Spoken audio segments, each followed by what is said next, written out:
How we doing? Doing fantastic. Doing fantastic. Fantastic. Good. Well, welcome back, everyone. This is we're doing another watch along, but this time we don't have the absolute heartbreak that is international football to try and get through. To say try, we do have Premier League football back, and we can't wait. We've got Tottenham versus City to get through. Then we're going to go straight into the United game. So we're going to be here with you for the next few hours. Ed, do you have your supplies for the next few hours? I do. Quick run into the shop, lastminute.com as always. You know me. But I'm ready. I'm comfy. I'm looking forward to this first game, Tottenham Man City. Yeah. I expect there to be a lot of goals. While we're talking about this, let's get the lineups up while we're not far away from kickoff. These are the lineups. Looks pretty full strength as they can get at the minute for City. Spurs again. I'd worry about Dyer and Aurier, but the midfield looks pretty solid for Tottenham. Ed, where do you see this game being won and lost? Defensively, Manchester City look like they've got a concrete defence behind them. Tottenham Hotspur have really been basing their game, I believe, around the defence. It's a very Jose Mourinho system. They've got goals in Harry Kane and Son.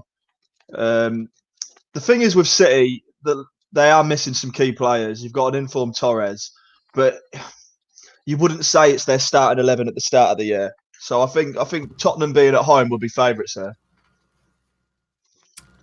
Yeah, I mean, I'm going to sit on the fence. I'm going to wait for the first 5-10 minutes, see how the game starts, because obviously we had that with the Villa game earlier, where I thought it was absolutely nailed on that Villa were going to win that game. And then you saw the first 5 minutes, and it was like, oh god, I've made a mistake here. Just quickly, if anyone saw that game, thoughts on the penalty? Or the lack of penalty. Or lack of. It's a penalty for me, and the fact that they've even re-looked at it and still not give it is an absolute joke. I think. I don't know if we've already done it, but if we're looking for a debate show on Monday, do you want to do a show about the state of officiating, not just VAR? Yeah, I don't want to talk about necessarily the every incident we've seen all year, because I don't think we've got enough time in the day. But yeah, but this is a conversation we could have had 5 years ago. This is a conversation we could have had 10 years ago. Like we said, like we've had no officials at the Euros or World Cup for the last few tournaments for this exact reason. But we'll get into that. But what did you think of the penalty? Penalty? Of course, it's a penalty. Do you know how many incidents they disregard, regardless of whether you got the ball? But okay, and I know it's a bit different when you're trying to protect a player, but the smallest of touches, he took you got to think he took the player out of the game. He took the player out of the attack in the last minute. So it's a penalty. That's the thing. Like, even if you got a small touch on the ball, if you, not to say in this case, but if you knock the ball away, but the player stays on his feet, he might get to the ball. You've stopped the player from, like, don't get me wrong, he hasn't killed him. It's not 2-footed. It's not Razor Ruddock. There's a touch on him. He's gone down like he's been shot. But I mean, like Ross said, this season going by other decisions, it's a penalty. Exactly. Like, this is what we were saying in the group chat as well as what you were saying, Ed, about the consistency and how there've already been 10 penalties given this season for that exact challenge. Yeah, exactly. But it's who you get. It's who you get. What ref do you get on the day? What teams are you playing against? I mean, what teams are featuring? What does the player have a type of reputation for doing such things? Honestly, it's a never-ending equation, which results in the wrong decision. The thing is, as well, Peter Walton summed it up on BT Sport as well. He's obviously their resident ex-official, and he said the same thing, which is what we're getting at now with everyone's different opinions on it. You think, like, I think it's a penalty. You think it's a penalty. Ross doesn't think it's a penalty, and there'll be someone else that doesn't think it's a penalty. So it's not clear and obvious. So it should. But that means you've got to stick by your initial decision. Yeah, exactly. And he like Michael Oliver looked very happy to give it straight away. So, and the other week I did say that I wanted the refs to make the final decision. Fair play that that's fine that they've gone and watched it, but I think it's a poor decision. I think it's a shocking decision. So, like, But I'm really excited for this game as a neutral. This is as long as we have a nice game. Tottenham are on fire at the minute. Actually playing football under Mourinho, which is painful to watch. If I'm going to be perfectly honest. But I tell you what, though, like it really says a lot. This isn't the most exciting Tottenham team I've ever watched, but I genuinely have belief in this team to actually have a bit more. Yeah, exactly. And I mean, you've had experience with him as an opponent during his Chelsea days and as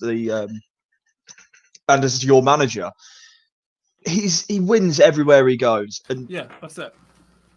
Regardless of what you think of his style of football, he's a born winner.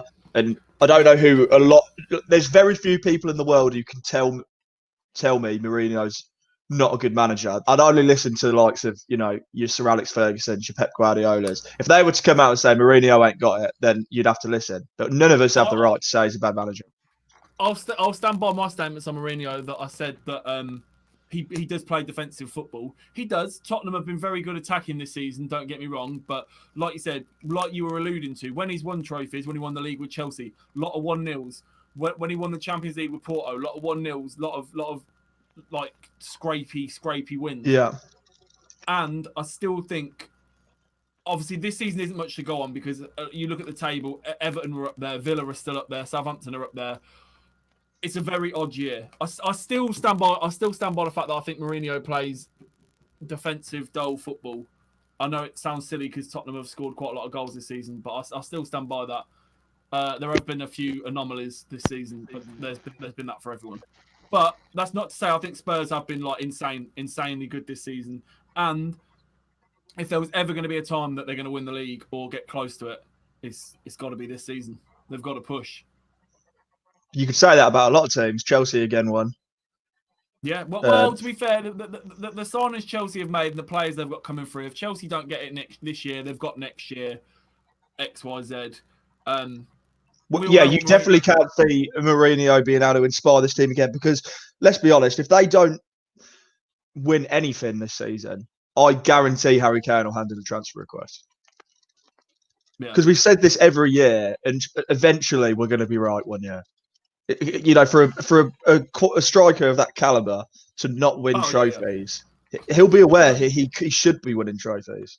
Yeah, you can be Mr. Club all you want, and you can be loyal, but then do you know what? Then I would start questioning ambition. Like me and you were having the conversation yesterday, like just in the chat, saying about our thoughts on Mbappe, and same with Neymar. They can stay in Ligue 1 and play football for as long as they want, like they can. But then you question ambition. Does Mbappe want to be one of the best players in the world, or does he want to be the best player in the world? And it's the same with Kane. Does he want to be seen as one of the best strikers in the world, but he hasn't won anything, or does he want to show some ambition and go join a club, go win the league?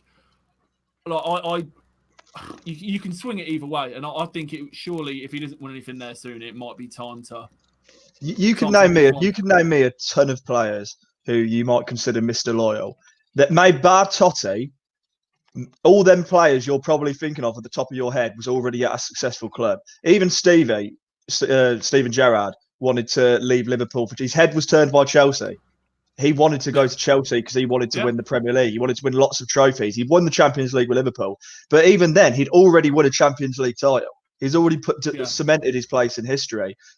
Paul Scholes, I know Frank Lampard came from West Ham, but you can name countless players. They were already at successful clubs. Tottenham, he hasn't won anything, absolutely anything. So you wouldn't blame him for wanting to go. And you know what, as well, like I know it's such a cliche, but football has changed so much from 10 years ago, let alone 20 years ago. Loyalty isn't a thing. Players don't really stick at clubs for 10 years anymore. Managers don't. Unless they come through your academy and you're still a top team. You know what I mean? Like, for example, I wouldn't... Yeah, anyway, but we're about to kick off. Players are taking a knee. Good to see that still happening. I'm glad that's still happening. I know we had a debate show sort of thing on it, and I'm glad that it's still the case that it's still happening. Right, here we go. Come on then, let's give me some... Do you know what, right? When I was watching the Villa Brighton game, I had the Sky Sports the BT sound on, so it was like the crowd, and it was dark outside. The floodlights were on in the game, and the crowd sounds. It just felt such a nice Saturday evening. Like it felt as if it was almost normal. Yeah. I like listening without the commentary, but for a big game like this, I do want the excitement. If I'm watching, well, for example, like a Friday night PSG Monaco, that's all right. Oh, that was so bad to watch, man. Yeah, I know. Thank God we were playing zombies at the time as well, because I couldn't have sat through that. I couldn't have sat through that. City, I hope City don't do what they did against Liverpool and just literally just be comfortable to coast it round the back. I think they've lost. I think they've dropped. I think they've dropped too many points this season already to even consider that. Yeah. Without a doubt, they've dropped too many points. So while we're watching City, let's talk about Pep, because we're going to do a show on unpopular opinion soon, and I'm not going to say my unpopular opinion, but I already guessed it then. It's around Pep. In the last 2 or 3 seasons, do you think he's overrated? Is that your opinion? Insanely. No, well, that's kind of my opinion. But yeah. In the last 2 or 3 years, City, every season you hear the stat that City hadn't lost more than 3 games a season under Pep all year, and now they've done it by November. And every year they're just progressively getting, I don't want to say worse and worse, because they're still a powerhouse, but they aren't what they used to be. They are. There used to be Pep seasons where they wouldn't lose a game at home, or they wouldn't lose at all, and now it's just every. Look, I'm not wholly confident coming into this game about City. If this game was 3 years ago, I've got City 3-0 on this.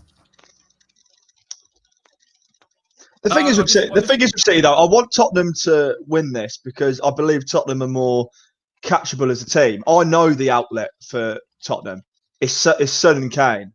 You know where the goals are going to come from. City at full strength with their whole squad available can score from anywhere on the pitch. And that's why they've been such a dangerous team the last few years.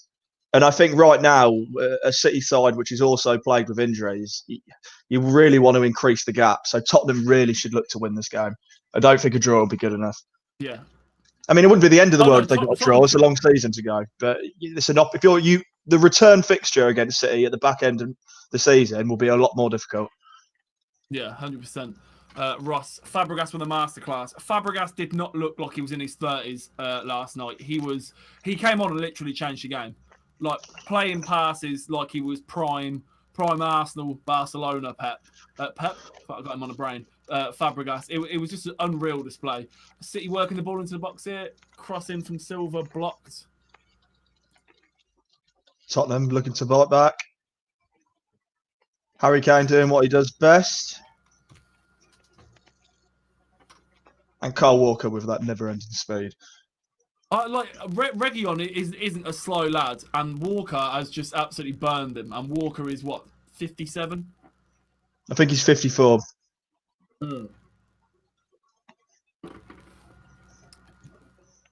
I mean, Kyle Walker's a good example of that. Kyle Walker was also at this. People forget Kyle Walker was at Tottenham. I mean, it weren't long ago, but it's easy to forget it. And Tottenham back then was a promising team with good players such as Walker. He played with Kane. And but let's not forget. He chose to leave for success, and you can't say he regrets that decision because they've been successful. Ashley Cole. Yeah, Arsenal to Chelsea. Come on, Chelsea were the Chelsea at the time when he made that move. Like it was a bold move. Like he left for the money and he left for the promised success. And Son's made it 1-0 to Tottenham. Oh, what a goal! Out of nowhere. Even caught the cameraman cold. That literally, you just saw the through ball. He's megged Edison. What a goal. 1-0 to Tottenham. Let's have a look. Hopefully he's onside. Oh, it's a quick free kick. Aurier, what a ball. Was that Aurier? Or was it Ndombele? I said Ndombele. Ndombele. Right, Gary Neville just said what I say every single week. Edison's positioning is garbage. His positioning is always garbage. The thing is, when you play for a team which dominates the ball, or did when he first turned up, you're not going to get exposed as much. Manny Neuer's having that problem at the minute, especially when he plays for Germany. Neuer ain't the player he used to be either. He's the same. He likes to. He's too busy fanning around, standing on the edge of his box. That when the ball does break, he has to quickly get himself into position. Well, you've got to ask yourself. I mean, for years, a lot of people have been saying, like some years, Edison's had more clean sheets, which isn't always about the goalkeeper, than Alisson. Yeah, Alisson always gets picked in the national team over Edison. Yeah. So, you know what I mean? There's a reason to that. Nice feet there from Jesus. De Bruyne looks up. Nobody in the box. Like, I'm going to say it now. I reckon... I think Tottenham are going to score a few more today. I hope so, because someone with the name that rhymes with Ned has a bet on Tottenham to win this game. Ned Smalls. Yeah, Ned Smalls, not to be confused with Biggie Smalls, although just as talented with the mic. Just humour me. Let me see what the odds are now. Well, I was going to put. I tell you what, it was 12-1. It was 12-1, and I couldn't find the bet because when you clicked on it, it took you to like the category, and I just gave up. Kane and Son to score was 12-1. Just that. Right, just that. So, yeah, City is still 13-8. Tottenham is still 11-8 to win the game. I might get on this. He's saying that my Rob, who is one of my pals that comes into work. Let me get this up. So last time Tottenham, was it Tottenham? Yeah, it was Tottenham. What's your mate's surname? Is he live in Moen? I think so. Milanesi? Because I know a Rob. He's got bald guy. No, he's not bald. Not yet. No. But yeah, he put this on. It only took 8 minutes. It was Tottenham versus West Ham at the start of the season. Well, no, towards the start of the season. And he had Kane to score a goal assisted by Son, was 13-2. He then had Son to score a goal assisted by Kane, was 17-2. So both bets he put a tenner on each, 175 and 95. And then, because someone needs to go check his hard drive, he had two separate £5 bet. No, it was one. He had a £5 bet on Harry Kane to assist Son and Son to assist Kane at 66-1. So after 8 minutes, when it was 2-0 and had assisted each other, he collected about £600 from £20. What an absolute joke! That's a joke. Word that rhymes with bonce. Yeah, right. Do you know who would be an absolute incredible for games like this? And I know it was like I'm still talking 5 years ago. This is where City need Edin Dzeko 2.0. Because Ross, did you see what I see when? No, surely that's a goal. Jesus is through. De Bruyne and Jesus has blocked it. That is so FIFA 21. Yeah, Ross. So I thought that earlier when De Bruyne got the ball on the edge of the box and he looked up to stick a ball into the box, and you had Jesus was out wide on the wing and Torres was on another wing, and De Bruyne had to come back inside because there's no focal point to get the ball in. They really could do with a target, man. But that's not Pep's style. Pep didn't like Lewandowski, for God's sake. Now, there's only two people in the world that wouldn't want to play Lewandowski up front, and it's Pep Guardiola and Alex Osborne. Can we talk? True. It's true though. I rate Pep as a manager, I more than rate Pep as a manager, but that's just my opening to the conversation. There are questions about his man management because for all the players who have flourished under him, there are lots of world-class players who not only don't have a good relationship with him, but have openly said that he nearly ruined their career. Like, I mean, I don't want to go too much into it, so I don't want to give too much away on our unpopular opinions. But can I ask a question? Do you like the position that Phil Foden started in today? I didn't even notice Phil Foden was on the pitch, which probably is your answer. Exactly. Yeah. No, exactly. Like that's it. Like I've been saying for ages, and I say this every week. The minute Foden had a great game when he came on against Iceland, I tweeted out saying, now watch Foden get 18 minutes of football in the next 4 games. And he will. That's it. And And the reason, one of the reasons that I'm not a huge Pep fan, there was a tweet the other day, and it was like, oh, it goes against the narrative, blah blah blah, and it was Pep has spent like he's fourth in the charts of spending money in the Premier League, money per title, I think it was. Now let's not forget this is a guy that spent about 400 million on defenders in the last 5 years, but Pep's spending as a manager is so irrelevant to the clubs he's been at. He joins absolute powerhouses with world-class squads in leagues where there's only 1 or 2 teams going for the title, and then bounces to the next.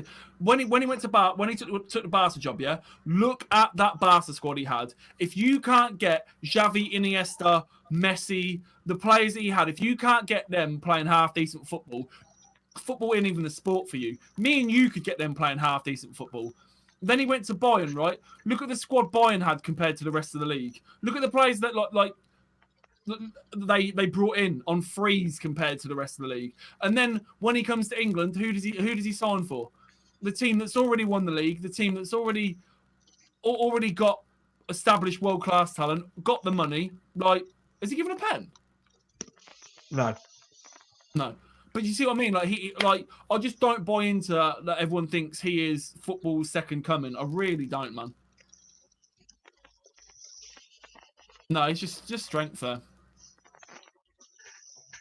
Do you know what, as well? I'll just have to say this really quickly, and I feel really dirty saying this. I really, really, really like that City away kit. Who are they sponsored by? Puma? Yeah. It's a nice kit. But yeah, Ross, sorry, I completely missed that. Yeah, I'm a huge fan of Target Men. That's why I'm such an Icardi fanboy, because although he's not like massively tall, he also he almost reminds me of like Van Nistelrooy-esque. Like, he's not that tall, but once you get him in the box, such a poacher, unbelievable in the air for his height. And that's why one of my favorite. If Icardi signed for City, would you still have his name up on your wall? Yeah, on the Inter shirt, would you? Yeah. Well, I've got a PSG shirt with Icardi on the back, and just because I love Icardi, like, I can't stand PSG. It is a really nice shirt, though, to be fair. But I can't stand PSG. That's like, honestly, when I went to it was Champions League final. When we did the watch along for the Champions League final, I went to the shop at half time to get some beers, more beers, and there were some young lads outside the co-op, and they were like, surely. Is he onside? He's flagged it as offside, but that would have been my bet had I done it. Let's have a look. Yeah. So anyway, these scary younger kids were like, PSG is shit, and I was like, yeah, I'm not a PSG fan.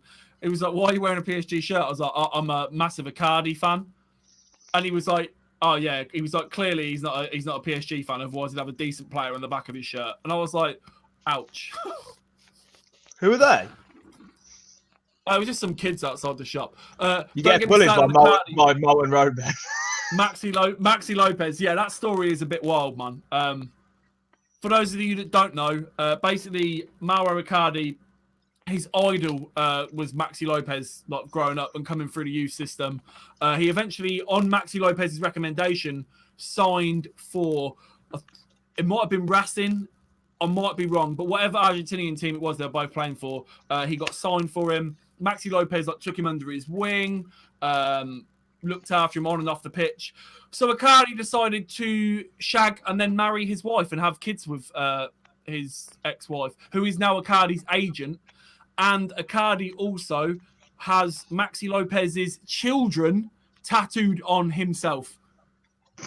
That's the best bit for me. What wild, man. Wild stuff. And that's why even when at his peak at Inter Milan, when Icardi was scoring 30 goals a season, Icardi doesn't get picked for the national team because Messi says no. Messi don't rate it, so he just doesn't get picked. Oh, free kick then, just on the head of Laporte. Could have equalised there, Man City. Man City still look a threat.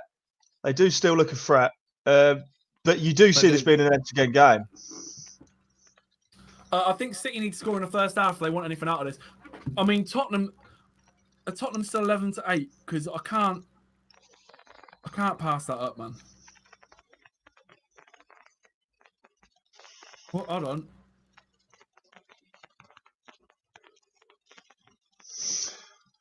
Oh, Man City passing it round the back. Yeah, sorry, you keep talking while I'm looking at this. Spurs are still 5-4 and they're 1-0 up, man. I'm going to hold off for 5 minutes. Well, the odds are going to change. Yeah, I know, but the game might change. Plus, Villa cost me earlier, so I'm hurting. It wasn't just Villa. No, but then again, I've got PS5 money to play with, since I'll never get one. Cry. Yeah, exactly. Oh, do you know what? I know De Bruyne is like.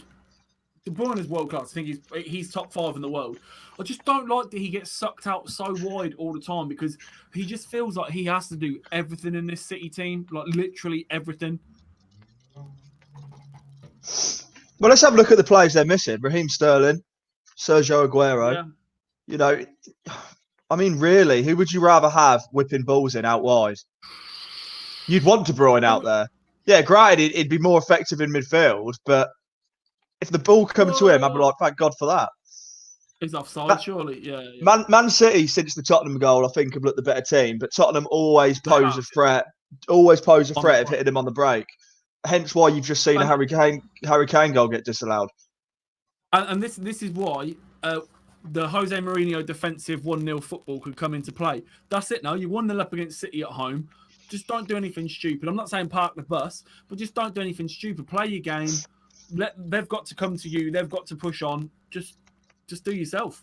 Do you think that was the problem at Man United? Because it wasn't necessarily part of the bus. It was stop everything. Like, you just completely gave up on your football. But we had that under Van Gaal as well.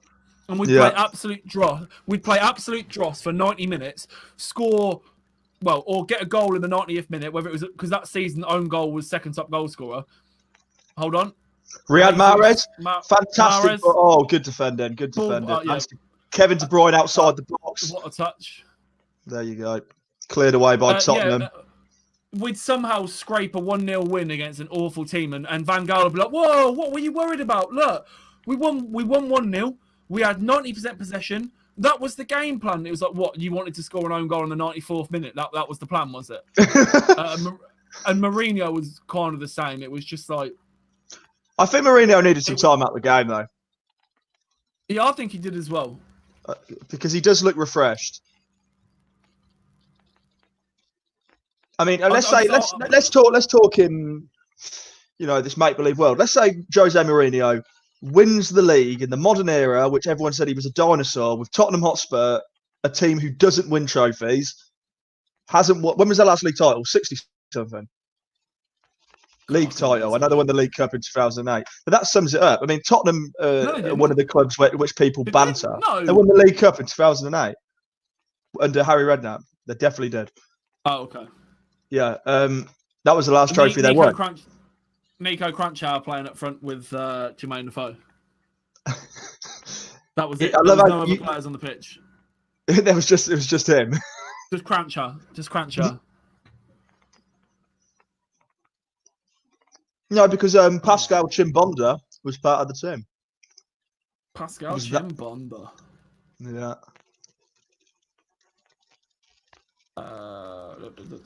Man of the match was Jonathan Woodgate. That says it all, really, doesn't it? What happened to having good sponsors? I like the Carling Cup. I think it had a ring to it. It was Carling Cup for a good while. Yeah, man. Not the Because no one called it the League Cup, the Papa John. That video's joke, man. Papa John.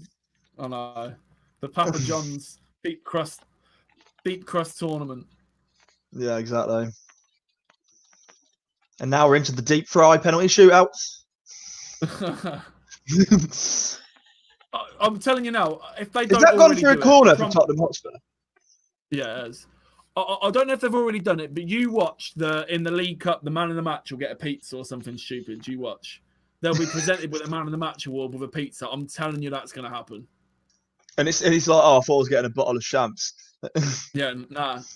Meat feast with a stuffed crust. Barbecue base, like. This is what you want after running around for 90 minutes.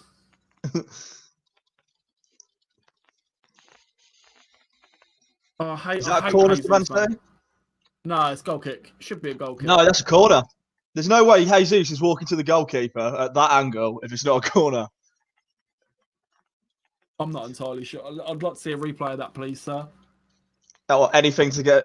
If anyone's watching the stream, who are you predicting to win this? I had Tottenham Hotspur before the game, but Man City are a never-ending threat. Never-ending. Another corner. Ross, who do you think is going to win? I don't even think that was a corner either. What, you got a corner bet or something, Cotton? Less than... No, I ain't got nothing. I got nothing on this game. I just didn't think it was a corner. It's come off the back. Oh, I got another question for you. Did you watch the Chelsea game this morning? Yeah, I did. I had under 2.5 goals. Oh, squeaky bum time for the first goal. Little push in the back. Yeah. These corners are looking dangerous to see. Like they basically gave the reasoning that he'd already knocked it into his own net before he was shoved over. Eric Dyer, get back at your line. What the hell are you doing that far? The same thing that we were saying earlier. Like, okay, so as long as you get the ball first or you touch the ball first, you're allowed to do whatever you want to people. Like, I'll just start I'll just start tombstone pole driving people, but it's all right. Well, don't forget, if they're offside, you can stab them. Oh, yeah, of course.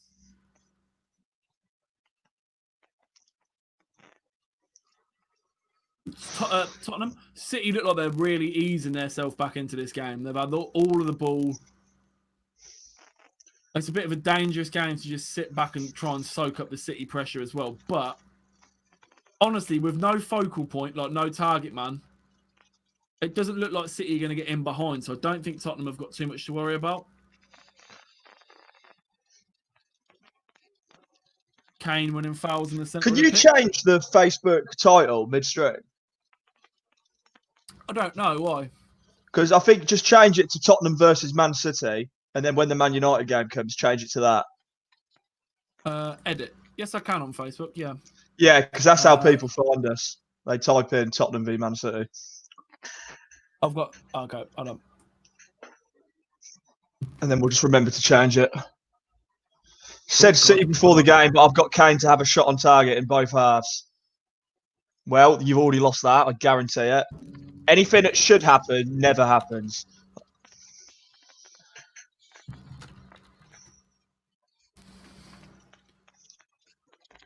There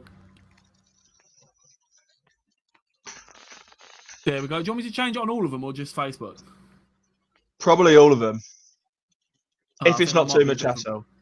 I think that might be a hassle to do all of them. Hold on. Just do Facebook. Just do Facebook and YouTube. Yeah, hold on. Tottenham looking about get. Oh, Son, is he onside? Kane, is this your shot on target, Ross? No, it's not. No, it's not. I'm Eric Laporte. Oh, there we are. It's changed. That was a great tackle. It was definitely out. I thought it was Eric Dyer, and I went, surely not. I was like, I thought Jesus was pulled back a couple of times there, though. Make your mind up. Do you like Jesus? I can't change it on YouTube. That's all right. It's not that I don't like him. I thought he was fouled. Ndombele's been a lot better the last few games. But honestly, like this is one of those things. It depends what club you play for before you get criticised about your transfer fee. Like, Ndombele cost a lot of money, man. Like a lot of money for what he has given back to the club. And unless you're a Tottenham fan or you follow anything Tottenham related, you don't really see much of a criticism about the transfer fee or how he's performed, which I think is a bit weird. I think the way this game's going to go is very much how we're seeing it right now. Tottenham are not looking to overcommit bodies. They're not going to unless they find themselves behind. Every time they do attack, they look dangerous. And look, just like that, take the ball, get it to Son. Harry Kane, it's a 4-on-3. Harry Kane passes the ball wide. Surely. Is it? Oh! Just got to have struck that quicker than that. I thought it might have been a penalty at first, but Kevin De Bruyne looking to counter-attack. Kevin De Bruyne, 4 Man City players up front. Who's that out wide? Is that Silva out wide? Silva cuts inside. Bernardo Silva. Cuts inside again. He might have held onto it too long here. Way too long. But he's got the ball. He's got another opportunity. De Bruyne out wide. It's bounced off Dyer's big giant head.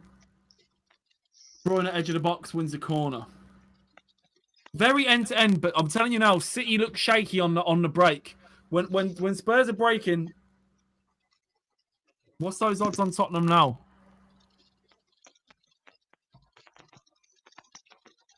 6-4. You're mental.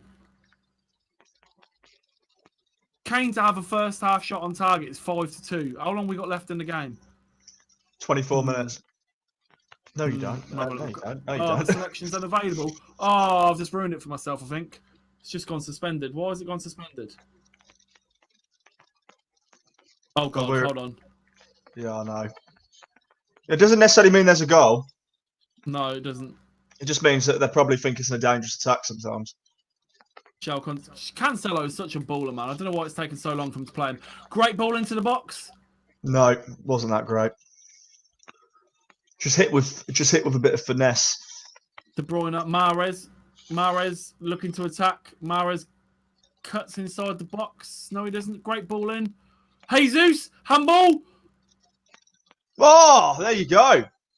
Well, they'll re-look at that because look, that is first of all, he's Eric Laporte.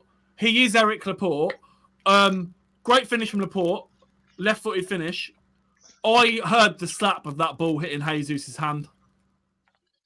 Well, by the look, he said to the Tottenham players, "Calm down. I'm going to review it. Yeah. I need to get round in my face about it. Let's have a look." I heard it hitting this. I'd love it too because I just hate Kyle Walker. That hit his hand. That will not count. That will not count. Well, you know, you've got to look for some consistency here. I'll have a look at the second angle. This is a better angle. No, does that hit his knee? No, I don't know. I tell you. No, that's not clear and obvious for my liking. He can't. I was just about to get back on Tottenham as well. Can they slow it down a touch? I mean, come on. Listen, if we can have video games in 4K resolution with 100 and something frames per second. Yeah, exactly. I mean, I don't necessarily agree with always slowing it down for fouls because it makes it look worse. But I can't see if it's an handball or not. If you bloody. Innit? If anything, it's faster than game time. All right, he's having a look at VAR. Are we going to have some more controversy? Dean will do something really. He'll do something but he's going to change his decision, surely, unless this is the first. No, it's not. That's not handball. No, okay. I agree. That's handball. It hits his knee. Knee, then up into his chest. Look, that angle they're showing him, he will give that as a handball. I promise you. Yeah, told you. Disallowed it. Disallowed because they never keep to their decision when they go to the monitor. I thought that his knee came up. Yeah, okay. At the angles we initially saw, it did, but the angle they showed looks like it hits him there. They've obviously got it on the big screen. Yeah, they shouldn't be doing that. They shouldn't be doing that.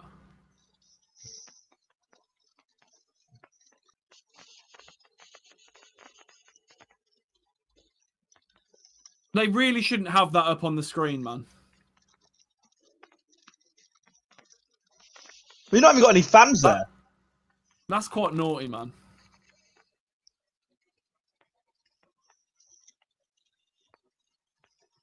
All right, Tottenham have been given a lifeline there. I mean, we'll probably have to review that at half time. If that is the case and they've had that up on the big screen, that is really, really naughty.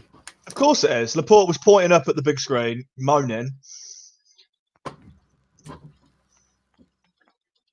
Mate, I'm honestly, obviously, I'm not a huge City fan, believe it or not. What are the odds on Tottenham winning now? I don't know. I haven't gone on that. I've gone on Son to have another shot in this half. Honestly, I thought that hit his knee and then came up and hit him like on his chest under his armpit. Opinions on Dyer as a player before I talk about his position. Awful. I mean, I don't his want him in- his preferred position is centre back. Yeah, I think wouldn't it's want him his in- worst position. I don't rate him Yeah. that highly in midfield, but he's a much better CDM than he is. 100%. I wouldn't want him in midfield or in my defence, if I'm perfectly honest. But if you had a choice, you wouldn't put him at centre Ooh! back. That's a massive No. tackle. Fantastic. I tell you what, Tottenham are playing with fire. Aurier's having a good game though. Which says a lot I'll coming tell from you you. I know. Well, I don't mind Aurier. I think someone at 2 at top hates him. Buck? Does Buck not like him? Probably, but like I don't think it's got to be the Tottenham fan. It's got to be. Jose's writing in his book. Boot Dyer. Tottenham fan friend Stu absolutely hates him. You know, it might have been you just telling the story. Okay, let's go Aurier again. I'll tell you what, he's played well. That's what I mean. So, he's not particularly. That's Soko. Sorry. Oh yeah. Oh god.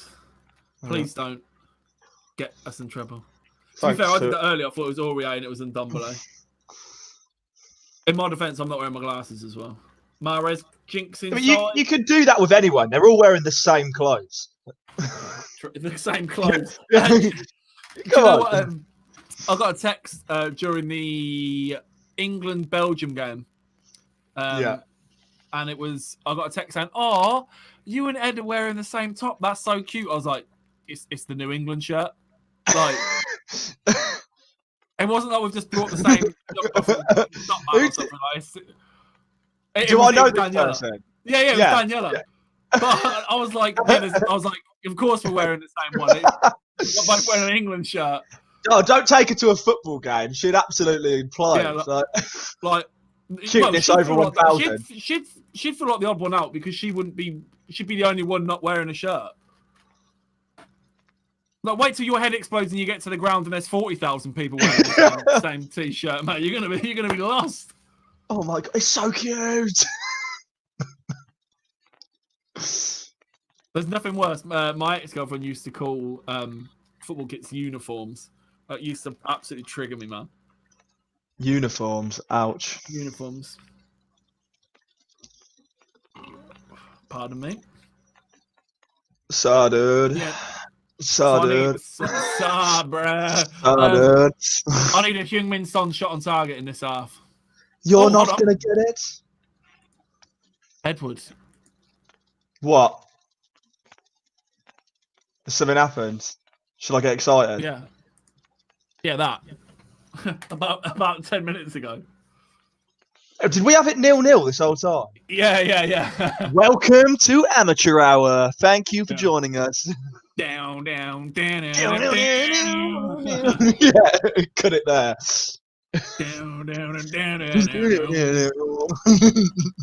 Hey, we're here for like another 4 hours as well because we've got the United game. Well, it'd be pretty embarrassing if we had the United game on and it was Spurs 0, City 0. Yeah. Honestly, I'm predicting now you're going to see an absolute tantrum and a meltdown from me during United West Brom. I can't wait because I get to watch two. Never mind, I'm not even going to entertain my jokes today. I tell you what, I don't. With Man United, you're one of the few teams I can never predict what the score's going to be. I can't tell if you're going to be lackluster, surprisingly good. Like, West Brom, we could beat them 5-0 or lose 2-1. Like, there's yeah. No...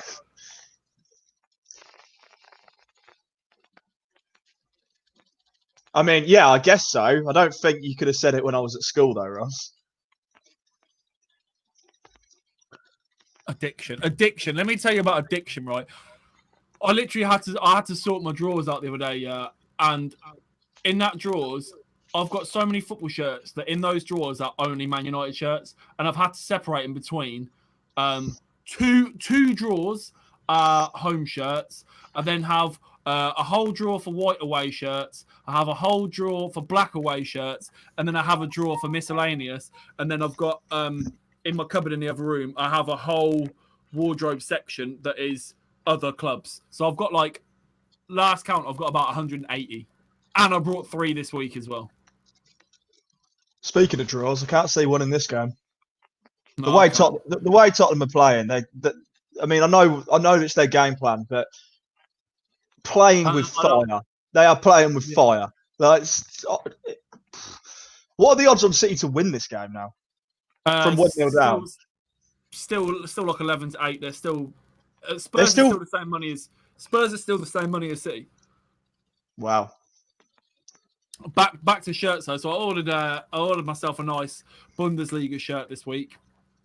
I've gone with probably the freshest kit in the Bundesliga, and the name I've got on the back, Gav. If Gav's watching, I'd Patrick like Gav Bamford. No. The name I've got on the back of my shirt from a Bundesliga team is going to upset him way more than Patrick Bamford. So Gav, if you're watching, have a guess, and I'll let you know if you're a winner. If not, I'm gonna see if I can get a picture of him in this kit and stick it up at half time. There we are. Let's see if I can find. Is it Gnabry wearing No. that It's not. fancy new Munich shirt? No. It's not Munich. It's not Munich. There's other teams in the Bundesliga. Apparently so. I mean, I wasn't too. Yeah, this is news to me. I saw.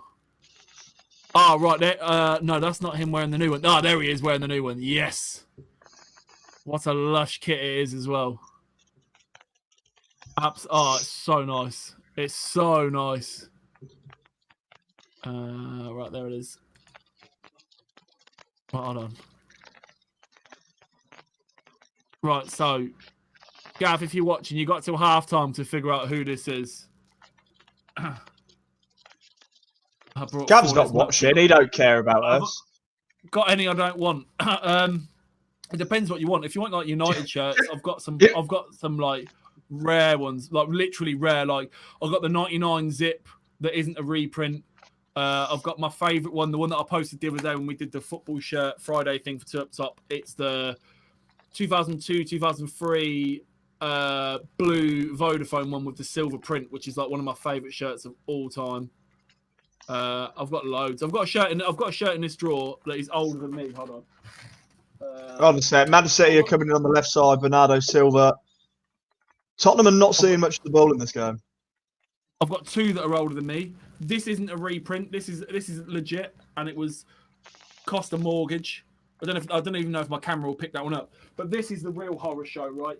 This one's older than me, and honestly, is it older than me? And that means it's old. This absolute abomination. Look at that. That's awesome. Oh, it's mad, isn't it? It's just absolutely horrible. Oh, love it. I've also as well. I've got one of these bad boys that were hard to get hold of. Now there's loads of fakes and reprints, but this tragedy. That's a beauty, that is. But my favourite is definitely not my McTominay one.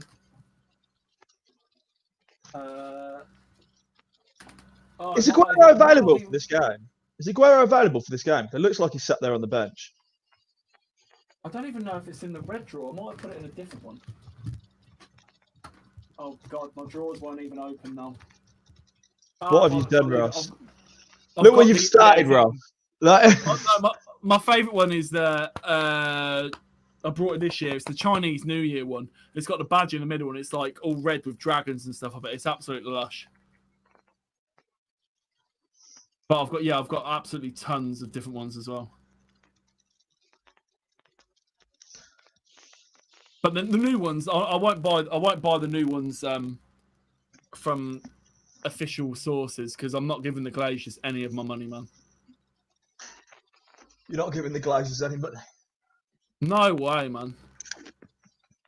Blue and white one is my favourite. Yeah, man. It's lush. I love that one. The game's gone a bit flat of late. Man City is still seeing more of the ball, but even they look like they're residing to an half-time team talk.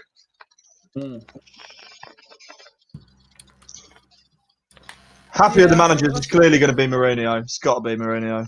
I mean, it's all well and good saying that when a team's 1-0 up, but like we were saying earlier about long balls, right? Not long balls, like a target. What a ball!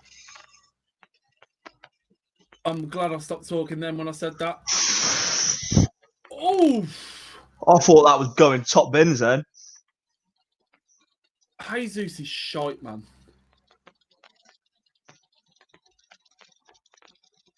I'm glad I stopped talking because that would have completely undermined what I was about to say. I was about to say City aren't really getting in behind with balls.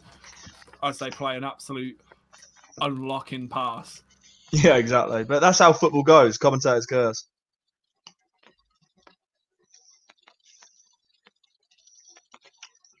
Oh, Ross. Also, earlier I didn't really. Wow. My Akadi fanboy status goes even further because my cat. I don't know if you can see his little foot here. Even my cat's called Mauro. Is that why? Yeah, of course it is. Well, I never Mauro worked Icardi. out. You just randomly told me one day that he was. Oh, Harry Kane, you're an idiot. That was going to Son. Did you think it was something to do with like Meowro? I don't know. I just thought you just typed in gay cat Nah. names and it come up. No, his But... name's Mauro. His name's Mauro. Oh God. He's sat on top of the fridge right now, just like chilling, having a great time.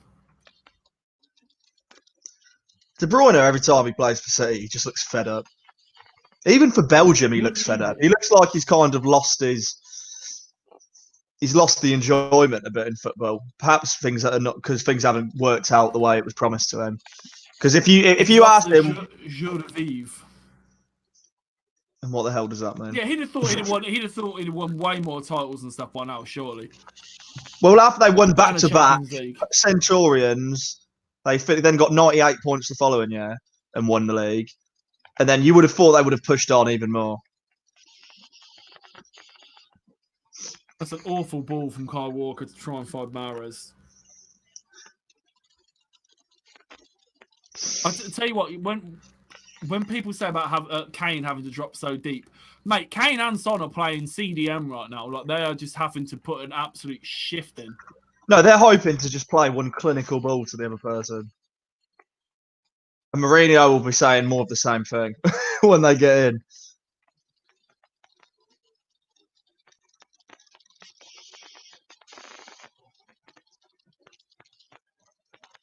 Yeah, like Gary Neville's literally just said what I said.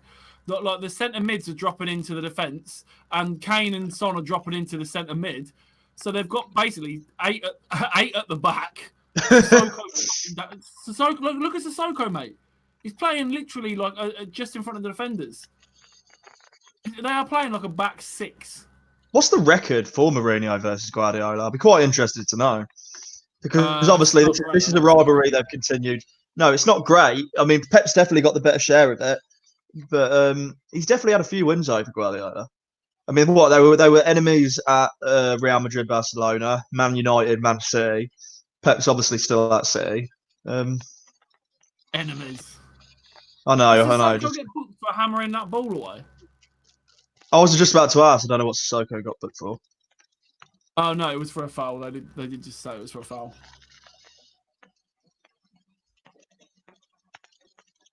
Bernardo Silva looking to get a ball into the box.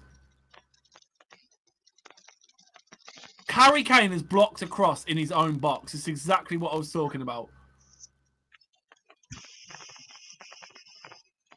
But we're 2 minutes. We're 2 minutes from 2 minutes from the end of the first half. Can Spurs really play 90 minutes of this though? No, they can't. Spurs need another goal. They need to, because the problem is if you sit back like this and you concede in the 70th, 80th minute, your head completely drops, and then City can just go for the jugular because you exert a load of energy just chasing the ball this long. Will they even have enough left in the tank to get a second goal? Out wide to Cancelo. De Bruyne looks shape up to shoot. Should have had a corner bet on. Yeah, I know. There'd have been none. PSG got one in 90 minutes, mate. I'm not playing with corners this weekend. I know. Homie does not play that. Honestly, the thing is, though, if Mourinho was going to win this game, it was going to be in this fashion. Mourinho has looked Mourinho this year, so I think Tottenham will still do it. And City's... No, I'm joking. But there we go. Look, long ball, straight to Tottenham, last minute of the game. But Kyle Walker, you're not outpacing them. I don't care who you are. No. Yeah, and Bergwijn isn't slow, man. I mean, he was brought in at a difficult time. Tottenham had 0 strikers or 0 attackers. Do you remember? Everyone was injured for Tottenham last year before the break. What, Bergwijn? Yeah, but he hit the ground running, man. Scored against City. Scored against you. But they still weren't winning games. The fact he's got all 3 of them playing together shows trust in him. Because I thought he was just going to be a rotation player.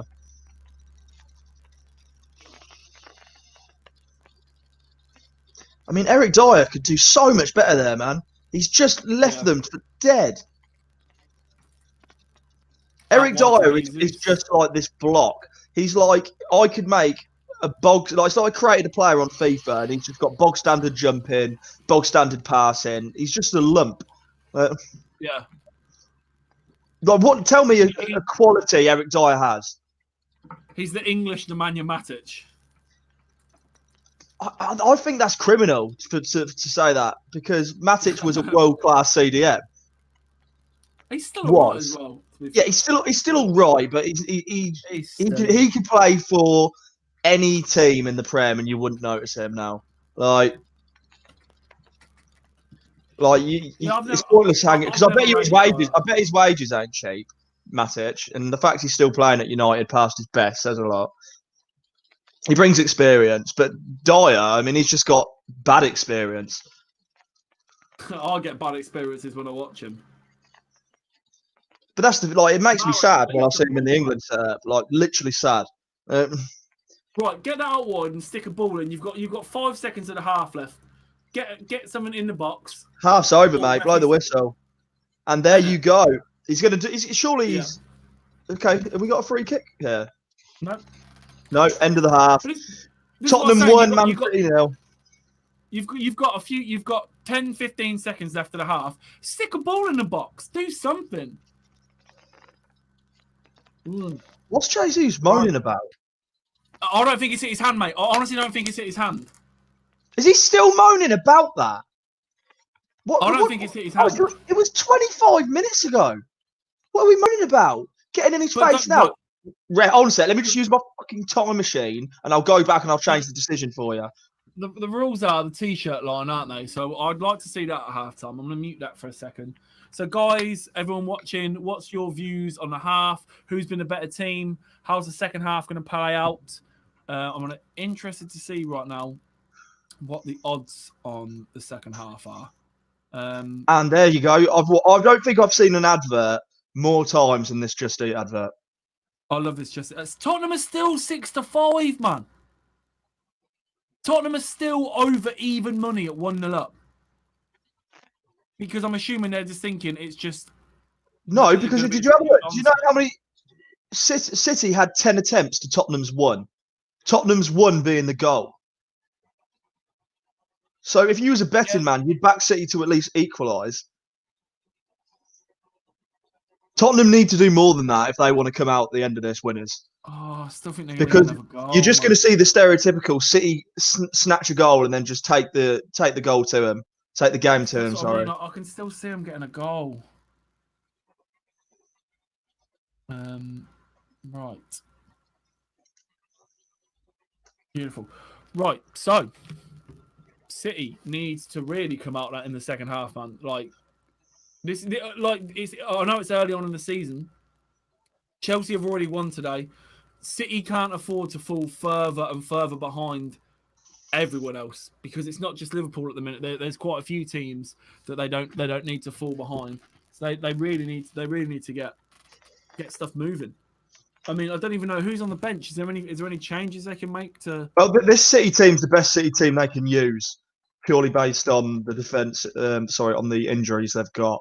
Tottenham, if it stays the same, will go top with 20 points, 2 points ahead of Chelsea, who went top earlier. Man City, if it remains the same, will stay on 12 points. They'll be 8 points off top, and they'll have one more point. This is honestly, if Man City don't win this game, if it remains the same, Man City will have one more point than West Ham, one more point than Newcastle. They're closer to Fulham than they are Tottenham. That is mad. So That's basically, dreadful. I tell you what. Here's one for you. If City, even if City draw this game, and United win, we could possibly overtake City in the table today. Now, and I say this every week, and honestly, if you've tuned in now, I'm like not United biased. I'm far from it. Like I understand that we are an awful team at the minute, but if we round this weekend out above City, and Ollie's still an underperforming PE teacher, where is the criticism in the media for Pep? And I say this every week about Pep. It's not just about Ollie. I say this every week about Pep. Where is the scrutiny? Where is people calling for how much he's spent and where they are in the league and the style of football they play? But he's already been successful, whereas Solskjaer hasn't. So it's not, like I said, it's No, not just about Solskjaer. He should get criticism. He should, but it's a different equation. You've got Man United, who are a bigger club than City, who haven't been performing for years. But Solskjaer's been given the job of rebuilding Man United, whereas City, Pep's already won. What's it? 7 trophies. Yeah. I'm not just saying it's just a Solskjaer thing, but like every manager in the Prem just gets so much dumped on free pass. They get a free pass. Someday. Yeah, but like Pep just does what he wants, man. Like, and it just never gets questioned. Like, whenever people talk about how much players like clubs have signed players for this, what, and the other, mate, the geezer has spent 300 million on fullbacks in the last 4 years, and no one's saying a peep. But they're talking about Maguire for 80 million. They're talking. Do you know what I mean? They're talking about Pepe for 72 million at Arsenal. No one's questioning that Pep's buying absolute bums, man, for 50 mil and then not playing them again. It's utter madness. But when you're the media darling, you're the media darling. Listen, we had it for how many years? Fergie could do no wrong in some parts of the media for 20 years. So I understand it's how the game goes, but right, I want to hear what they're saying about this penalty.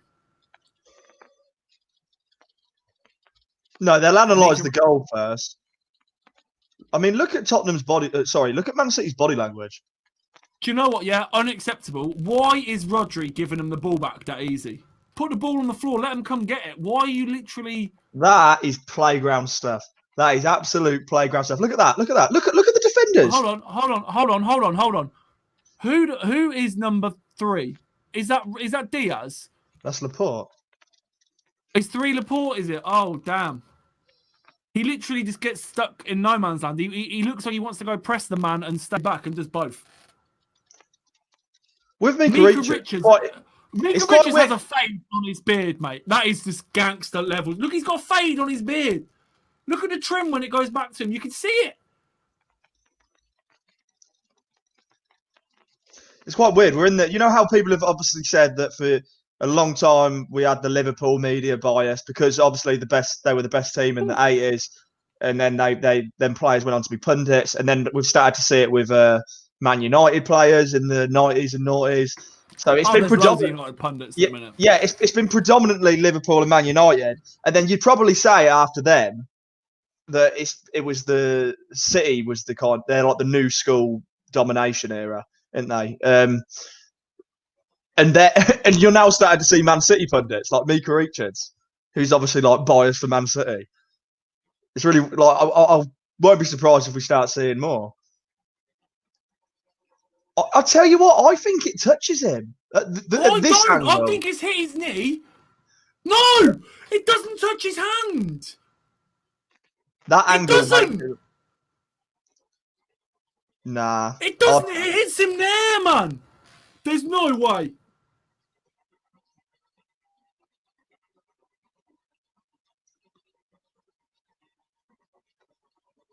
I absolutely can't stand how players talk to referees.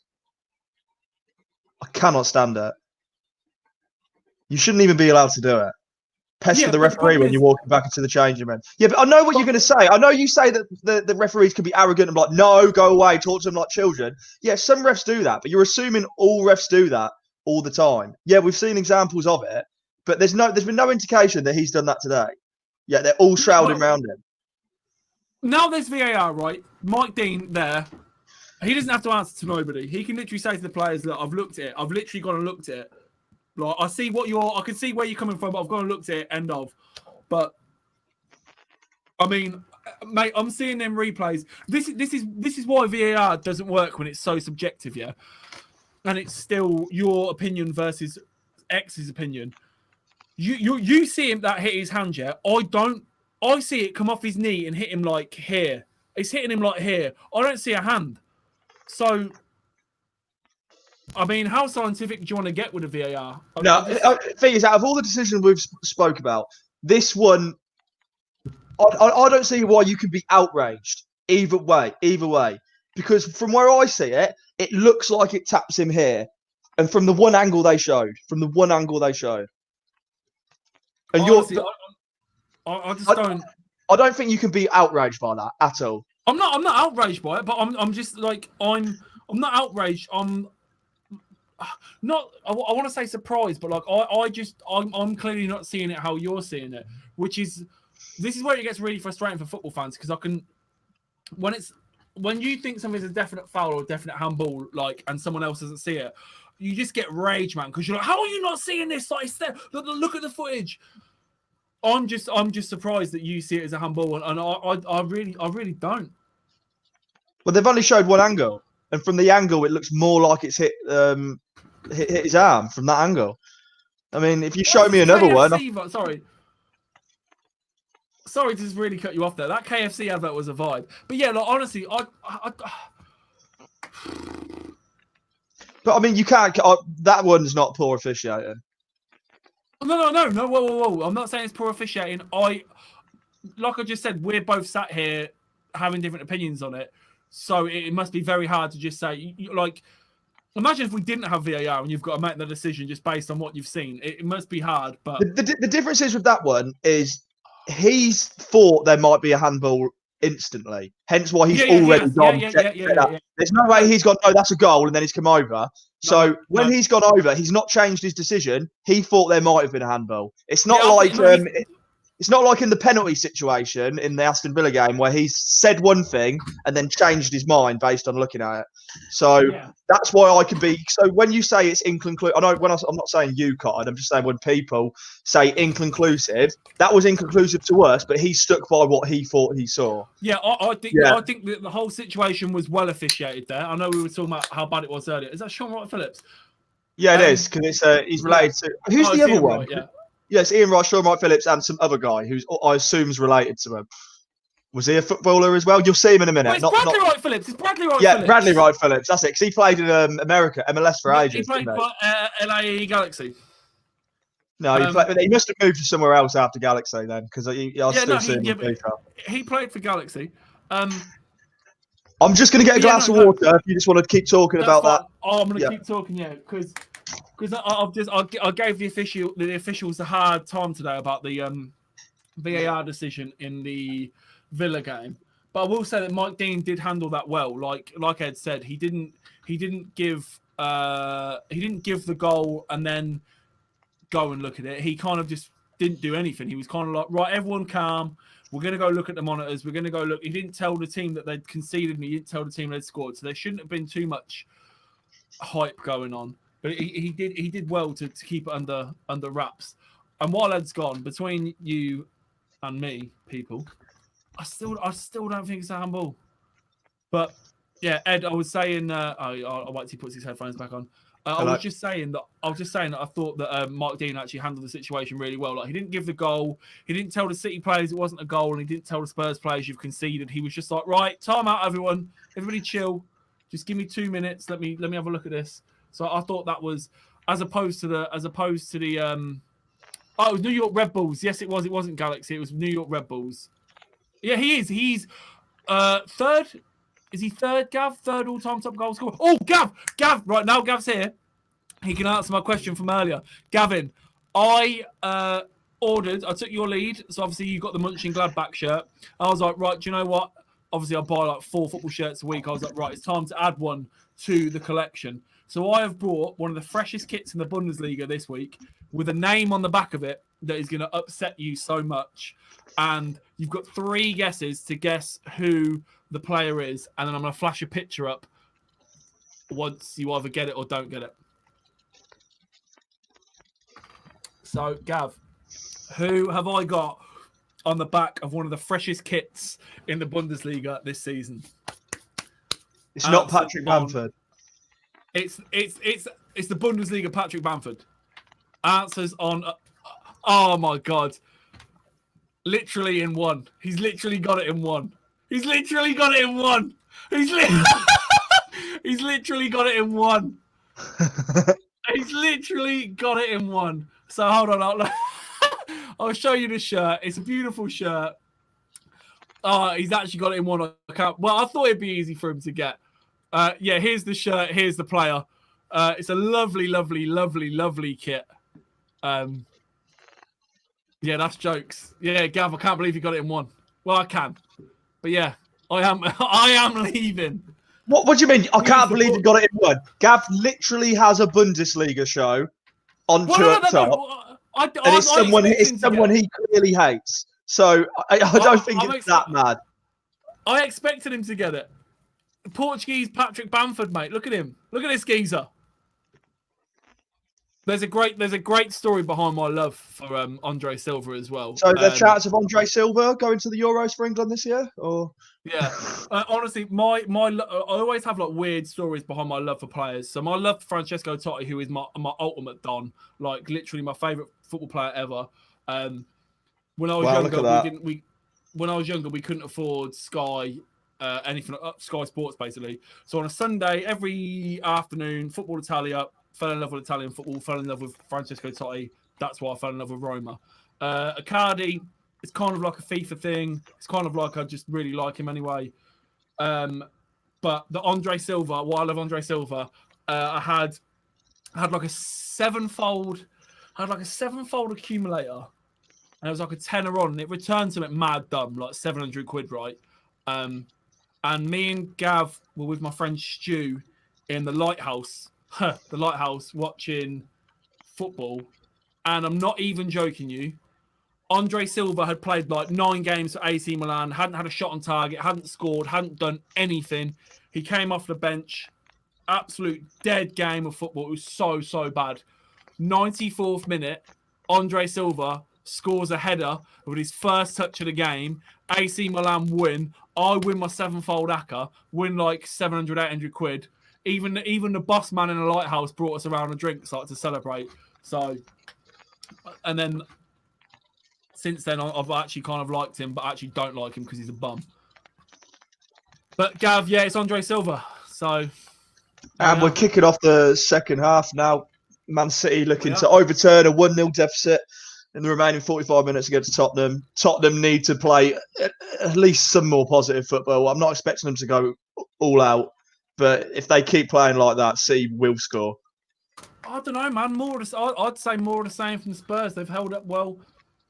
City are trying to play the ball, trying to play the ball in behind, but if they sit deep, there's not much space for them to get in behind as they play the ball in behind now.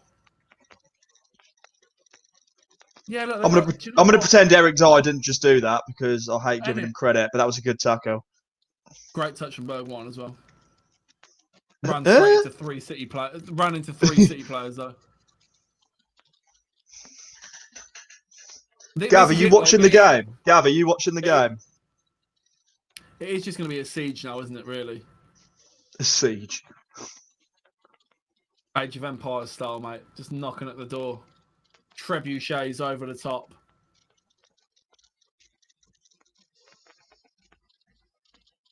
City just working the ball around the final third again. Yeah, but you'd probably say this suits City though, because the problem was when Pep Guardiola first turned up is that teams would just sit back and hope to get a draw against City, and they'd just dominate them.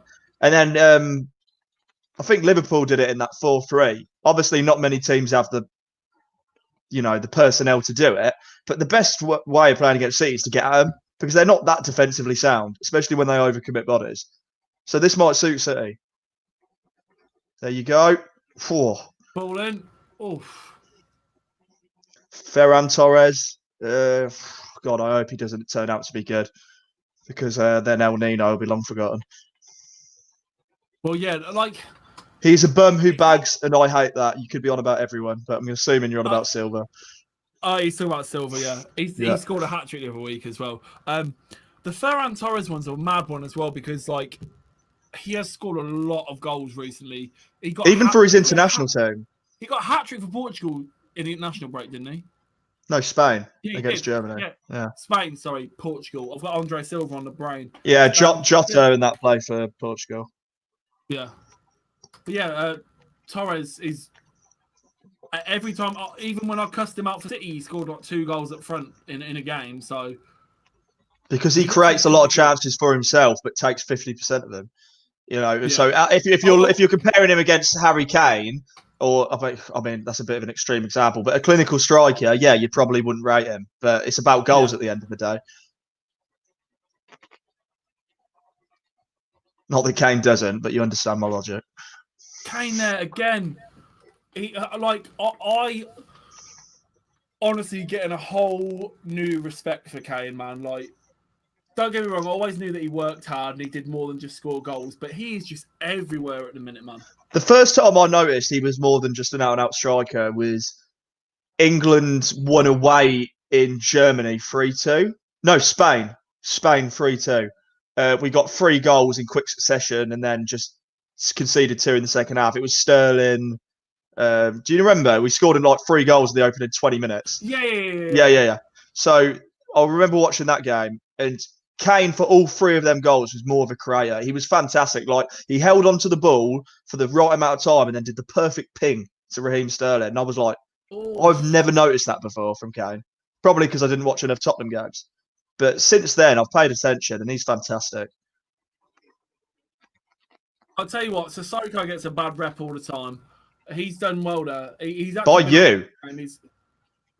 I'm not the only one that thinks Sissoko's a bum. No, I know, but at least own it. he's a very poor man's Paul Pogba, and that does not say much at the minute either. That's is there a loose pass? Like, when you say a poor man, you've actually got to compare him to a good player. He did good to keep onto the ball then. Oh, Tottenham, Kane, do not shoot from there. Did well, right decision. His decision making's cracking. Was that Ndombele? Cuts inside, sends Walker down to the floor. Poor cross, easily dealt with. City retained the ball. City looked to break. Still 1-0 to Tottenham. And Tottenham get the ball back. And Eric Dyer lost it. Kevin De Bruyne. Woo. Eric Dyer just results to fouling him, moaning it wasn't his fault. A misplaced pass by Kevin De Bruyne. Everyone finish your drink. That's it. Oh, hold on. My cat's doing something cute, so I'm gonna have to take a picture. Hold on. The life I lead, man.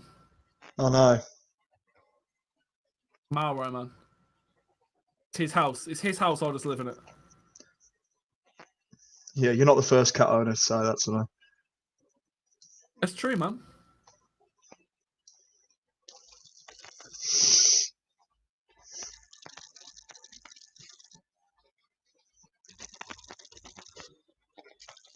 Yeah, well, this second lockdown, if you can call it a lockdown, I wouldn't have survived without a cat. Jesus.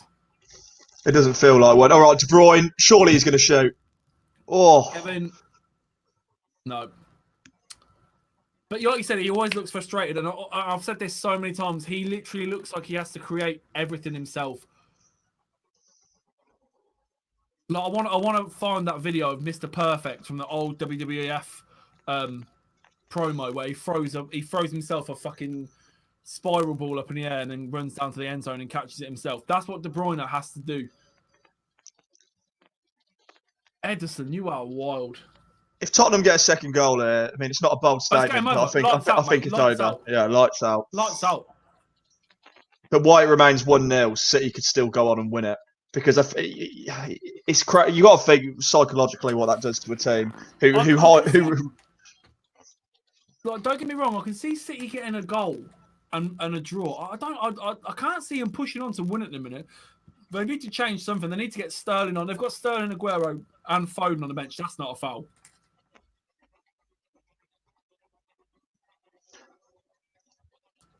No, to be fair, I didn't think it was a nah. To be fair, like, I know what you mean. It was the right idea. If he performed it correctly, it wouldn't have been a foul. But he definitely did just shove the player.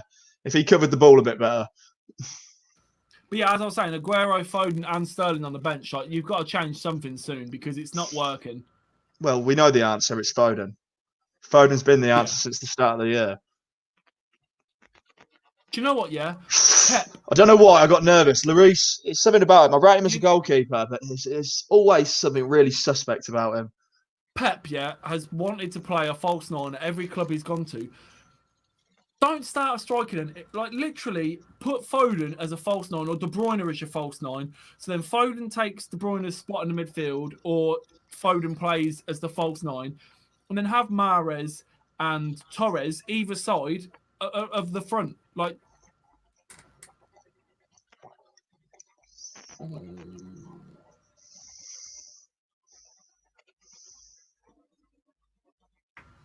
I don't know why he's deciding to do this now while I'm busy, but.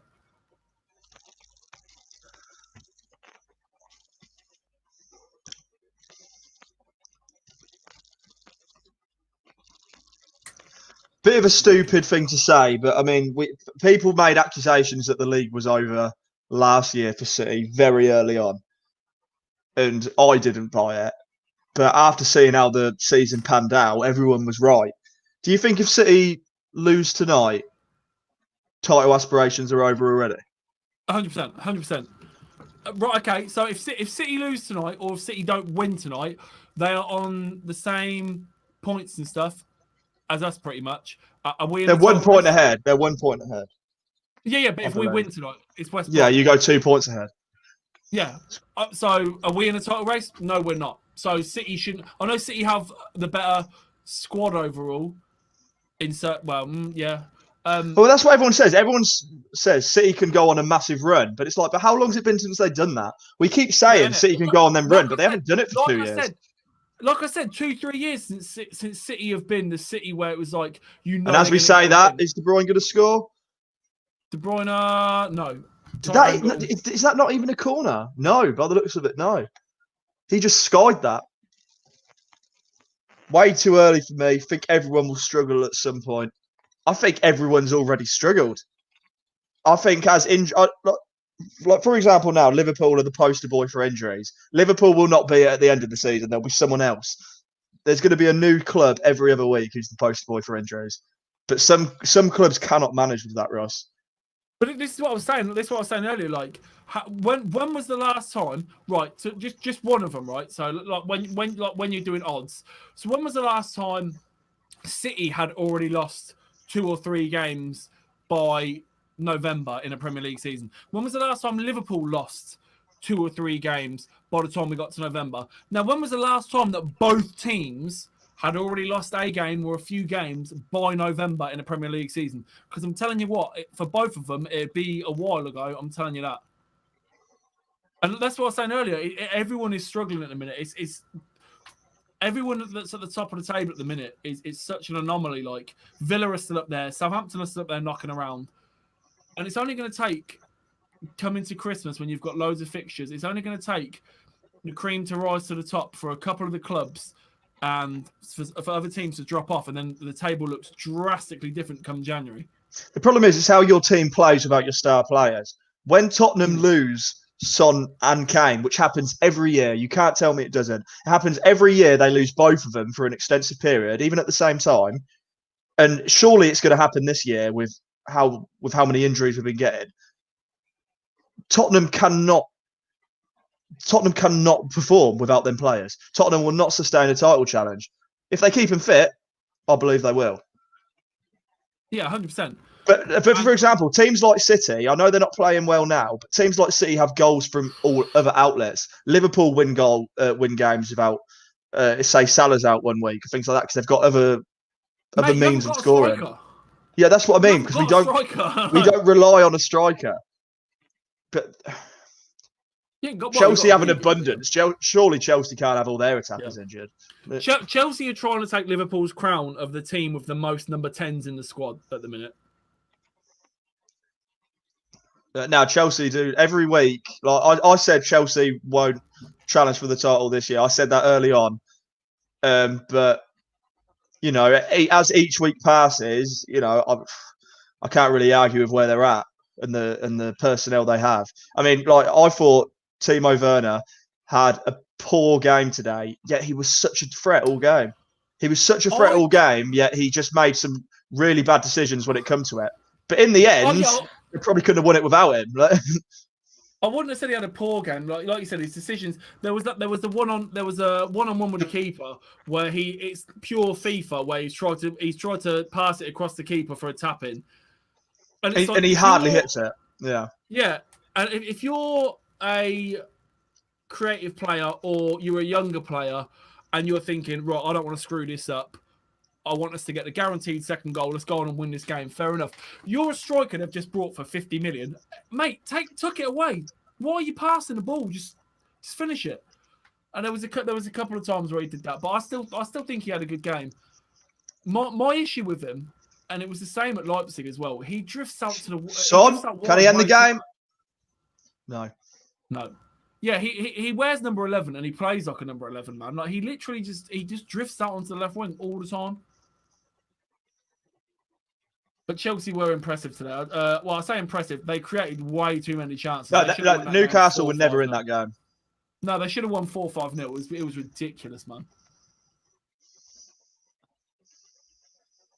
It's still looking like City here. Tottenham are getting the odd break. But they still look quite dangerous on the break. But it's just... And honestly, I'm telling you now, I'm looking at my screen right now and I literally see 10 Tottenham white shirts in the half.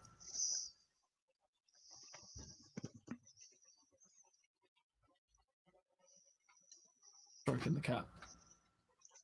I need to get Mauro a little 2 up top shirt. Have you even got a 2 up top shirt? Yes, I do. I was about to say. Because I don't. I love how the cat takes precedent over me. I don't either. I was just saying I do, so it made me sound important. But no, I don't. So it made me sound important. Yeah. What are you on about? If this is a thing, we're interns at 2 up top, mate. Interns. Behave with interns. That's what I mean. That's what we are. Co-founder. I'm like executive vice president of talent. Not anymore, you're not. De Bruyne, play that inside. Why have you shot, son? Because he doesn't have faith in his players. On the overlap. Dyer's been decent today, and we gave him a lot of stick at the start of this game, man. He deserves it. He's had a good game, though. Can we agree with that? No, he has. I'll never say someone's had a good game, but if you've got title aspirations, Eric Dyer's not the man. No! Ah!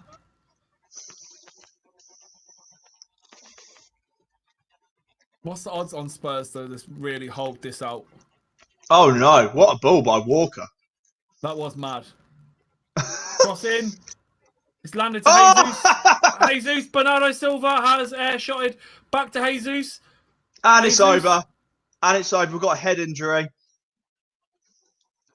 Wow, we're only 60 minutes into the game. This game's dragged. I'm not going to lie. It's gone on forever. Tottenham are still even money. On track, Frankfurt are drawing with Leipzig, and it isn't our guy Silva with the goal, by the way. I was tempted to. Oh, they're going for a penalty. Oh, he's trying to play that off. Ooh. This could be a penalty. Oh, no way! That's a penalty. No. They've given that this season. Yeah. Like we were saying I'm not saying I, as a man, believe it's a penalty, but if based on what they've done this season, they have to look at that, and I'm going to be gutted if that's how City equalise. Oh, they've not even looked at it. What? They've not even looked at it. Like Ross was saying earlier, like you were saying earlier, that the consistency of what they give and what they don't give is so bad, man. But do you think the people in the box probably saw that and go, I don't even want to query that? Because no one's asked for it. Even if they protested, that would have been a penalty. Fact. But what can he do? The ball's literally come down. His hands are down. We don't have to go into that. We've said this a million times. I know. Yeah. But hopefully that should be someone at Stockley Park going next. Like don't even want to look at it. I mean, you'd hope so, but then I'll tell you what. If I'm surprised City didn't make a meal of that. Maybe no one was looking at the monitor. Yeah, I don't think there was enough in it. Because if I was the manager then, I would have been all over that. I'd been running at the touchline. I'd have been crying. Especially having the Jesus one ruled out earlier. I'd have been crying murder, mate. I'd have been going absolutely mental. I'd have been Jose Mourinho in that Champions League game, running down to the corner flag. Who are they bringing on? Lamella? No, it's not Lamella, is it? I thought Lamella was injured. Well, I couldn't see. He had a coat on. Give me, cut me some slack. Lamella's got that shepherd's pie hair going on at the minute. How am I sounding? Because I've had to stick exactly my mic up because I've been snacking. Yeah, that's fine. Sound. Oh, Son's through. Son's through. Son's. Edison, where are you going? Edison is so bad, man. Oh no, okay. I think that's unfair to say his positioning's bad. I wouldn't say he's a bad goalkeeper. No, he's not a bad. No, sorry. I always moan about his positioning. So whenever I criticise him, I just assume that that's what I'm going about. But yeah, he's mad. Because I thought Edison was actually one of the bargain buys for how much they paid for him. Because he was like, what, 35 million? And that was world record at the time. That's a wild touch from Son. That's a wild I know. Touch from Son. He panicked. He panicked. Son could have ended the game right there. Right, while City are playing this round the back, I need to go to the bathroom and play it round the back. That sounds awful. I'm not going to lie to you. That sounds awful. Maybe some better terminology. Oh, no, not you. Not you. Not you. Not you. Not you. Not you. Ross, do you think Tottenham are going to do this? Anyone who's in the chat, I have no idea what's going to happen here. Oh, I've had a shave. I feel about 12 years old. Nobody's getting 90 points this year. Going to be tight until the end. Yeah, no one's getting 90 points this year. I agree with that. I think Liverpool are going to lose their unbeaten run since 2017 against Leicester. But the injuries they've got in defence and Jamie Vardy. Oh, God, I'm nervous for that game, I'll tell you that.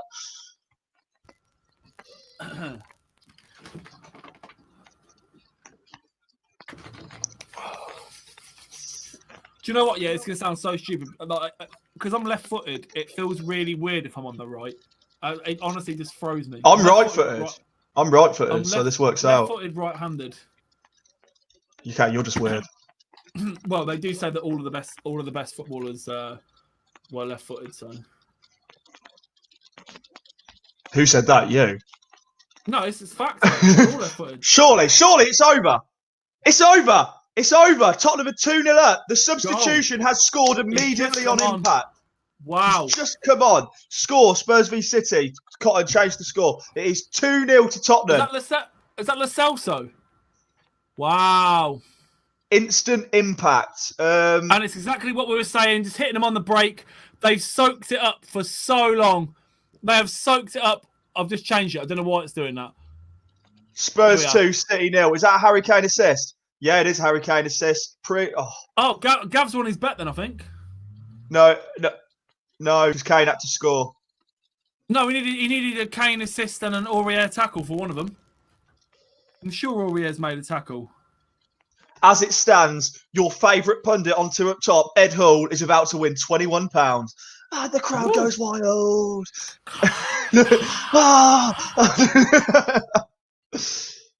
No. City Question marks? No. It's 2-0. It's 2-0. 2-0 to Tottenham. Spurs. Yeah. Mate, are you a Man City fan? Are you a Spurs fan, Alonso? Pep's done out here, mate. He's done. Game over. Absolute done. Look at him. I love that. That is Cotton's never had so much enjoyment out of cracking open a beer just then. He's done. ASMR. Oh, I should have got on Tottenham when they were still decent money. But then again, City were attacking so much, it weren't even worth the risk. We've nearly gained 35 followers on Facebook, so anyone who's new, just like the page. Thank you. Beautiful. Thanks, guys. And we've still got the Man United West Brom game straight after this, and gals. Oh, God, I'm going to be a mess for that.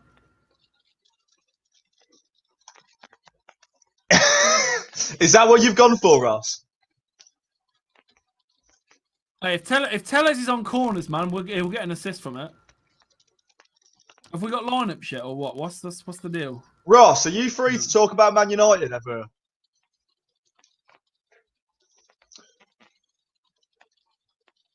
Ross has got some mad Man United shirts. This is exactly what we were saying though. Like City getting hit on the break. What? No, it was in the go one of two ways. Let's be honest. I mean, I know that sounds like a blatant statement, but the game plan has been the same from start to finish. I'm gonna say this right now. Every single Tottenham player has put in a 10 today. Dyer has been a wall for effort. Well, I'll just say across the pitch. Like Dyer's been a wall, and Domble's been decent. Sissoko's been decent. No, I'll agree with you because you're right. I cannot think of one player who's had a bad performance. I couldn't criticise the Spurs player today. I really couldn't. They've stuck to the task. This is so Mourinho. It's regimented. They knew what they had to do. And like we were saying earlier, and again, don't shoot me, but this has been dull, boring football. But you've got a result. As a United fan, Ross, I'll ask you this as well. It must hurt. Let's say Mourinho won the league. What would your feelings towards that be? Because not only has he got sacked by United, won the league with Tottenham, who everyone bantered. Is that a mistake on your end, or perhaps? No. Mourinho ain't United, man. Mourinho ain't United. Like, no, I agree with you. I agree. He was there for a few years. It weren't a thing. Like, at the risk of upsetting a lot of people when I say this, I think Mourinho walked into a better squad at Tottenham than he walked into the squad that was at United at the time. Yeah. He's also been backed better. Look at the players he was allowed to bring in. They've definitely backed him better. I'd have no ill feelings towards Mourinho if he won the league. It's like Mourinho's not nothing to us because I don't want to discount his time that he had at the club. But like it's not that deep, man. Like, but he got the highest league. He got the highest league finish since Ferguson. So didn't win it. Most points, highest finish. Didn't win it. Yeah, I know, but that's what I'm saying is he won the Europa League, which was your first ever one. He won a League Cup or an FA Cup? League Cup? No, that's what I'm saying. I don't want to discount what he did for the club, but like he isn't United. No, but I'm not necessarily addressing this at you, but Ross will know that is our mate Josh O'Dell. Lots of people, and this is cross everyone calls him a dinosaur. And yeah, maybe he uses a lot of old tactics and he didn't evolve initially, but he's still a winner. Look, yeah, I still rate him highly. It's not exclusively different. Like you can still be a dinosaur and still win things. Like in England, right? We could literally play 4-4-2 at the Euros and play literally what Alf Ramsey played and still win the Euros. It doesn't mean that you're not a winner or a dinosaur.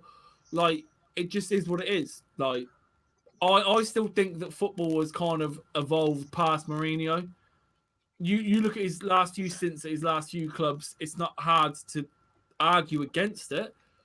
I don't think football's evolved. I generally don't. I just think a new evolution has been made. I just think it goes hand in hand with the old one. It's just whatever you choose to play. And whoever has the better players at the end of the day is going to win. And like I said, like the squad that he walked into at Tottenham was way better than the squad he walked into. And Tottenham. We could literally copy and paste this soundbite forever, right? But yeah, here we go. When Moyes arrived at United, he had literally Fergie's cast-offs because a lot of them retired, a lot of them left on freeze that year. Let's not forget, Evra left. Like Vidic left. We lost about 11 first-team players either on free transfers or retired or sold. Right? Great touch, Jesus. So then Moyes had to go out and buy players. Moyes wasn't backed by the board with the players that he wanted to get because we were laughed at when he wanted Tony Cruz, he wanted Bale. Who did we get? We got Fellaini and Obertan or whoever it was that brought Obertan. That was Fergie, I think. But yeah, so we got that. So Moyes gets the chuck 9 months into the job because he didn't win anything decent. Van Gaal comes in. Van Gaal buys all the players for his system, his formation. We get wing backs. We get central midfielders that can be deployed as CDMs, right backs, left backs, blah, blah, blah, blah. So all we brought was like defensive fucking players. That went tits up under Van Gaal. It was boring football. Yeah, we won us the FA Cup. Wasn't great. So he gets the chuck. So then when Jose finally comes in, he's got Fergie's old cast-offs. He's got Moyes' cast-offs. He's got Van Gaal's cast-offs that don't fit his system at all. So it's like he has to start that whole process again. And Mourinho came into a really bad squad as well, a really bad squad. And then again, he wasn't back to the hilt that he wanted to. Mourinho, what I can say about Mourinho that I loved about Mourinho, when Mourinho went out, he went out on his sword. And Mourinho went out and went, do you know what? Fuck you, Glazers. You didn't back me. I wanted this. I wanted that. And he called him out in press conferences in his last few weeks as United manager because he knew the time was coming. And he called him out. And he was literally like, do you know what? Bollocks to you. And that's what happened. And this is what happens when he goes to a club with a half decent squad, and they've backed him, mate. They brought him Gareth Bale back. They brought in players. They brought in Højbjerg. They brought in players that he's identified and wanted. So I'm not surprised he's doing well this year. And they've got a tough mentality which they didn't have in Poch. Yeah, and like that's it. That's what he brings you. It's solidity. It's boring. Don't get me wrong. It's boring, mate. When we won the Europa League, we beat Celta Vigo. Was it 1-0? And it was boring and defensive. And they should have scored 4 goals in that game. And we got lucky. But when it pays off, like today, we're watching this game, and the takeaway from this will be Mourinho's outclassed and out-tacticked and out-thought Pep, right? But anyone could have said that's how he's going to set up. We all could have. But it's true. Yeah, exactly. But it's 2-0. So the residing fact from this will be it's 2-0. Mourinho's outclassed him. He's outmanaged him. He's outthought him. But if you've watched this game, mate, we both know this has been all City. Spurs have hit him twice on the break. But like, you're right. Let's say the same game plan happened, but Man City won 2-0. It would have been Guardiola masterclass. Exactly. Pep Mourinho being too negative, and it's he's still negative. It's easy headlines. I am applauding Mourinho because I think he's got it completely right today. But it doesn't stop the fact that I think he's a defensive manager. But this is the problem I have. It's like, so Alex put Arsene Wenger was a dinosaur. And by the way, I've tremendous amounts of respect for Arsene Wenger and what he did for English football. So this isn't a dig at him. He still won FA Cup teams in his career. This is why I don't like Mourinho being put in that bracket. Mourinho did it across a number of years. Let's not forget his first Premier League title with Chelsea. When was the second one? 2013? 2015? 2014? He won in 2006, and then he won with Chelsea again. He won 3 with Chelsea. He didn't win only one title in his first time around, surely. No, he didn't. He won 2 with Chelsea the first stint and 1 on his second return. He's done it at clubs all across Europe. And for example, he could have gone and ran away to other leagues, but instead he's come back to a league he's an icon in. He's one of the staple managers of the Premier League. Like, in the soap opera is the Premier League. Yeah. Do you know what I mean? And he's come back. He's come back and took a Tottenham side. And if he won the title again, he's certainly not a dinosaur because he's still winning the top trophies. He's done it at every league. I still stick by my opinion that he can still be a dinosaur and win. It's not mutual. I don't think they're exclusive. I think you can be, but at the end of the day, who cares if your team's going to win something? Do you think Tottenham care? Because I guarantee they're just desperate. That's what I mean. That's what I mean. Who gives a shit? Like I still think he's a dinosaur, but like if you win, what does it matter? Like if United sacked Solskjaer and bring in Roy Hodgson tomorrow, and we win the league next season. He's not evolutionized football. He's still a dinosaur, but you get results because he could just go, all right, you score more goals than them, and then we'll go tight at the back. Like it's nothing new. Like they're not mutually exclusive. But Tottenham this season, honestly, this is a warning shot. This is a warning shot across the bow of everyone else. Tottenham have beaten not lesser teams, but they've beaten the mid-rank Prem teams. Mate, you said this because I remember I said I don't remember exactly which show it was, maybe a Premier League review show. I said Tottenham are going to challenge for the league this year, and it was about, and you said no because they're going to come unstuck when they come against someone like City, and that was the exact team you said. And they're proving me wrong today. And that's why, 100%. I agree that they will. This is their year to challenge for the title. But that's what I said earlier. This is their best chance to. This is the one. This is Since the year. Poch, but they've actually got Don't worry about experience winning now. Yeah. Don't worry about the season that you pushed Leicester all the way to the end and then finished fourth or whatever it was. This is Different it. This is the team. one where. This is the one where you need to. No one else is taking this league by the scruff of the neck, right? No one is. You need to go grab this and make this your own. And if Tottenham are ever going to win a Premier League title, this is the one. I mean, yeah. I mean, look at what's around you. I mean, Leicester are a one-man band in terms of Jamie Vardy. Don't want to be disrespectful, but if they lose Vardy, similar to if Tottenham lose Kane and Son, it's game over. So they're your rivals. Liverpool, they've been plagued with injuries, and I'm not on about the short-term ones they've got. I'm on about they're missing players like Van Dijk. You know what I mean? Probably been one of the best centre-backs in the last 2 years in the Premier League. Like, if there's ever an opportunity to go win the league, it's now. Because all these clubs which have been serial winners the last few years, will rebuild in the summer. No, this is exactly what I'm saying. Like Spurs will never have a better chance than this ever again. And you will lose Kane, I believe, if you don't win it this year. Because there's only so many promises you can make a man with that much talent. And if you don't win it this year, Kane will not believe that you can win it another year. And can you blame him? But as it stands, I feel like I'm just getting a bit negative on Tottenham. Tottenham have been brilliant tonight. No, do you know what? For the last year or so, I have had some not harsh opinions on Tottenham, just some very home truths about them. But listen, look at them this season. What can you say? Like, you can if you're an honest football fan and you're not just having bias or play or teams you don't like or whatever. Tottenham have been great. They have been great. They have been boring at times, but what would you rather have? There's been games. I think I want to say Southampton game. I might be wrong, but there's been times when they've scored 90th minute and literally Jose Mourinho a win out of it. And like I said, I've got Spurs fans that are friends, and they aren't always infused with the way the game is played. But at the end of the day, it's a result. As cliche as it is, it's a results business. And if you're winning, what does it matter, man? What does it matter?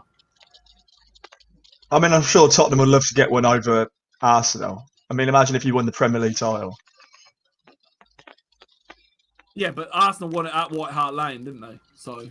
Yeah, I know, but that's what I mean. Tottenham are always saying that the tide in London is changing in North London, but as a neutral, I've never really suggested that that's a thing. I mean, you can be better for a few years, but Arsenal have still won FA Cups.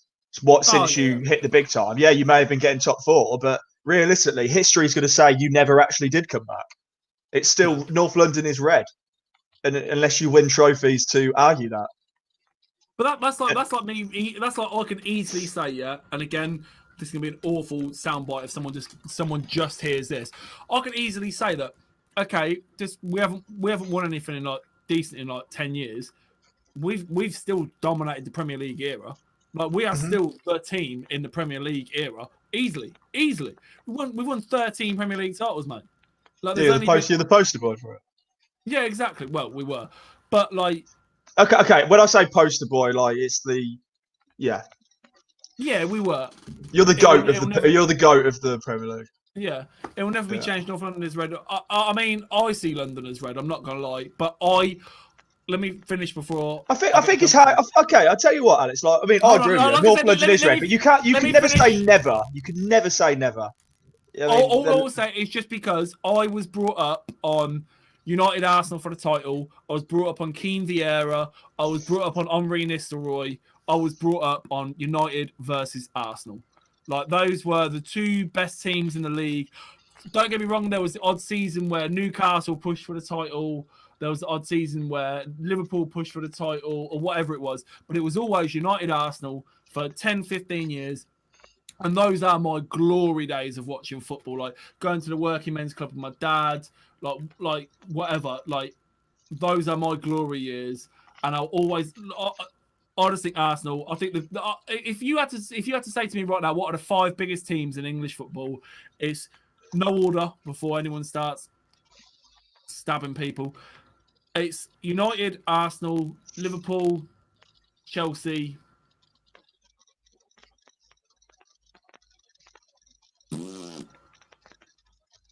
Oh god, I'm really gonna upset someone now with a fifth one. What did I say? Is that who you're ranking biggest teams in England? Yeah, not in any order. Not in any order. Oh yeah. Not in any order. United, Arsenal, Chelsea, Liverpool. I'm talking of all time in the Premier League, not the last 2 years. Oh, if we're on about Premier League, I mean, no, but I think while you're thinking about that, Alex has obviously been a bit cheeky with it. If you don't know, Alex Osborne is an Arsenal fan. Without a doubt, North London is red. But I mean, like for example, let's say Tottenham won that Champions League. I mean, Arsenal never won a European Cup. Like, if Tottenham could win a Premier League here and then really invest, they've got the brand new stadium. I mean, it's all what ifs and buts. But Tottenham could kickstart an era. You never know what's coming. If they won that Champions League, they could have even pushed on from there. It can change just like that. But as far as I'm concerned, Arsenal have won 13 league titles, the record for FA Cups. I mean, if Tottenham want to make North London white, they've got a long way to go. Let's be honest. All right. What's his name? Why has his name escaped me then? Who's your man? Alex? No. Oh my god, that's gonna annoy you so much. Oh Jesus Christ! What are you on about? You just said, all right then. Yeah, hold on. I forgot the guy's name. Oh, that's gonna really upset me. Well, Alex, why are you thinking that? City, I had a look. They're like the fifth most successful English club now in terms of trophy tally. I think fourth for Chelsea, third are Arsenal, and then I think United are still top. It's really up for debate about that. I mean, it's like, what do you count as a trophy? I think major trophies have got the exact same amount. Nothing upsets me more than people adding the Charity Shield to trophies. Yeah, I know. That's what I mean. Because I think you've got something like 23, 24. We've got 15. It's like, I don't care. It's fucking embarrassing. Count your Premier Leagues. Count your Champions Leagues. Anyway, that's a whole other subject. We should probably do something on that. But that's what I mean. No one's going to remember, like, albeit we go, oh yeah, City bought their success. Generations time, when we're long gone, history is just going to state that City have won more titles than this club. You know what I mean? No one's going to remember how they got big. No one's going to care. Ooh. No one's going to. Let's say City in 50 years are sitting top of the trophy tally. Well, then, sorry, but they're the biggest team in England, biggest club in England. And it'd be a tough pill to swallow, but that's just the fact of it. Coming back to this game, I do feel City have become a bit stale under Pep. I'm not sure if him signing that extension was a wise idea. I don't think it was either. I was absolutely certain he was going to go. He probably knows that's a cushion. He'll get a bigger payout if they do sack him. Did we not say, and did I not say at the start of this, before the game even kicked off, I said City under Pep, they aren't what they used to be. How many times a season did City lose under Pep? And now hold on, let me check this right now. So there'll be some crazy stats floating around on Twitter and stuff later, trust me. But so standings, right. So Man City have already lost 2 games and drawn 3. So they've dropped 6. They've dropped 9 points already. And we're only in November. When was the last time City had dropped 9 points? Yeah, he's off. When was the last time City dropped 9 points by November? This is exactly what I was saying earlier. Last year? They're dead. Maybe. They're a spent. I said this last season as well. And I said this on the award show. I said this last season during the shows. City are a spent force. They don't look great. They don't defend well anymore. They don't attack well anymore. But Jesus is a bum. Look at him. Look at him.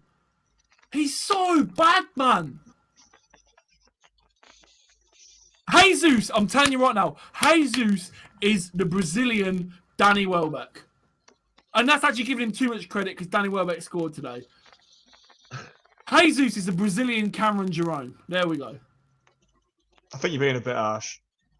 Nah, mate, I say it every week. The guy's a bum, man. But yeah, come on, boy. I'm assuming you're a Tottenham fan, or maybe you just like to see City lose. Lots of people do. But yes. Jesus' goal scoring record, right, and his performances are fine if he's a striker for Villa or he's playing for Southampton. When you're pushing for the title and that's your main striker and those are his performances and that's his record, no thanks. No, I understand where you're coming from, but I think calling him the Brazilian Welbeck is a disgrace because Jesus could be a striker for a lot of teams. A lot of teams. I bet if you actually look at his record, it's actually not that shabby. It's not great.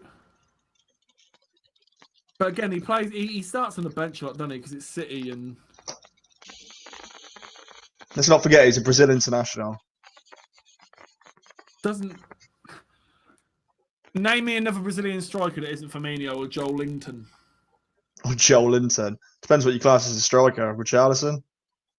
Winger, but I'd probably say he's a... Oh my God, he has gone down like Jenna Jameson in the 90s. Jesus Christ.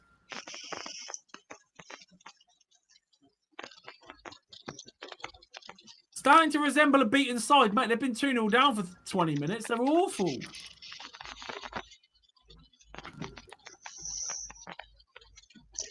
Tenner on Teller's assist, easy £30. I'll tell you what, Ross, I'll be thinking of you when that game's on because I think you're wasting your money there. Lineups are out as well, so I can tell him he's definitely wasting his money. Is he not even playing? He is. Teller's is playing. Ross probably had a heart attack. I can tell you all. Actually, we'll wait for this game to finish. We'll wait till the game to end. This game is lost. Ed Hull, big man himself, has just won 21 quid. That's the real winner here, not Tottenham. But yeah, I mean, I guess we should carry on talking about Tottenham a bit. That they are now sitting comfortably at the top of the table with the performances that they've put in the last few weeks. I mean, let's not forget last week they got such a Harry Kane late goal. They've proved they can win dirty. They've proved they can sit deep. They've got all the makings of a title-winning team. Yeah, that Harry Kane goal last week annoyed me, but it was like Liverpool do it all the time. like you just said, there is like back to front. There is no reason that this Tottenham team don't have the qualities to win the league. They've got everything. They can defend well at the minute. That they're attacking well. World-class striker and a very good player in Son as well. A lot of people will probably say Son's world-class, but I don't like to dish world-class out that much because it all depends on what your bracket is. I think world-class gets chucked about way too much. I think Son's a fantastic player, but world-class, I think there's only 20 world-class players. Oh, what a save. What a save. Well, that really just been called on match during this game. It's a great save.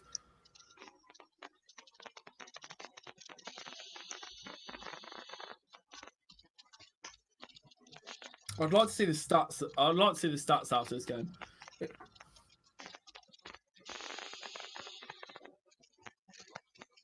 Agree with Cotton about Gabriel Jesus. I just don't see the required quality there. Nah, me either, man. 100%. I just don't think he suits this team. I bet you if you stuck Jesus in a Leicester City, he'd score much more goals. Yeah, that's fine. Then don't buy him. But not because of the stature of the club, because of the style of play. No. I think City just don't suit him. I agree with you. Yeah. But I also just don't think he's that great. Do you remember hold on. This is one of those. Do you remember, right? And I'm not even joking. People that are like little boom. Well, we're the boomers. So all you millennials might not even remember this was an argument, yeah? About 2 or 3 years ago, there was this really, really, really heavy argument that was biased more towards Mr. X than it was Marcus Rashford. But do you remember when there was a narrative for about 6 months, about 2 or 3 years ago? Can I guess? Iheanacho. Yeah. Iheanacho was better than Rashford. Like, okay. Iheanacho. No, to be fair, I mean, you can understand why people were saying it. Like, they were both showing the same kind of performances. They were both coming through the 2 Manchester clubs. You were first and second, both for you. Like it was a paper's wet dream. And I thought this Iheanacho looks a good, promising player. But I tell you one thing though. I bet you if Iheanacho come through the Man United team and Rashford come through the City team, Iheanacho. No, I'm not saying he would have done the same, but Iheanacho would still be part of that squad right now. He'd have a better time of it. Yeah, he'd have had a better time of it. You got to remember, Rashford is an English player playing in the Premier League mate. for a more needing club. Phil Foden. I'm telling you, look, like England have just come off that fucking result against Arsenal, right? Foden had that quality game. Now City are losing the game. They need some creative That spark. was awful. Look at that. They need something, right? They need a creative spark. They need something. Where's Phil Foden? Literally, like what? He came on in the 74th minute. Like what's the point? Not happening, Ross. I'm telling you right now. Stay away from that bet. You've literally brought Phil Foden on while you're 2-0 down. Too fucking late, man. And this is the thing. Like I always cry foul about Pep. Everyone gives Mourinho shit about not like nurturing the youth. Pep is the worst for it. You've literally got the hottest young talent in European football that isn't Mbappe or Haaland right now, right? And you're not giving him game time. And like there is, I tweeted out that sarcastic tweet. Now watch Foden get 14 minutes of game time. He came on the 74th minute, so he's going to get 16 minutes of game time. Sorry, I was 2 minutes out. But like, what's the point? Like already he's making things. Is that a free kick or is he blown? But what's the point? Imagine Foden coming up through someone else's youth academy, man. He'd be starting week in, week out. Isn't it? Of course he would. Oh, Pep look raging. Pep look raging. I've got so much time for that. Pep look fucking raging. Phil Foden injured?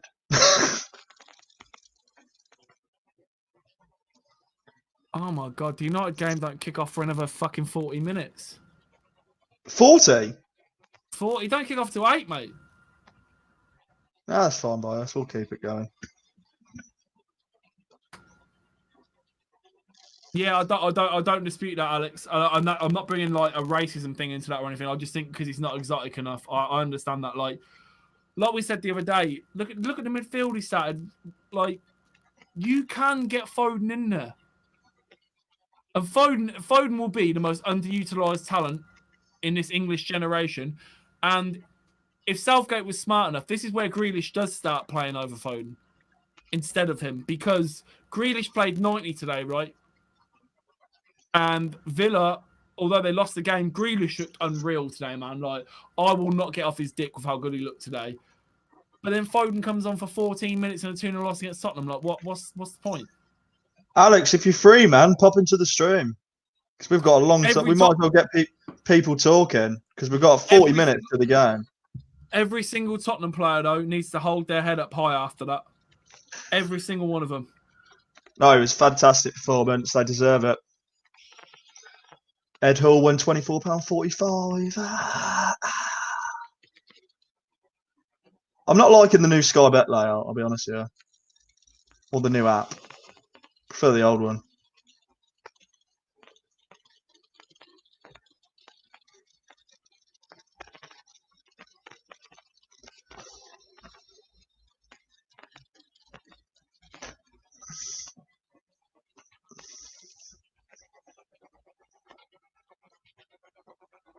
Danny Welbeck. Right, so there's been at least 2 goals in every game. Watch this be a 0-0 between United and West Brom. I agree with you. There's something about Man United. I mean, I hope I'm wrong, but there's something about seeing Man United v West Brom and it looks so dry. It just gives you dry vibes. Maybe it's just me looking at it. What do you think? Well, based on how the season's gone so far, Cotton, tell me how you think the United game's going to go. 1-0. Seriously? Is that how you seriously? Yeah. Not all jokes aside? Oh, that's not me being pessimistic, so I can be like, oh, we won afterwards. I genuinely, I don't know, I'm just not entirely enthused by the affair. Jesus, that table's a joke, man. Right, Super Sunday. They're talking about Super Sunday, so let us talk to you about Super Sunday. We will be doing another watch along tomorrow for the... We're going to be doing Arsenal versus Leeds. Alex, who's in the chat right now, he'll also be joining us for that. He is an Arsenal fan, bless his cotton socks. And then after that exciting fixture, we've got Liverpool versus Leicester. I'll be honest with you, like I was excited for the Tottenham City game, but them two games back to back sound brilliant. Yeah, they do. I tell you what, Leeds are heavy. I mean, I can see why, but if you want to bet on Leeds to beat Arsenal, you don't get much money back at all. No chance. 3 points and a kebab on the way. That doesn't sound too terrible, actually. Just don't use Rios. We had a bit of an experience last night with Rios. Don't use. Well, not Rios. really. I got my money back. And on top of all this, because obviously you guys now know I'm a genius when it comes to football. I win every time I bet. Bar Aston Villa, we won't talk about that. And PSG. Yeah, okay, I'm all right. When the fun stops, stop. When the fun stops, bet it all. No, that was a joke. I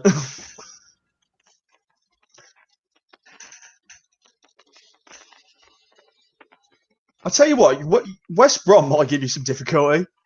I think they will. Listen, I'm telling you. I'm having a look now at Man United versus West Brom, seeing if there's anything tasty I can sink my teeth into. Maguire to score a header. Didn't he score 2 against Everton? Or no, that was one for England, one for United.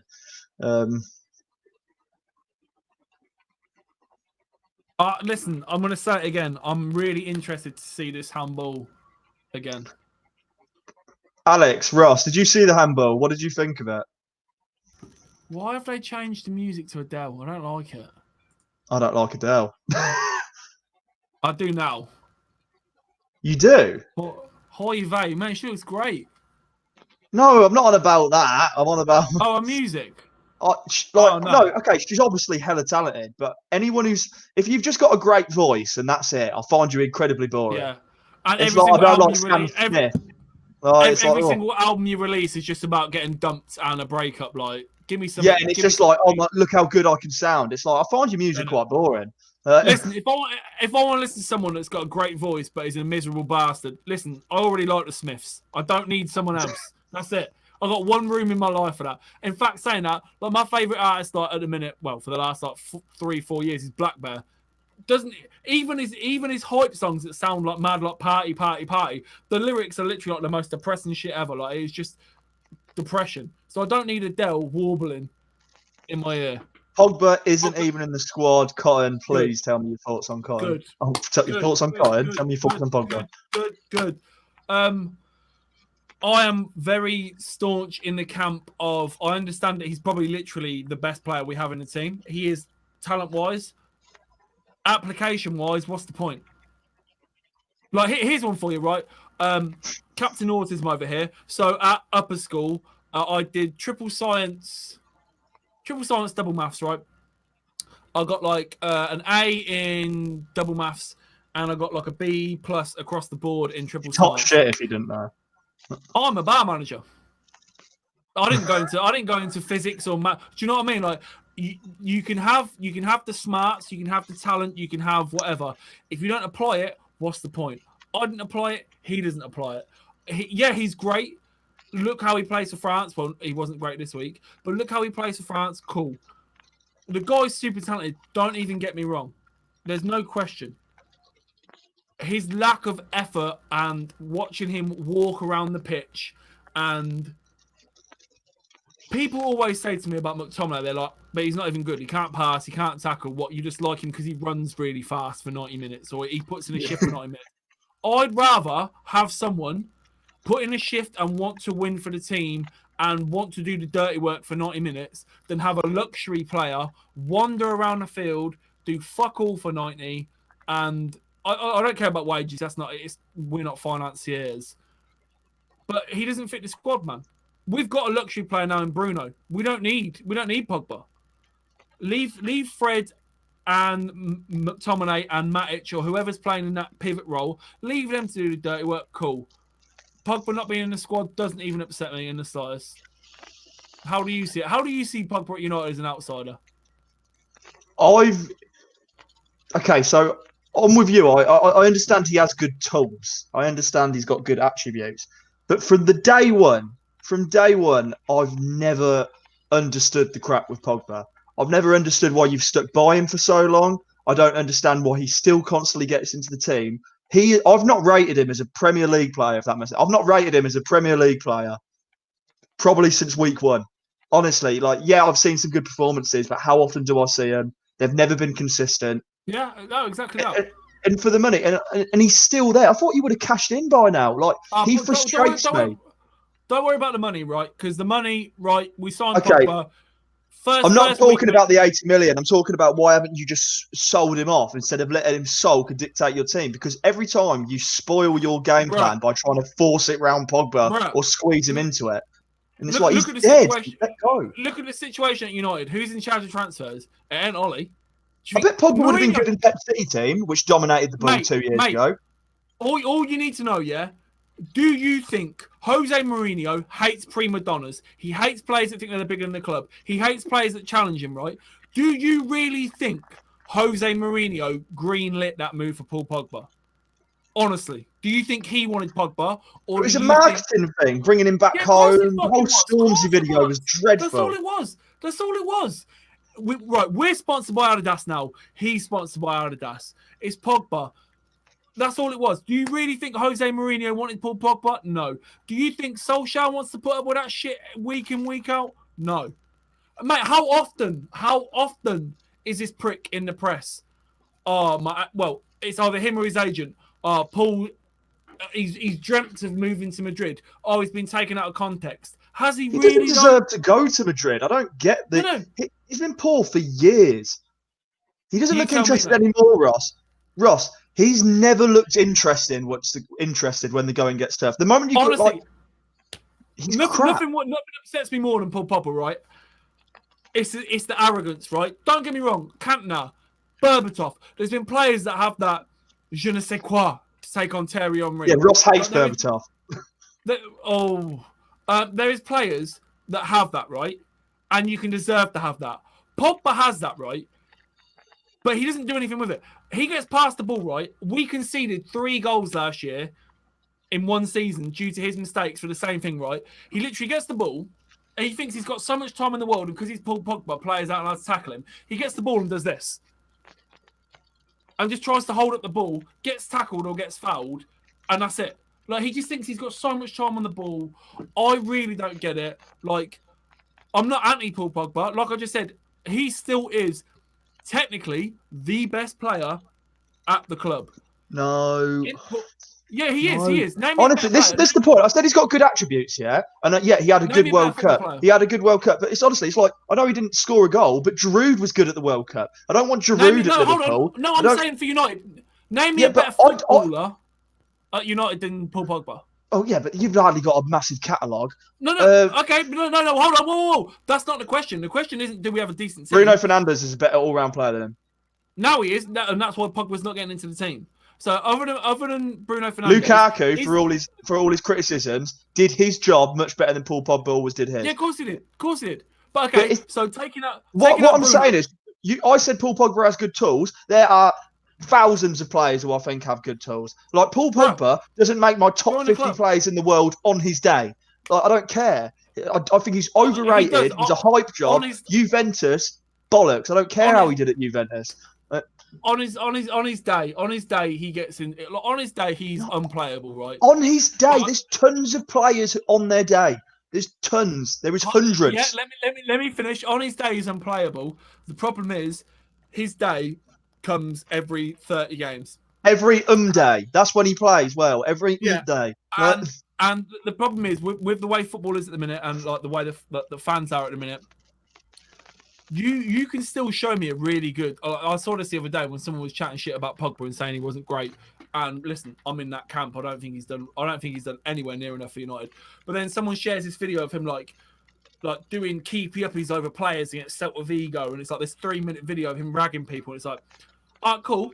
That was over the space of like 3 years. Now put a compilation together for me of all the times he's literally cost us a goal by holding on for the ball too long. Show me how many times he's been bitched off the ball strength-wise by someone that isn't anywhere near the size of him. Like, for every plus for anything that Pogba has done at United, there's been like 3 minuses. So I just for him not being in the squad, I couldn't give a shit. I honestly couldn't. Van der Beek's there now as well. We've got players that want to play for the club that aren't in the press every other week with their agent saying that they want this move or this is the dream move.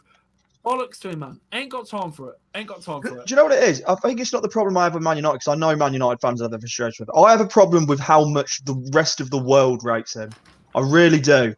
I really do. Like, he gets defended to the heavens by. So I mean, imagine. I understand in France. I understand when Patrice Evra does it because he won. He's part of a World Cup winning squad. If you talked about any England winning player, let's say they won it in 2018, I would have defended them to the hills because that's just how it is. But I don't understand how the world rates him so much because.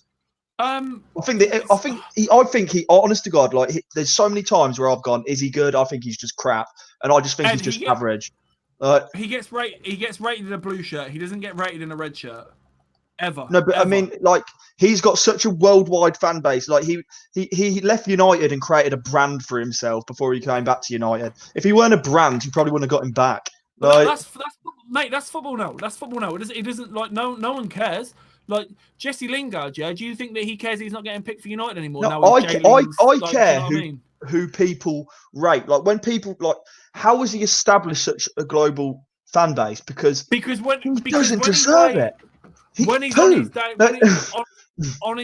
on his day, he's unreal. He's unplayable. Yeah, but who is he playing against? On his day, who was he playing against? On his day, who was he playing against? Depends. No one good. Hold on, it depends what his day is. Is his day for France? Is his day for United? Trust Ed, I'm with you. I agree with you. That France have one of the best squads in the world. Tell me a time where he's took the game by the scruff of the neck and put in a world-class performance. Bam, go. There's been one, and do you know what the problem with that one? Do you know when that one game was that he absolutely dominated? World Cup final, he was a fucking boss. World Cup final, he literally, the fact that he didn't win man of the match for that game was an absolute. No, Mbappe didn't got that because he did. He broke Pele's. And that was why Mbappe got man of the match. But out of interest, I mean, we all talk about it's knockout football. France were one of the favourites to get to the final. They had one of the best squads. If you told them they were playing Croatia in the final, they'd be like, "Oh my God, we're going to win the World Cup." Yep. Come on, I don't care. He could have been playing against Sunderland in the final, as far as I'm concerned. They all could have had a good game. I'm not backing him. I'm not backing why people rate him. I'm just telling you, like, this is the problem. He does have every now and then a fucking worldie. Yeah, sure he does. I know. We're not disagreeing. We're not disagreeing because, but I think every player I've ever seen's had a good game, and at some point, hence why they're professional footballers. I think it's not an unpopular opinion. Here's my unpopular opinion as a spoiler: Paul Pogba is crap. Like, he's absolutely crap. I'd rather start McTominay than Pogba, like 100%, just because he gives more. Like, I'm not even a Man United fan. His final pass isn't as good, and like he's whatever. But I'd rather have someone want to play for the team for 90 minutes than just wander around the pitch, man. You've seen it when he's tracking back and he's just wandering and like he's in his own little world, man. It's yeah. I'm exhausted from that. Yeah, we're on the same page. Fred has been better for us in the last couple of games than Pogba. Mate, Fred... I've been better in the last couple of games than Pogba. No, I'm going to go for a wee real quick, so you can discuss this with Ross for about 15 seconds. So I'll be really all right, quick. You go to the toilet and I'll talk to Ross. Fred, in the last 12 months for United, everyone took the piss when we signed him for 50 mil. Fred in the last 12 months has been one of the best box-to-boxes in the world for United. All right, before Cotton comes back, Ross, he's going to tell you how much he wants to have sex with Fred. I get hear it all the time. Honest to God, he's got posters of him everywhere. Fred is one of the top 5 midfielders at Man United. I'll give him that. Top 5 Man United midfielders in the current squad. I'll give him that. He's even better than Pogba.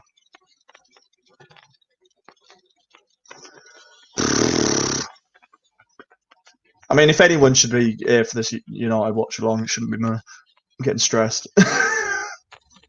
Yeah, basically, I want to have sex with Fred. I don't know if that's ever. Yeah, exactly. That's what I literally said. I said he would have sex with Fred, and then I also said, in my personal opinion, is Fred is top 5 midfielders at Man United.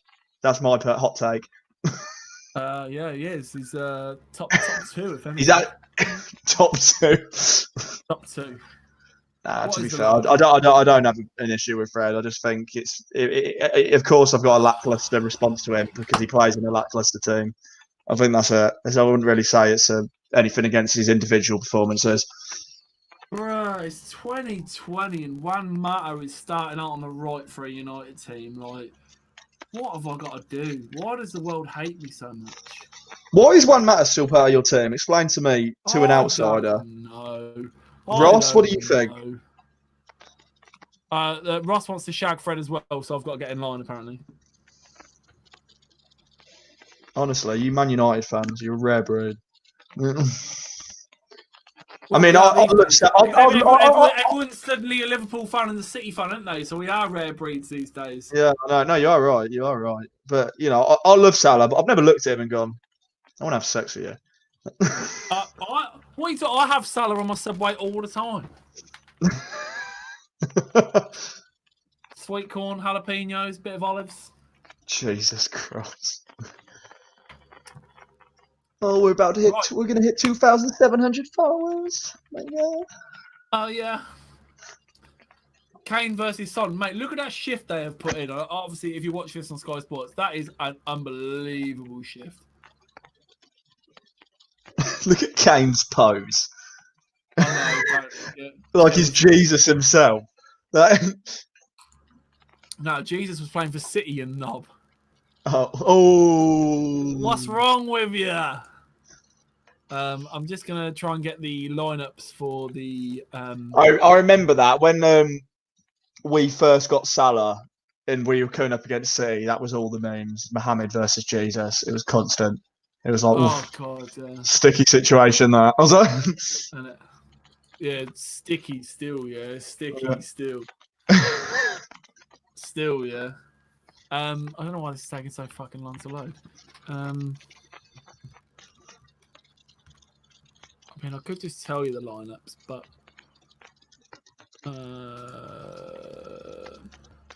here we are. Someone's actually asked a question on Twitter. Will City even finish top 4?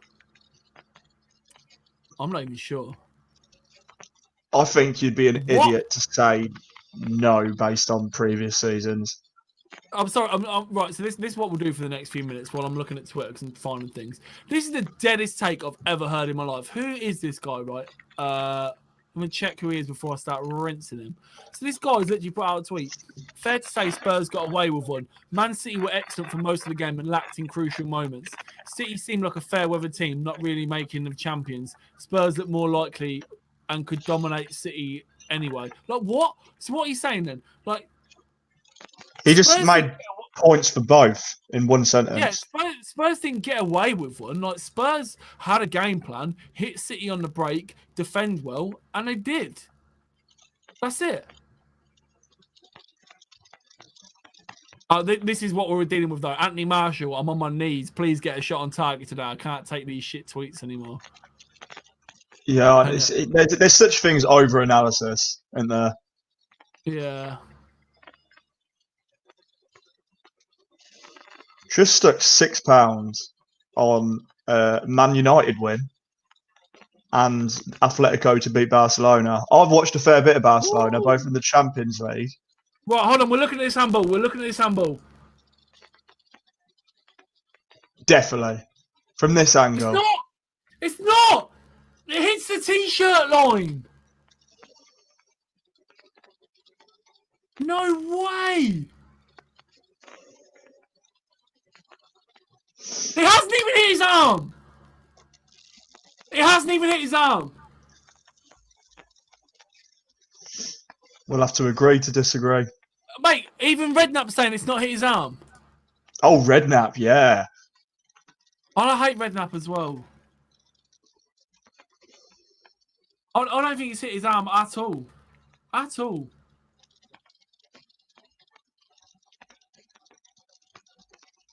Mika's fucking trim is looking ridiculous, man.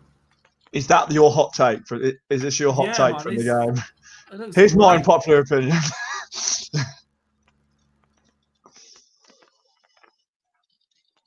Well, we're interviewing Kevin De Bruyne. I'd like to hear what his thoughts on this are. I tell you what, there's a big gap, isn't there, from Man City game to the United game? Probably because this is probably the highlight fixture. They wanted to cover it a bit more. And I can't imagine too many people will be staying I love West that Kevin De Ham Bruyne United. just said we kept Tottenham to 2 or 3 chances. Yeah, they scored 2 of them, mate. I tell you what, he's one that City have got to be careful of losing. Kevin De Bruyne could go to a Bayern Munich easy. Yeah, hold on. He's been saying it's up and down when the players coming in and out. Been a lot of changes. People coming in and coming out. He keeps referring to players coming in and coming out, like 4 or 5 times. Well, yeah, because I agree. It just messes with your style of football rotation. It's not the right rotation. He said first 2/3 of the pitch we played really well, not up front. So is he just slagging off Jesus? Yeah. De Bruyne, they've asked him about the handball, and De Bruyne said, "I don't know the rules anymore." He's literally just said about the t-shirt line, and it said it's hit him here.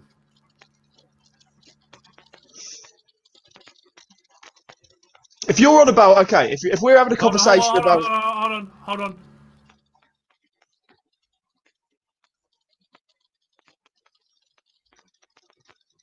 He's basically saying De Bruyne is basically saying like the rules keep changing week by week, and last week that wouldn't be a penalty, it wouldn't be a disallowed. Next week it is, like there's no consistency. He said it's hit him here as well. Hold on.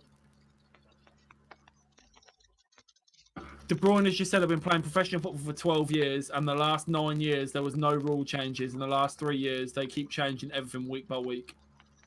He's right. And the people that change the rules should be in the game, not the people that are doing it. It's fair enough, man. Like, he's right. Can't argue with that. Oh, now I'm just talking about title aspirations. Yeah, I just wanted to hear what he thought about the penalty. But he's right. Like you said earlier, when you can't just keep changing the rules week by week, man. Like that. Like 2 weeks ago, that's a goal given. The week before it was disallowed. The week before it was given. The week before it was disallowed. Like you can't keep doing this to us. Doing this to us as fans. Doing this to us as players. Like what? Like where do you even start? Luis Suarez isn't even playing against Barcelona. Is he on the bench? That might have been in the contract. No, he's not on the bench. Yeah, what contract? They sold him. Yeah, but you can put a contract in a transfer. You can put like you can't play against someone. Well, they've been advertising it all week as a homecoming kind of thing. So I can't imagine. He might be injured then. I'll have a quick look. Yeah, you can do that even though it's not like a loan deal or anything. You can put that in there. Prem clubs have done it. He's got coronavirus. No, he ain't. I just read it. I haven't seen one thing about it. Yeah, I haven't either, but I've just read it online. Been ruled out with coronavirus. They all get tested before games, don't they? Yeah, one day ago. Yeah. Luis Suarez test positive for COVID-19. Interesting. Oh, there's fucking... Come on, lads. There's 10 minutes to go. Start talking about United West Brom. Let's get off this.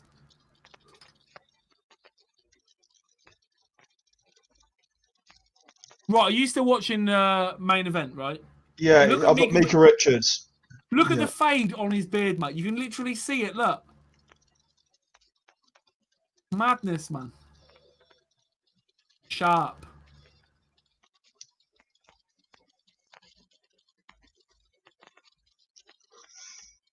Oh, I'm getting a bit bored now. I'm getting a bit bored now watching replays. I want to get back watching some football.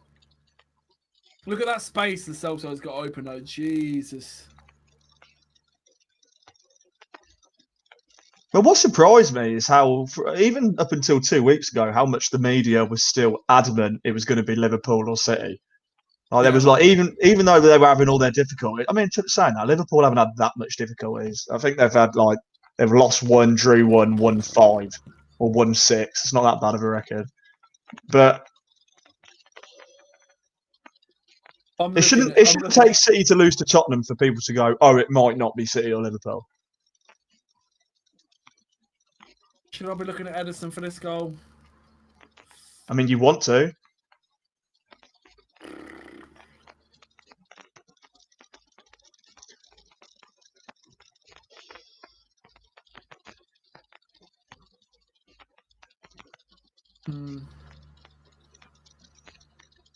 Just more praise of Harry Kane. Ain't it? Come on. Oh, it's on BT, boys. That's why. Right. Okay, Google. Play the Curb Your Enthusiasm opening music. Do you want it? Have you changed the title? I will do it in a second. Oh my god, my Google Mini has actually started playing. Okay, Google, stop. Is it BT Sport 1? Yeah, it is, yeah. I mean, you'd hope so. It's United. That's right, I've got a BT account. And away we go. We're in. Where are you at? I'll tell you in a I'm on an advert. I've got Ray Winston. Is Ray Winston? I've got to change this to United. No, I'm still on Ray Winston. Hold on, I need to do this first. I need to just change that. There we go. I'm hoping. I think we'll get more people in this one just purely because it's Man United. YouTube did change as well, even though it told me it didn't. So let me change that. Oh no, it didn't. No, it didn't. That's fine. That's fine. That's fine. Ross, what would we do without you? I'm on Tesco Mobile, by the way, now. Yeah, same. Every little helps. If you didn't know, Cotton, every little helps. Oh, you're a few seconds ahead of me. What are you on about? How do you know that? Because she's only just said every little helps. I've only just gone on to the other advert. Oh, I'm refreshing my page. Okay. I'm on the dog. No, he's only just opened his briefcase. I'm on. He's only just got to the dog. You're a few seconds ahead. It's fine. But I don't want to spoil the game for you, as it's your team. That's fine. Just don't celebrate when the goal. No, because that's hard. That's hard for me. Let me see if I can pause it. I've got a Peloton advert. I've got a guy on a bike. Now she's looking at a picture. Honestly, mate, you're about 2 seconds, if 2 seconds. So just, it'll be fine. I'm fine on the undercut, bro. Boxing's next week, isn't it? It's UFC tonight, and then next week is Dubois. Joe Joyce. Mike Tyson. Joe Joyce. Yeah, and the Mike Tyson. No, it's Mike Tyson this weekend, isn't it? No, it's next weekend. I thought it was this weekend.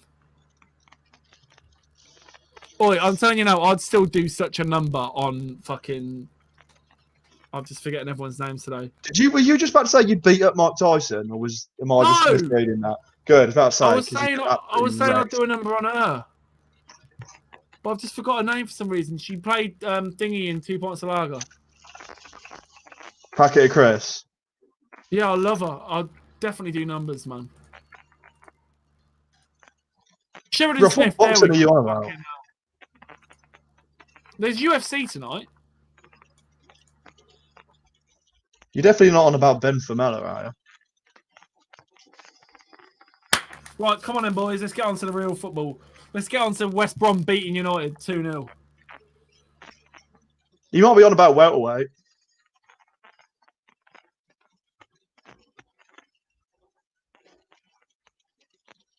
He's like the next, he's like our next version of Khan and Brooke.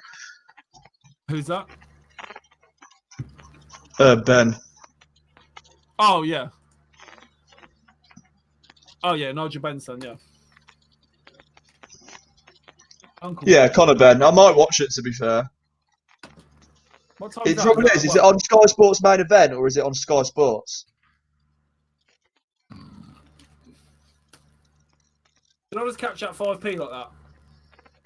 Actually, Ross, is it on Sky Sports main event or is it on Sky Sports? Because that'll determine if I watch it or not. It's on BT, isn't it? Is it not on BT? I thought BT had all the boxing now. No, it's Eddie Hearn, so you imagine it's on Sky Sports. Oh, okay. That's where all the money's at. It was Tyson Fury and I forget his manager's name. Frank Warren. Frank Warren, yeah. Frank Warren are the ones who do it on BT Sport. Oh yeah, that's why Fury, Dubois. Warren. That's why Dubois is next week then, yeah. Yeah. Yeah, there we go. Lockdown. That's a bad boy name for a pay-per-view. Lockdown, knockdown. I've got so much time for that. What channel is all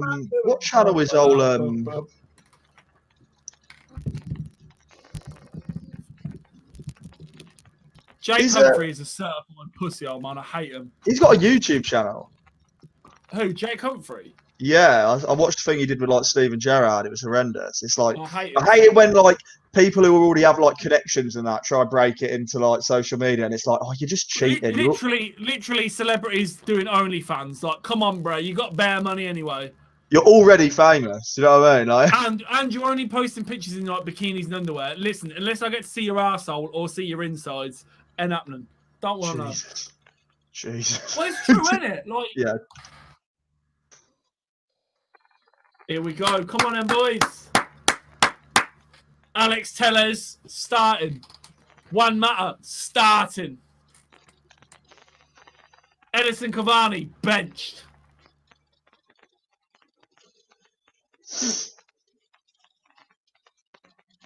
How do the players resist walking past that ball and not knocking it off?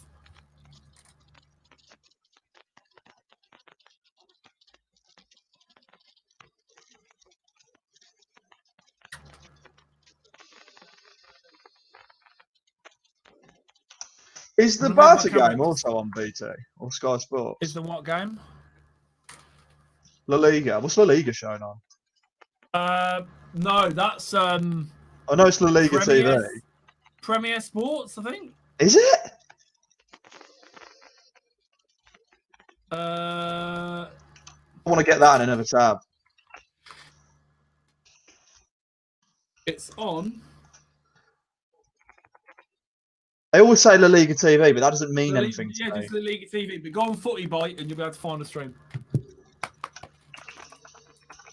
All right, everyone. We're about to see Man United come up against West Brom. We've already got more viewers in the Man United-West Brom game than we did for the whole of Tottenham-Man City, which really says something about the reach Man United has. And it's against West Brom. Yeah, like it says a lot. Cotton's now excited, which is nice to see. I feel like I should change my shirt. We're playing at home. I don't like it.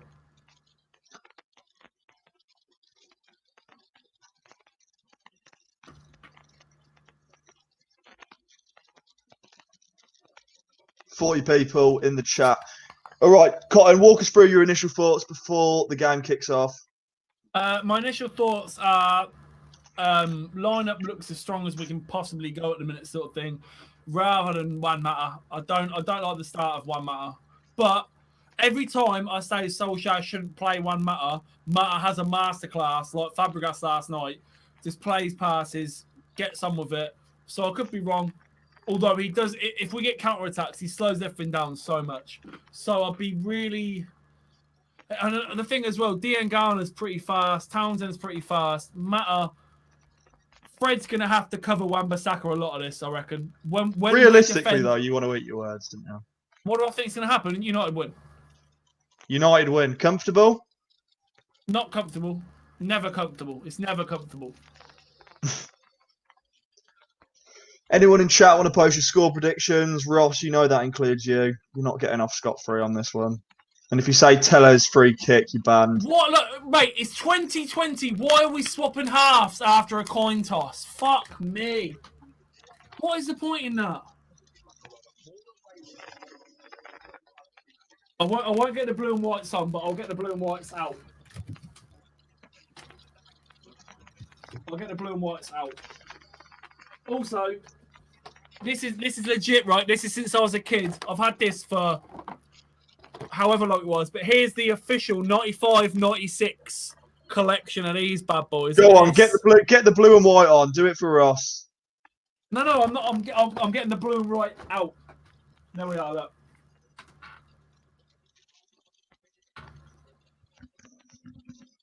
All right, we are about to kick off. Players are taking a knee, as we like to see. Did the same in the City-Tottenham game.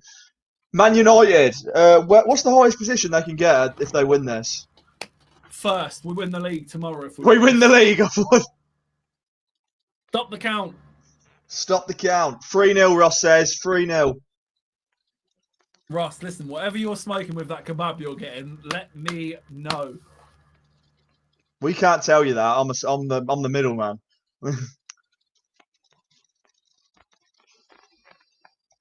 Matic already bitched off the ball. Love to see it. Wan-Bissaka, definitely a concrete name. Always in the lineup now. Your old-fashioned right back. He's so good, man. Honestly, he's so good. He's one of those players, right? That Wan-Bissaka's only problem is that he's in a generation with Trent. Well, yeah, it's a traditional fullback versus a modern fullback. So it's whatever it's what you want. If Wan-Bissaka was around 10 years ago, not one right back in England would have got a look in. Yeah, probably. I agree, actually.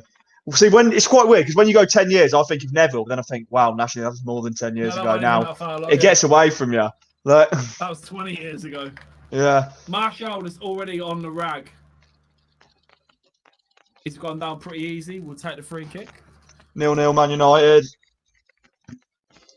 0-0 Man United. Is that the score you're going for? Yeah. Yeah.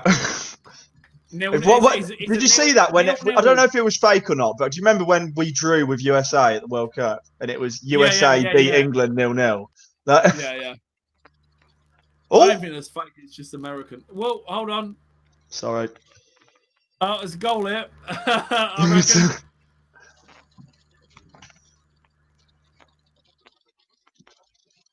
Oh, no, it's a good save. That's fine. I can keep it hush, don't worry. I can keep it hush, don't worry. Sam Johnson used to be in the United setup, didn't he? 3-0 United before you start. So Ross is going to go 3-0 West Brom by the looks of it. Bold statement there, Ross. I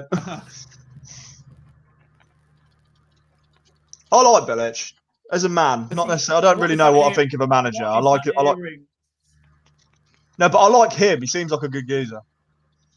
It was jokes that time when he did he was doing like punditry and then came back like 2 minutes later and had like a full head of hair and it was like, come on, bruh. That's a United throw. West Brom looking like Norwich. Oh, I hate that kit so much. I'm surprised you haven't. I mean, maybe you have, and I've just been ignorant about it. But you know your like original Man United colours, which is like the green, yellow. Yep. Have you never? Why haven't you ever done kind of like a throwback to it? Because those colours were adopted by the fan base that want the Glazers out because it's Newton Heath, so it's green and gold. So whenever we protest, it's in green and gold. So okay. Never. When Beckham came back to Old Trafford playing for AC Milan, at the end of the game when he was clapping the fans, loads of them threw the green and gold scarves at him, and he literally put them around his neck and was literally like pointing at it like. No way, that's wicked. Yeah, it's a colour of protest, man. So that they'll never do it.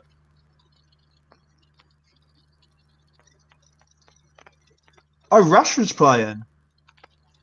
Or was that Greenwood? Loved him as a pundit for the Euros. Yeah, I loved him. No, Greenwood's not even in the squad.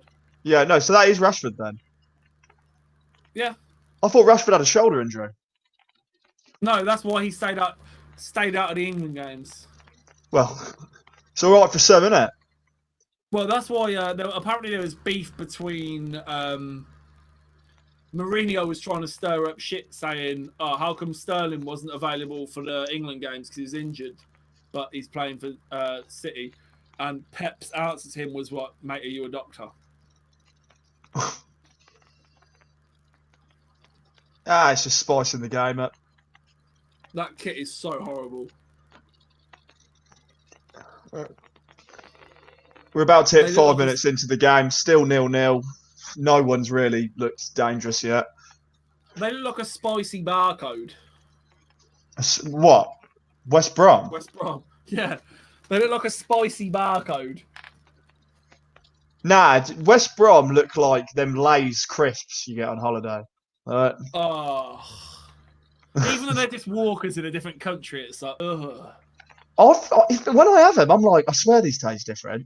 I don't know if it's just me instantly deciding it tastes different. For those of you that might be watching abroad, if you eat Lay's crisps, they're not the real. They're not the originals. They're walkers in disguise. They're just branded different. I don't know what different brand is that? Why would you not just have walkers in other countries? Like, Maybe it means something. I don't know. But yeah, Lay's crisps are walkers. Do you think Walkers could be like another big brand of something else in Europe? Mate, nah, they're from Leicester, aren't they? That's why Lineker still does the adverts. No, I'm not on about that. I'm on about, do you think Walkers could be another company somewhere else? Oh, okay. Or it might mean something else. Yeah, that's what I mean. Or the name doesn't do well in other countries, sort of thing, yeah.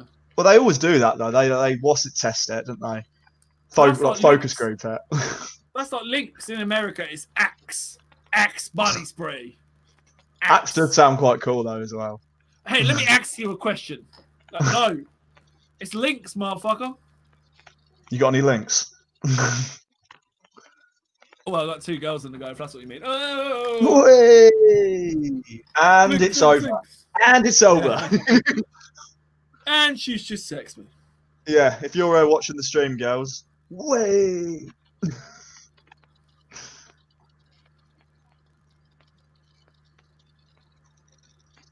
0-0 still.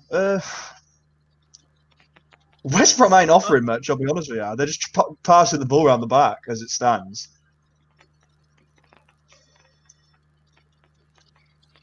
What the hell is going on in this game? Well, I'm sorry. Hold on.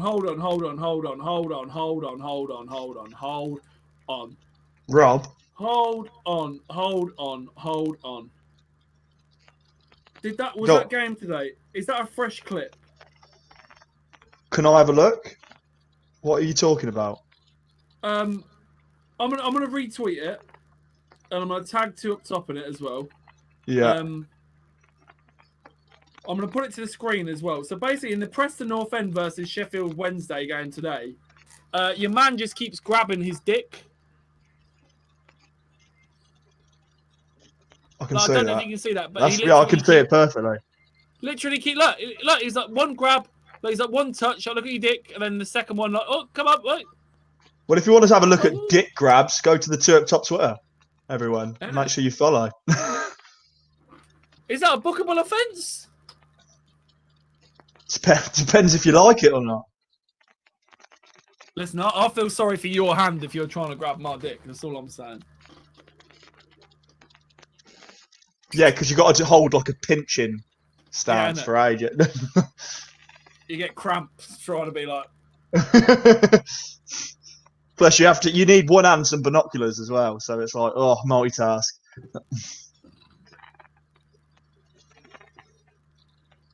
Sausage Saturday. Are you happy with where Rashford is out at right now, or are you kind of hoping he'll push on even further? I mean, I think we forget he's like a young superstar still. But did you think he would have evolved a bit more by now?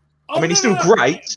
Mate, no, he's very much progressing where he needs to be. Like, Rashford's solid, man. I think people forget, right? He's not really a striker. Like he's still a winger. He's still a left winger. He's not like an out-and-out striker, and he doesn't get deployed as a striker for United either. He gets played out on the left. So the goals he gets and the goals he creates from out wide is more than enough. I'd be more than happy for him to go through the middle. I mean, not a huge fan of whatever Martial's offering this season because there doesn't seem to be much that he's offering. But what are you on about the new Thierry Henry? Mate, last season and towards the end of the last season, Martial was ridiculous, man. He had us all thinking, not even just United fans, he had everyone thinking, oh, okay, look, he's finally going to kick on this time. Like he is the real deal, and then he just goes missing for another 2 months. Yeah, I know what you mean. I know what you mean. I'm really not excited about a midfield of Mata and Matic, man. I mean, based on the opening 10 minutes, I'm not very excited about this game. But I'm hoping it'll be once one goal goes in, the floodgates open for both teams. But that's the thing. West Brom will sit back deep, and we're not going to want to like. Well, that doesn't suit you. That really doesn't suit your game plan. Exactly. Maybe that's what he's thinking is with Mata.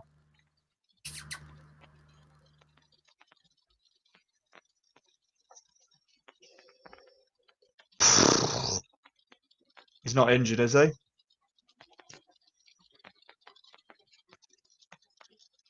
Ref's not having any of that from Fred. None of that from Fred. Oh. Yeah. Oh, so you are a few seconds ahead of me then, because I've only just seen Bruno go. All right, I can actually stop mine though. So, okay. 1, 2, 3, 4, 5. What minute are you on? 10:22.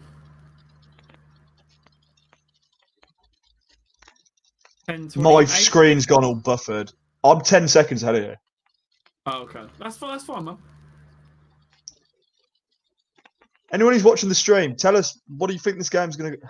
What do you think this game's going to go? English Ed. How do you think this game's going to go? I know. Anyone have thought you were the one that was a couple of beers deep? You know me. I just get sober off life, man. I get sober off life. This is really killing me. Life. Oh, life. Oh, cracking tackle that. Yeah, I'll see it in a second. Sorry. It's easy to get sucked into a game. Oh, were you talking about the Lindelof one? Lindelof one? Yeah. Mata and Bruno have linked well.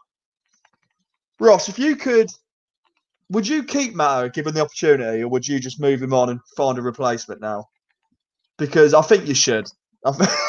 He's on pretty tidy wages now, man. He's not like exorbitantly paid. Like keep him around for the young kids to learn off, play him in the League Cup games. Well, a bit like your James Milner. He's gonna. Yeah. Mate, he's still like Fabregas came on last night against Monaco. Like Mata still has that in him.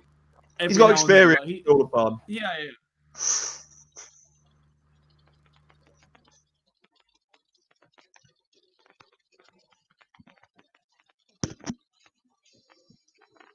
Martial, Rashford, Fred coming in late to the party.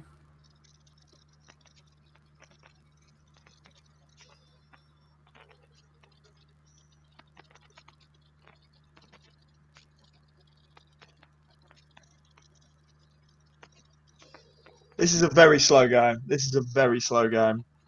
Oh, it's only 12 minutes in. Sorry. I just want to get excited about it. This is what's going to happen. West Brom are going to sit deep, man. Like it's not going to be a end-to-end affair. Like both teams attacking. Look at them. You know what it is? I would rather have had this game followed by the Tottenham City one. I think following that to this type of game. You could literally throw a blanket over 9 West Brom players right there. Yeah, I know.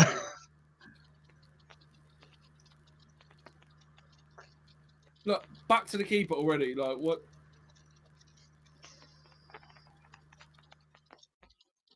Oh, piss off, man. He's won the ball there. Furloughs. Come back to me at the 12 tomorrow, lads. I have no idea what that means. I'm off it. Did you see the scar on Tellers' head?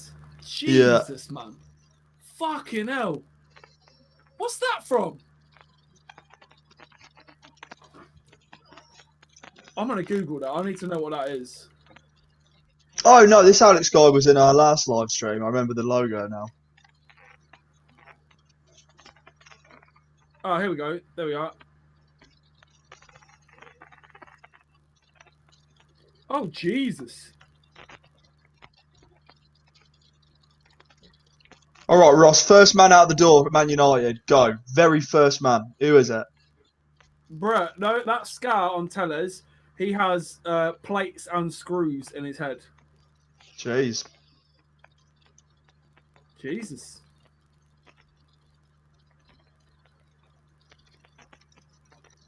Fair play. He must have some screws missing if he wants to play for United at the minute. Way, beat Miss Tour. Come at me, bro. But this is one of those performances in West Brom, right? They're parking the bus. Like, literally, you can see all 11 players on the screen right now. The minute we get a goal, then what do they do? Well, it makes the game more exciting. But even at 1-0, you don't necessarily have to overcommit.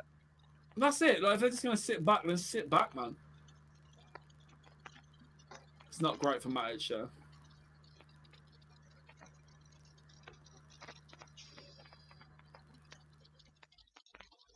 I mean, honestly, when you say about intensity, starting Mata and Matic, you ain't going to get any intensity whatsoever. Like, it's painful.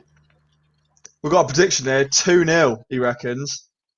Yeah, not a bad shout. Ross, Rojo's first out the door. It's the first time I've ever disagreed with you. Mental. Yeah, Phil Jones, get Jones out the door. Rojo's still half decent. There's way more Deadwood at United than Jones or Rojo as well. Martial's got to score there. Absolute bum, man. This is what I'm telling you about Martial. He ain't a fucking striker. Jesus. Maybe he's doing everything right on the training pitch. Does he score that on the training pitch? I mean, he must do if he's keeping that spot. Mate, Cavani scores that. Fucking hell. Glenn Hoddle talking about what a save. He's passed it at him. Is the Man United fans getting frustrated by the lack of Cavani? Or is there valid reason to it? No, listen, we know what that... Look, we're not... Like, Cavani's like plan B, man. He isn't... We don't need to start him. We still want to progress Martial as a player, but fuck me, he needs to score that. Bro, he's straight at the keeper! How is Glenn Hoddle saying that's a great save, man? Because it's Glenn Hoddle. He's gone in like slow motion. The shot's in slow motion. He's barely fucking hit it. Bruh. Do you think everything he does is maybe a bit too cute? And he probably needs a bit of finesse? I'm sorry. The best piece of commentary in the history of the world, Glenn Hoddle, that's the best piece of football Manchester United have played this whole evening. 15 minutes into the game. Well done, Glenn Hoddle.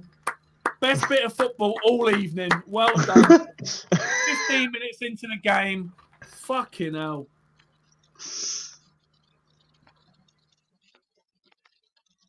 Branislav Ivanovic as well. Jesus. Oh. But yeah, Ross, there's way more problems that go deeper than Rojo and Jones, man. Players like Martial, I'm not saying he's like one of your biggest problems, but when you're trying to grow a team, how patient could you now be with certain players when you're trying to get back to the top? I don't rate him. I've said for the last 2 seasons I want a proper striker. I'm mad old school where I want my right back to be a right back, Wan-Bissaka. I don't want Van Gaal rules where every single player you sign has to play 9 positions. I want my striker to be a striker. Yeah? I don't want him to be a left winger. I don't want him to be, well, he can play centre forward, cam, right mid. No, I want a striker. And that's why I like Lukaku to begin with. I want a striker that's a striker. I don't want Martial. Fuck off. How many times has Martial lost the ball already? He was so bad. What was our last game before international break? Who did we beat? Everton. Our last game, Everton. Martial was shite. He was shite. And he's having another absolute stinker again. Stinker. I'm texting my United friend right now. People watching the stream, do you think Martial's as shit as Cotton alludes to? Shite. He's shite. Because I imagine you've got some fans who rate him.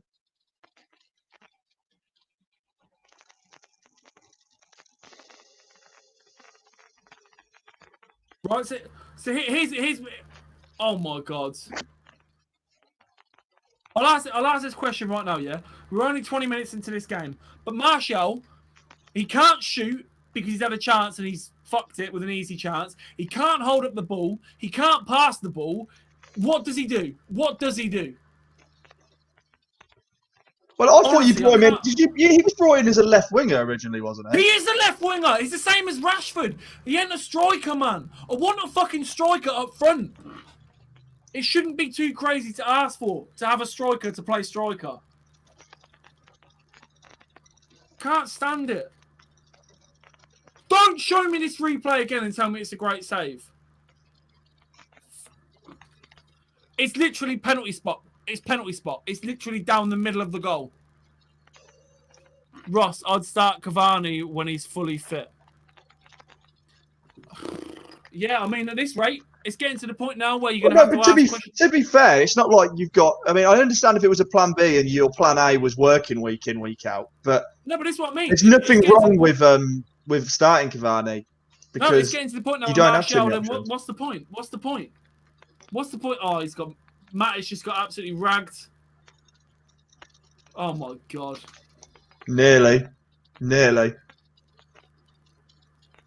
Gea, mate, gets a good touch on that. Matic gets absolutely ragged. Maguire flat-footed. Lindelof gets the blocking.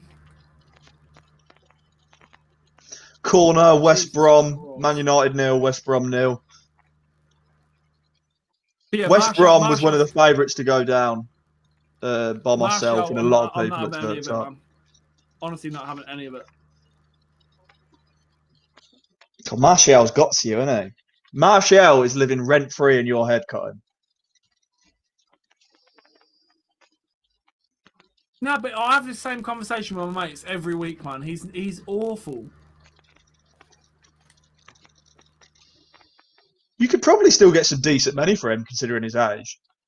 He honestly, that Everton game, he was so bad. I just remember like missing sitters, poor passing. Every time the camera went onto Martial, I remember saying this in the review show. He was on the floor. He was just literally just doing nothing. He got bullied all game. One positive I'll give you from a neutral is Tellez looks quite exciting or eager. Tellez has been one of the best left backs in Europe for the last 5 years. Absolutely did bits for Porto. Let's see what my United friend said. None of them have had a good few weeks now.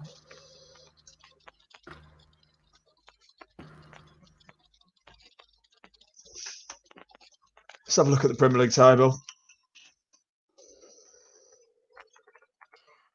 Yeah, exactly. Right. Anthony.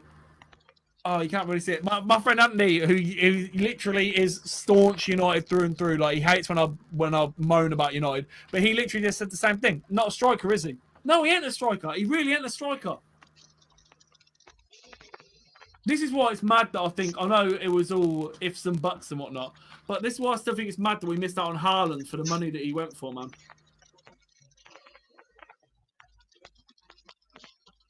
Oof. Or start Greenwood up front, man. What? Okay, so as a neutral, I hear whatever the media presents on Greenwood, and I think we're doing the stereotypical, let's burn a player in young and English. Yeah, no, I understand that. I think that's hard to work out.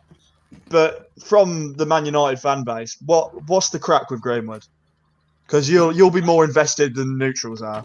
Oh, Greenwood's quality, mate. He's Van Persie, but English. Like his left foot is an absolute like traction engine, but he can play with both feet.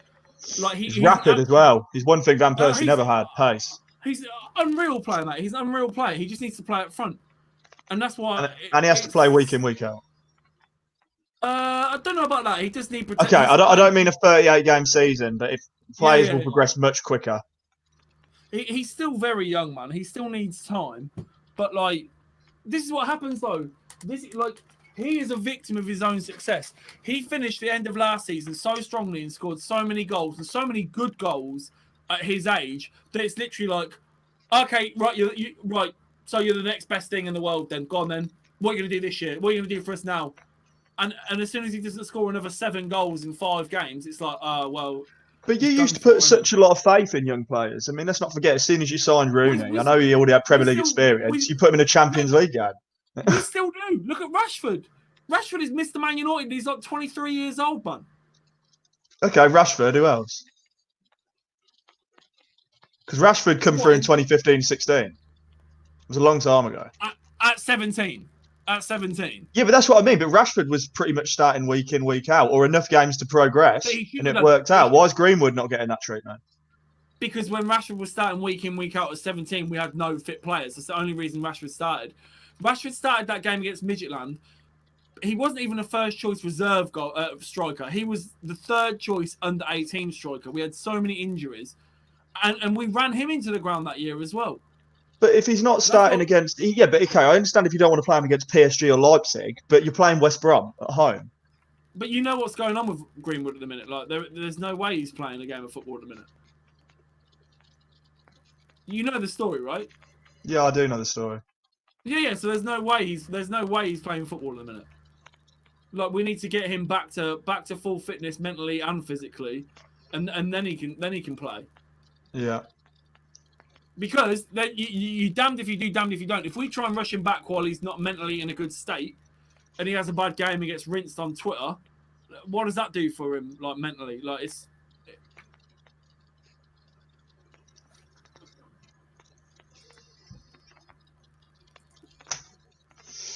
Matic, what? Where is Rojo? Rojo, I think we tried to get rid of him during the transfer window, but we actually couldn't. So I don't even think he's on the bench. Why is Matic playing this kind of match? He doesn't have speed. Yeah, but that's kind of what this is geared up to, though. They're not going to hit us on the break with too much speed. He just needs to break up play.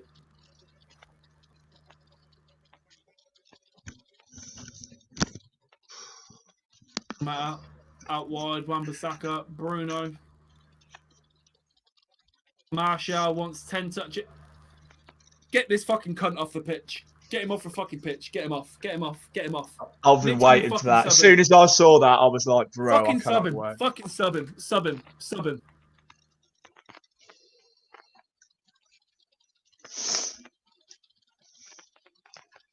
You got a comment there. We need kids that are strong and have strength to run. I mean, every player, regardless of your kid, you need strength in the Premier League. It's a physical league. We need Martial off the pitch. Get him off. Absolutely pathetic. That's a dive. He should have been booked for it, man. Should have been booked for it. Manchester United 0, West Brom 0, 26 minutes into the game. Probably only been one standout chance, and that was Anthony Martial. We're hearing it was a great save based on the commentary, but if you actually see it, it was just a poor finish. It's straight down the middle of the keeper.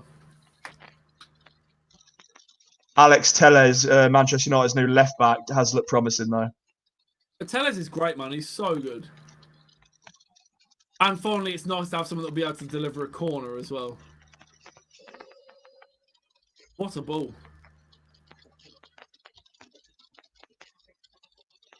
Even Rashford looks pissed off, man. Everyone just looks so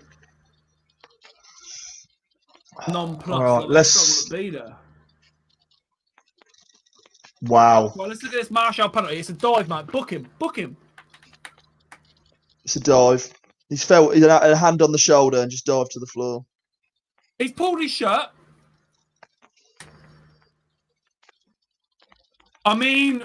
Ooh, no, but come on. He had the strength to stay on his feet and create something then. No, hold on. He shouldn't go down like that at all. If that's in the centre of the pitch, that's a foul. Yeah, if the ref's seen it, it's a foul, yeah.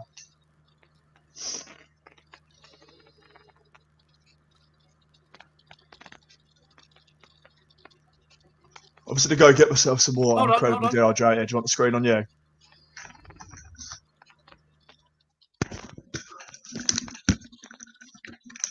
Peter Walton basically bottling it and saying it was a foul, but it wasn't clear and obvious, so it wasn't brought to the attention of the referee. That's what happens when you go down like that, I suppose. But bit odd that they don't just look at those. If you pull someone like that by the shirt, whether you get a whole hand like this or whether you literally do that, if you're on the centre spot, that's a foul. So bit of a weird one that. But yeah, Martial went down like he'd been shot, which wasn't great. Martial has been wank, but he's got a handful. Oh yeah, he's got a handful of his shirt. Yeah. I like I just said, if that's in the middle of the pitch, it's a foul. And then Peter Walton just gave some bullshit explanation, like it's all subjective. Not sure about that. But Martial has been wank for weeks, man. That Everton game was so bad. He was so bad. I just want a striker playing striker. But Ed's back. So we'll ask Ed. Ed. I'm back. Sorry. Yeah, that looked a little bit naughty. Peter Walton basically said it's subjective. That's why they've not gone to it. But that's the whole point of clear and obvious, isn't it? Like, if you grab someone like that on the back of their shirt on the centre spot, it's a foul. Okay, so they've got all three of. So you got Solskjaer, Carrick, and all of that crowding around it now. I mean, I've got a glass of water. It was a good few, unless they're looking at something else, which I've just missed. Why are you continuing looking back at it at this point? It's happened. You know they're not going to bring it back. Yeah, but you're still going to be pissed off about it. Like, yeah, you can, of course, you'd be pissed off about it. But all three of you don't need to be stood at the back of the box looking at it. Focus on what you're going to do next, not what's happened before. And that's not a criticism of them lads in particular. I'd say that of anyone.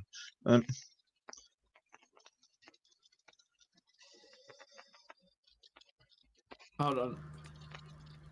This couldn't be any more wrong. Consistent. Look how we finished the end of last season. We literally went like 25 games unbeaten, got to 2 semi-finals, finished 3rd in the league. We do have a style of play. Us not having a pre-season because of COVID, like so many other teams in Europe have had the same situation. It's not been great. We haven't been able to get a run of games together really, but it's not Ollie's fault. He didn't get back with the players that he wanted to buy. I don't think Ollie's doing. Honestly, people talk about Poch. There's no way you could bring Poch into this team with these players and tell me he's going to get much more of a different tune out of them than Ollie does. No way. No way. But would you be more excited by what he could bring in terms of a project more than what Ollie would bring? But, not necessarily. I think you're completely right in backing Solskjaer's results. There's a project under Ollie, and the project's going really well. Like, bearing in mind, the table looks like shit, but one win today literally rockets us up halfway up the table. Do you know what I mean? Like, there is a project. The project is what it should be, what it should have been for like the same over the last few years.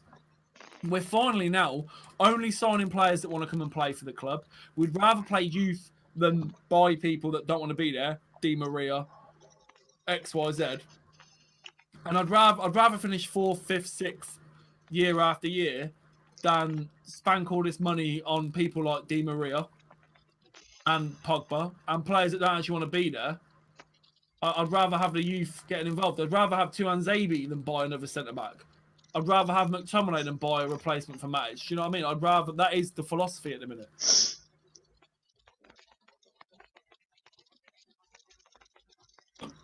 And Ollie knows the club inside out, man. That's the reason he does so well. And that's the thing as well. Like I said, bearing in mind, we haven't had a great start to the season. Season's a bit all over the place. Let's not forget, this is the same guy that got us to... Look, we finished 3rd last year. We got to 2 semi-finals. The other month, literally like a month ago, we beat PSG and we beat RB fucking Leipzig. And people are literally talking about him like, oh, okay, like... He's all right, and then we don't win the next game, but it's straight away like, it's PE teacher again. Like, it's a joke. Martial doesn't even challenge for it properly because he's a pussy hole, and Martial does his. He just looks so annoyed at everything. Why did he go for the kick with that? Because even if you got it, you're going to get flagged. You might as well just go for that with your head. Fucking useless, mate. As a neutral, I've never understood people's obsession with Agallo. Like, he's like, there's like fan accounts on Instagram. Who? Agallo. Like, Agallo's a gangster, man. When he actually played for us, he was scoring goals, man. And that goal he scored in the Europa League, where he literally like he was at goals. He got the ball on the edge of the box, did like 4 keepy uppies off his knees, and then just smashed it off the fucking bar. Oh, I liked Agallo, man. I still do. Was he not with you anymore? Yeah, he is, but Cavani's there now. Agallo was a loan deal. It was just like a filling a gap sort of thing. Oh, so he's not there then? Yeah, no, he is, but he'll go back to China soon. This has been such a shit game of football to watch, man. But we said at the start, like the moment you look at this fixture, it looked dry. Yeah.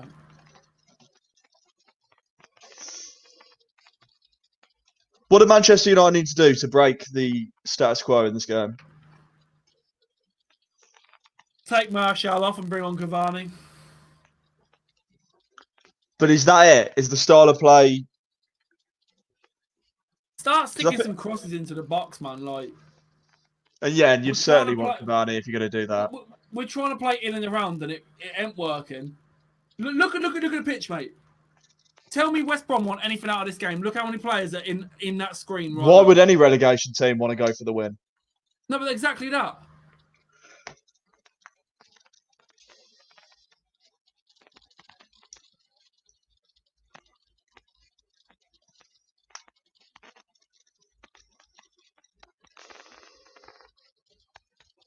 Why is there stewards? Someone answer me this. Why is Zagallo a diehard fan? Is that what Ross is referring to? Massive. Agallo's massive. Even when he was playing for Watford, like every time he went to Old Trafford, he literally like took pictures at the stadium, like United shirt and everything. Massive United fan. Literally, when we signed him on loan, his whole Twitter was like, "Praise be to God, my whole life's been leading up to this." Like, we fucking love him. There's another moment there where Martial's just a ghost in the box. That's a handball, isn't it? No. Oh, they're saying it hit him in the face. That definitely hit him in the face. Oh, God. You have a look at that replay. That is clean. Woo! Oh, of all the people to do it to you, I'm Maguire as well. Yeah. Okay. Damn. Maguire, you need to stop playing like that. You're already in trouble. You're going to get arrested for shit like that. Yeah, fair play to the trooper, though, playing on. That's not a foul on Ivanovic. That's a strong arm. If that's a foul on Ivanovic, then Chelsea's goal shouldn't have stood earlier. God, Ivanovic. It's weird seeing him at West Brom, isn't it? Yeah, man. I love that. Like, especially this week when we're talking about dementia and people getting hit in the face and headering balls. I love that the commentary team's like take on that is, look at him, he's got straight back up. Old school. What a geezer. Like, okay, let's not worry about the concussion or like, yeah, geezer. Old school. Oh, mate, old pundits love to reference the old school. Like, you even hear him on TalkSport. Yeah, it's like, oh, shut up, mate. No one cares. Yeah. Back in my day, you got two-footed and you got up and you fucking headbutted the geezer and the ref let you both play on. Yeah, then when you go out and have 12 pints of Guinness, 15 pints of Stella, and then it's like, all right, mate. That doesn't happen. Yeah, exactly. That doesn't happen anymore. Yeah, your career was over at 26. Like... the same people that say, we want the best players playing in our league. We want to see the best players. And the same people that are like, well, let them fucking two-footed, mate. It's like, well, how are you going to let the best players play in your league when they get fucking legs broken every other week? Oh, this is shite. But look at West Brom's out ball. They literally just pumped the ball past the halfway line. There's not one West Brom player in our half. Such a dead game of football, man. And this is the difference between us and say City or Liverpool. I can't see us unlocking this for another 45 minutes. Martial was walking around the pitch. You're going to see what I mean in a minute. He does all the time. He does all the time, man. He does. No, you're going to see what I mean in a second. No urgency. He just watched. Did you see what I meant? Where he just watched the ball go into the box. See, now, obviously, like people know, I'm a neutral fan in this game. I've never really paid much attention to Martial. And now I'm spending a full 90 minutes watching him. I can understand people's frustrations. He's a joke, mate. He's a fucking joke. Paul Scholes was right, yeah. He literally said about Martial last season. He said he tricked everybody by scoring 20 goals last season. He tricked everybody into thinking he's a goal scorer. And he did, because he ain't a fucking goal scorer at all. He's awful.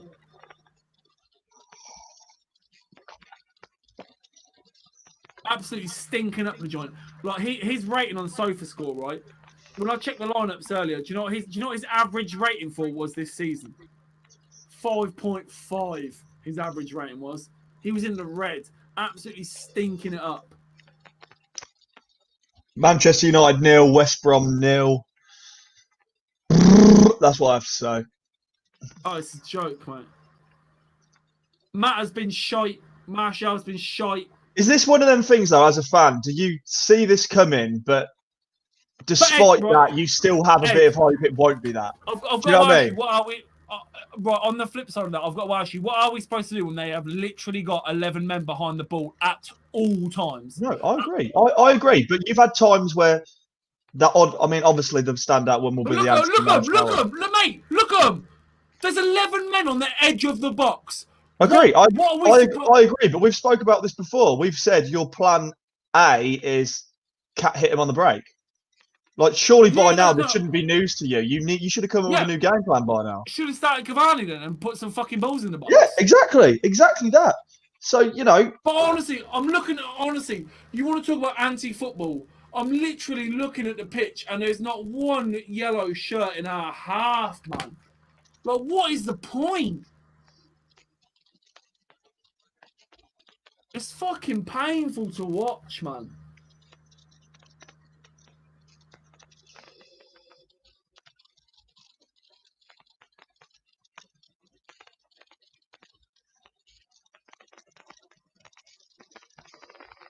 Honestly, this is painful to watch, man.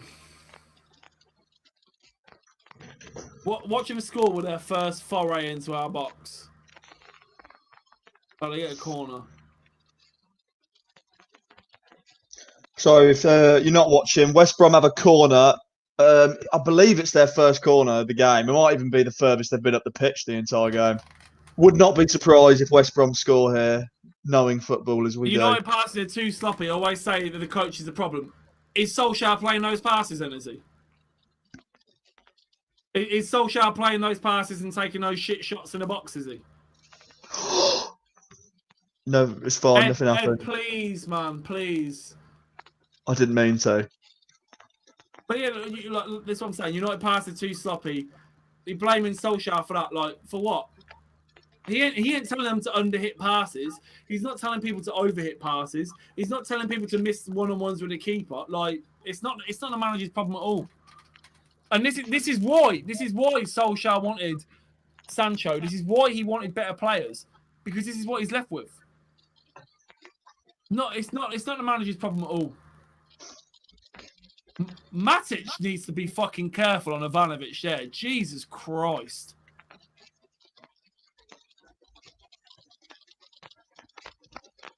Russ, Wizzy says hello. That's Wiz Khalifa. Holla!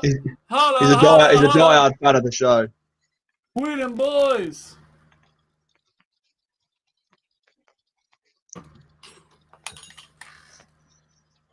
Lindelof playing probably the best pass we've played all half. Wan-Bissaka in behind, plays the ball into Mata, who leaves it for absolutely nobody. Quality move there. Absolutely incredible from Wan-Mata. That's what the experience and class gets you. I mean, the good thing is that obviously you haven't been done over by like a cheap West Brom goal, so you can just start again. Ollie's got time to switch it up.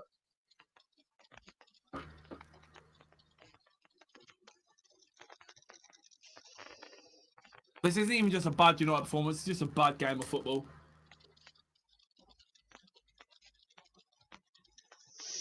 $45. What is Ollie going to do? Full Masterman. Full Masterman? Yeah, I said that right. Matic and Mata. Yeah, that's exactly it. Like, I could understand Mata. I could understand Mata because he was expecting this game plan. He wants him to pick a pass. See, I can understand Matic. I can understand Matic because he knows that West Brom are just going to try and get physical and get in our face, and Matic will break up the play. So I can understand Matic. I can't understand Mata because we need that like dynamism to break down the defense and like get in behind. And Mata ain't the one. Fred Martial pretends to jump for the header. Literally pretends to jump for the header. Honestly, half time I'd fucking drag Martial off. I'd literally drag him off. I don't care how he feels. I don't think you will keep him on. I think second half he'll bring on Cavani. No, he won't. He won't. He won't. Cavani won't be till 60, 70. Trust me. Cavani won't be till 70 minutes. Okay, so if that's a foul for the pull on the shirt, where's the fucking penalty? What are you doing? Martial is way too lazy. What is that? What? That fucking Fernandez free kick. What is that? Yeah, I know. I'm going to see if I can sync us back up at half time. This is fucking embarrassing, man.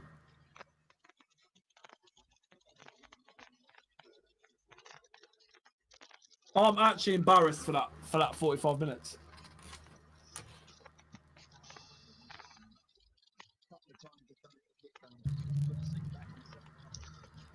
And on top of that, you got Glenn Hoddle.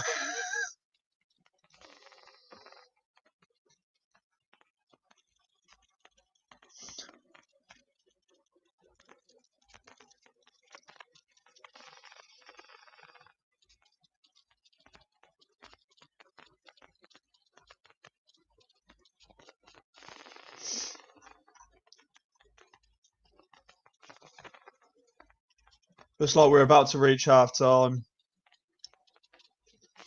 Half time whistle has gone. Manchester United 0, West Brom 0. A very lacklustre game of football. West Brom do not look interested in attacking. Martial does not look interested in playing. If there was fans at Old Trafford, they'd get booed off that fucking pitch. I'm telling you now.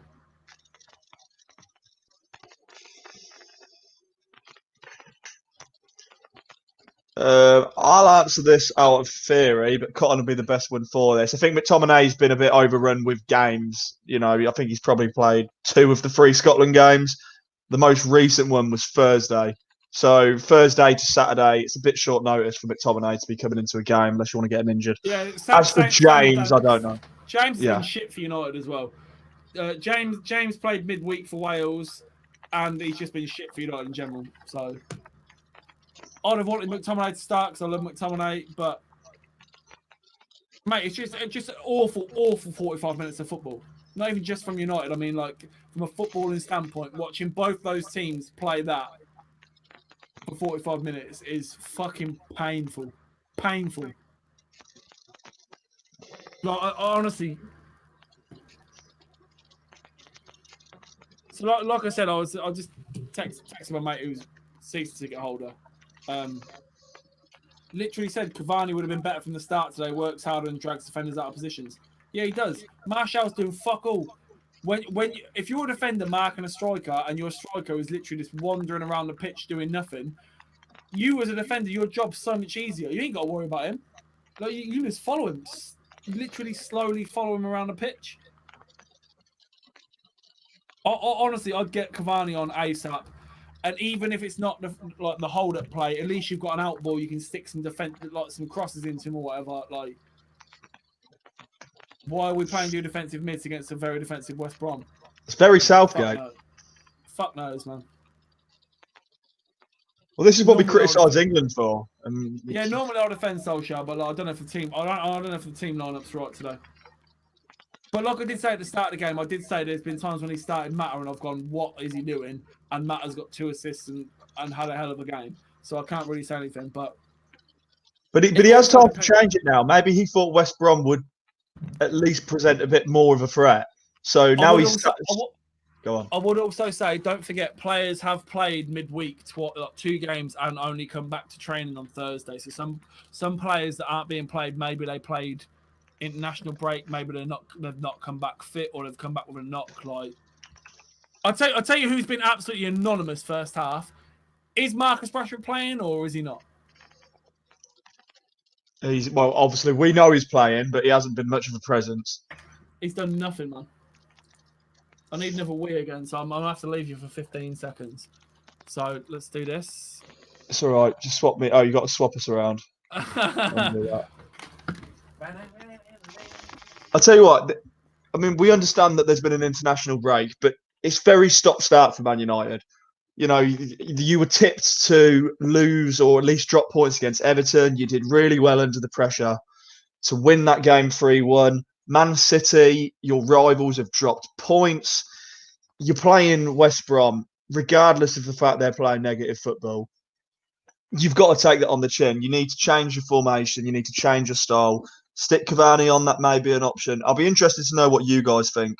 Do you even have the players? Because I've said this as a neutral. I think Man United always set up like the second best team on the pitch.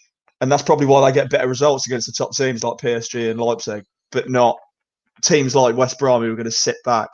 I mean, you don't want to. Most of the teams haven't played today. The only teams who have played who are above you are Tottenham and Chelsea. If you drop points against West Brom, you know what I mean? The one thing I'd say to that, though, when you're saying change of formation, bro, we could literally play a 7-8. Well, 7-8. We could play a 7-2-1.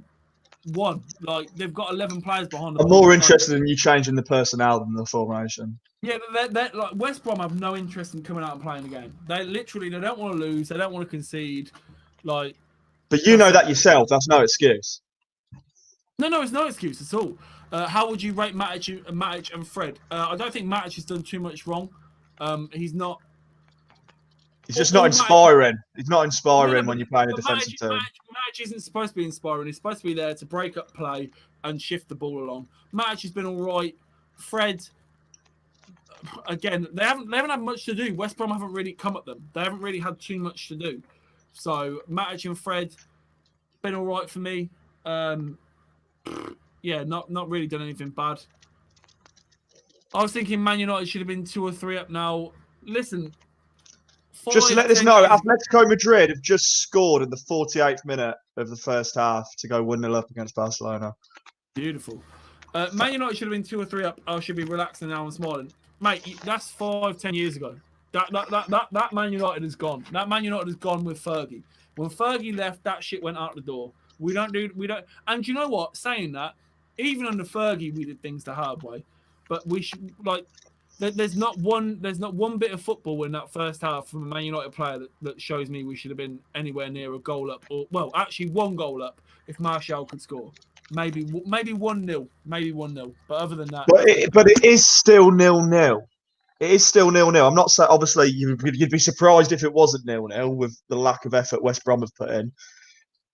But it's still 0-0. Ollie's got him in the dressing room. You only need a goal. Sounds very simple. You only need a goal. You don't want to come up against. You're not going to come up against a team who's going to sit back like this week in, week out.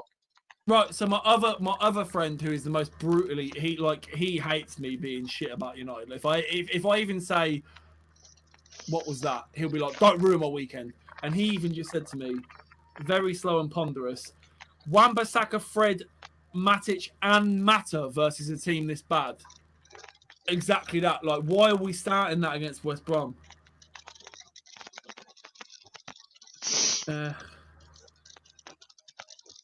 Yeah, we need to get Van der Beek on. But like, I just don't. Well, that's a very good option. That's a much more positive way of thinking. I mean, hold on, I'll just, 2 seconds. I just want to hear what Rio and Scholes are saying.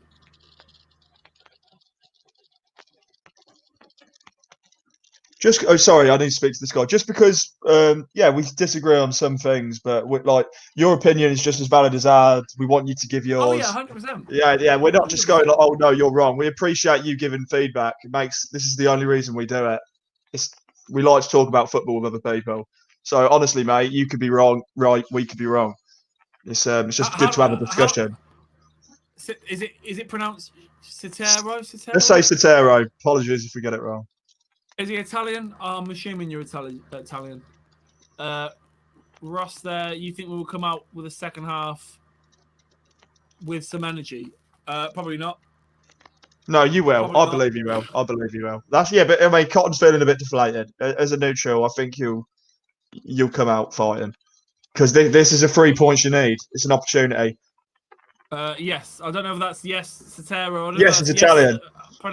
I don't know if that's yes to your name or yes to you being Italian, but bang on. And stay with us through the game, man, because I want to see how this unfolds. Citero, do you support United or do you support an Italian team and just follow United or what? Let us know. Or you're a I'll West be Brom really fan? interested to pick your brand. Yeah, we could be.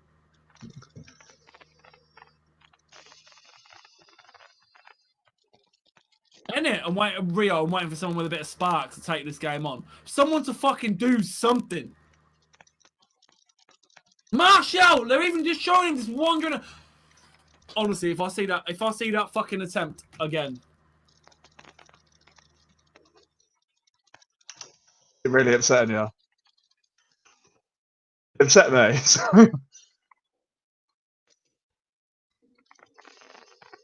Not that I'm looking too far ahead. I'm And just it's planning. about time. Thank you, Paul Scholes. Martial should score. Yeah, about fucking time. Citero, I'm a die-hard United fan. Join the club. Unfortunately, it's a terrible time for us, but it's nice to have But you you've on been board. spoiled your whole life, so We have been spoiled our whole life, yeah. yeah. But So it was Citero, always I'm good. also a massive fan of Italian football. Like Francesco Totti is like literally my favourite player ever. So yeah, I love Italian football. But Jake Humphrey can fuck off and all. I can't stand him, man. I can't stand him. We got a message here from Ras saying, "Let's go on United." Yeah, exactly. Come on, Ras. Let's do this. Second half. I Let's usually fucking have wouldn't it. root for you, but it financially benefits me if United win, so I'm rooting for you as well.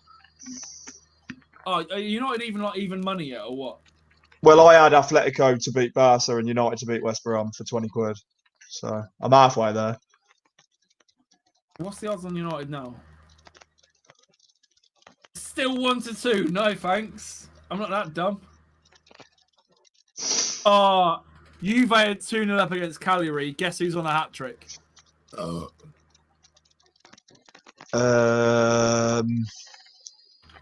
give you a clue, right? This is my favourite football shirt that I own, right? And this is the most hideous thing I've ever seen in my life, right?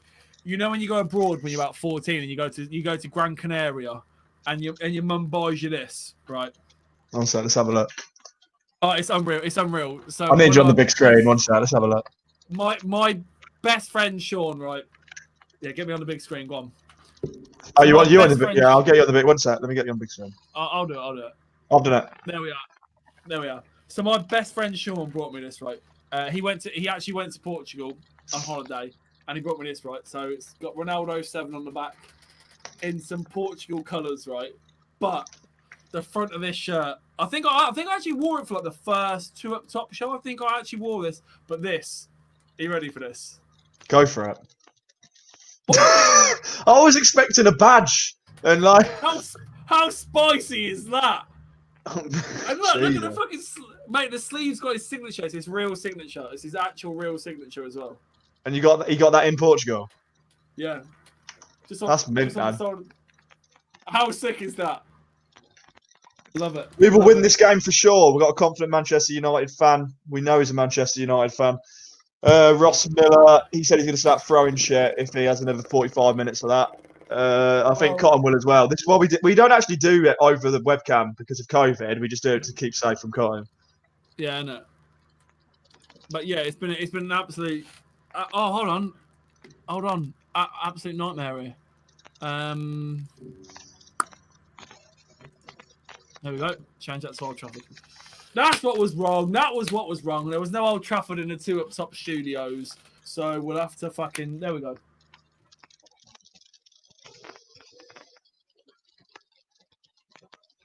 Come on then.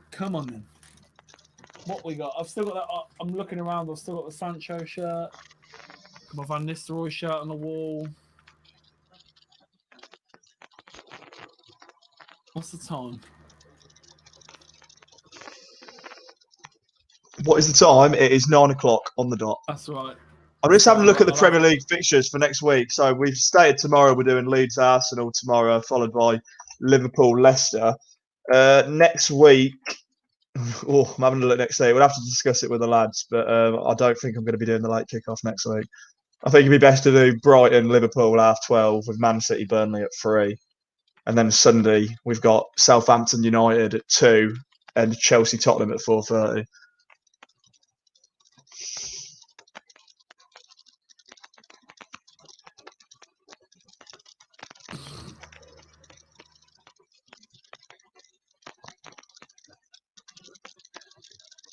Imagine spending £429 on a fucking watch. What, did you do that? No, I was just seeing it on the H. Samuel advert. Oh, it depends on the watch. No, it doesn't. Sorry, I popped out and missed. Oh, yeah, Alex, I've been waiting for you to turn up.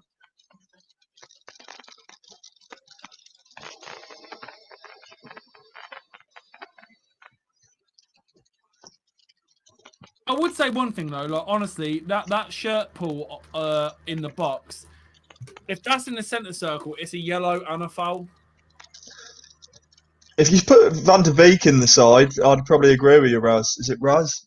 Yeah, no, put Marshall at striker. Honestly, put Marshall at striker. Just get anyone out, just get anyone else out on the fucking wing. Put Marshall at striker. Marshall Rashford moves. a striker. Rashford a striker. Sorry, yeah, Rashford moves, yeah. He drags defenders out of position. He moves in between the lines. Marshall just wanders around the gaff like he's waiting for a fucking Starbucks, man. Like he's literally just waiting to hear Anthony. Oh yeah, what's that? Triple pump mocha. Yeah, that's me. Yeah. Like it's just fucking awful. Just to let you know, Man United have had 3 shots on target. So you know, if you put the right man there. And let me tell you, one of those you've had one clear cut. Marshall. The other two shots on target are myths. And West Brom have had the 1. So West Brom are looking for a snatch and grab, but they'd be happy with a draw. I'm gonna have a look right now on what the West Brom double chances. Are you betting against yourself? I'm just seeing what the double chances. West Brom or draw is 6-5, even money. Go on then. Is this a true stat? Because I'm having a look at this. 313 minutes without a Premier League goal at Old Trafford now for United. Literally, my mates just text me saying, "Cockbug, what are you saying?"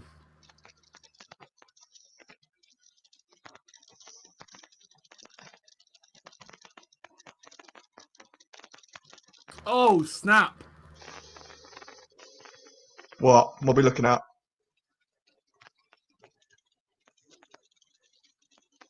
Well, no, that stat is 100% true. It's been 313 minutes since you last scored at Old Trafford in the Premier League. Hold on.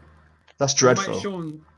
My mate Sean just asked me a question, but I want him to come into the fucking chat and ask that, man. That's a mad question. Is he coming into the chat? I don't know. Hold on. I don't know why that link hasn't worked. Oh, just tell him to go to up top. Yeah, hold on. It's my fault. It's my fault.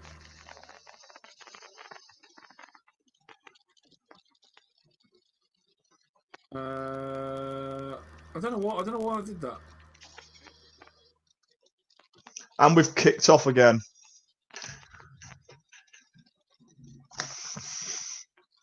We need Cavani in right now. Cavani's warming up on the side, so as stated, Cavani has not come on.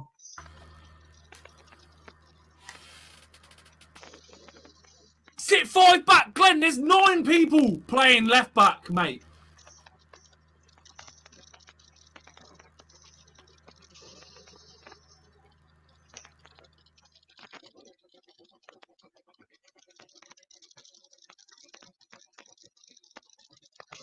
Oh, Matic. I have laptops that aren't as slow as Matic. Touch. Oh my god. Maguire, you're a fucking shambles. No fucking way! No way is that a penalty! No way is that a penalty! Please tell me my bet was placed. Yeah, it was. Fine. Let's have a look at the replay. VAR's having a look at it. No! If you're not giving the Villa one, you're not giving that one. If you're not giving the Villa one, you ain't giving that. No fucking way. We're having a look. VAR are reviewing it. If you're not giving the Aston Villa one, you're not giving that one. Where is the consistency? Referee has got a card. I know I'm a bit ahead of you, but I might as well tell you on this one. Referee's gone over to the monitor. He's running over as it speaks. Do you want me to It's the tell you same the one! It's the same fucking one! They don't give it against Villa. Referees always change their outcome. So There's be a bit no hopeful. fucking way. There's no fucking way. If you're not giving the Villa one, I swear to fucking God. I swear to fucking Christ. That's not a penalty. That's horrendous.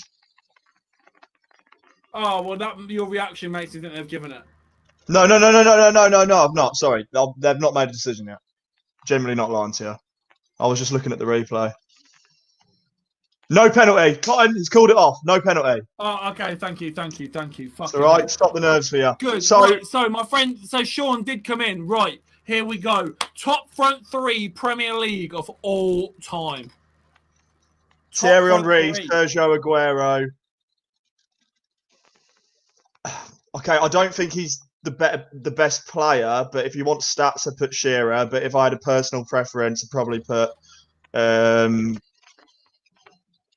I'll tell you what. I think Kane will be up there with the two of them after. The but fact probably that you've not even got Rooney or Ronaldo, you are actually a child snatcher. You are a child snatcher. No, I want it. No, fuck off with Ronaldo, man. Jesus, because if you're basing it on Ronaldo, Salah and bloody Suarez could get in there, and I haven't put either of them in it. You can't do that. He wasn't in the Premier League long enough to be there. Rooney, you're absolutely right.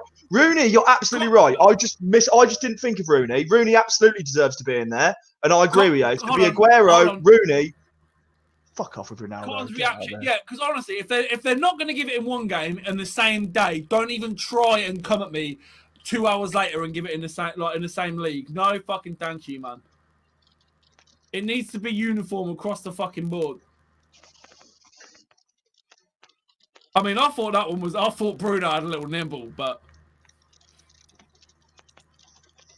Henry, Shearer, Ronaldo. No, you can put Rooney in there. You can't put fucking Ronaldo in there. That's a joke.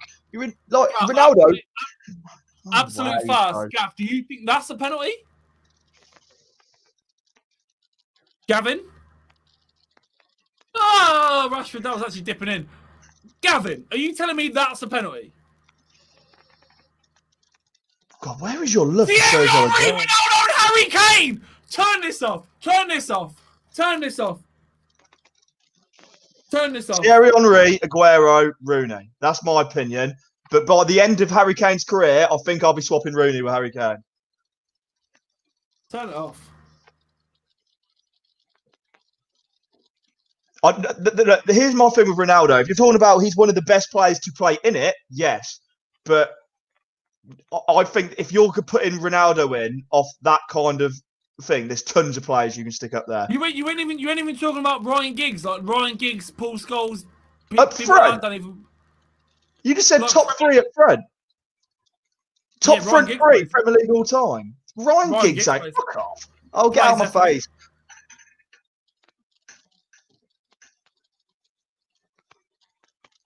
Gav saying they both were. Okay, that's fine. That's fine with me. That's fine with me. If you don't give one, don't give the other. But that's it. Like I thought the one in the Villa game was a penalty, and all I said was I didn't say that wasn't a penalty in this game. I said if you don't give the one in the Villa game, you don't give this one, and that's fine. I don't even think Bruno Fernandes touched a fucking ball in this one, man. I don't even think he touched a ball. God, I mean. Okay, here's the thing. I don't think Ronaldo or Salah should be in it. I think if you put Ronaldo in, then players like Salah have every right to be in there as well, because they scored the same amount. Because they've scored the same amount of goals. Salah's got the all-time record for his individual season, beating Ronaldo's. But I don't think he deserves to be in it because this is all time. Hold on, I've got 2 words. Didier Drogba. No. Didier Drogba's an absolute legend, but top 3, he gets in my squad for best team, but he doesn't start for me. If you're giving me options like Thierry Henry, Aguero, Thierry Henry and Aguero for me, if you're on about front 3, are a must, absolute must. I love that. I love how Aguero's effectively missed half a season or a year and a half, and we've already forgot how good he was. He's got the exact same stats as Thierry Henry, but he played for Man City, so I guess it doesn't mean shit.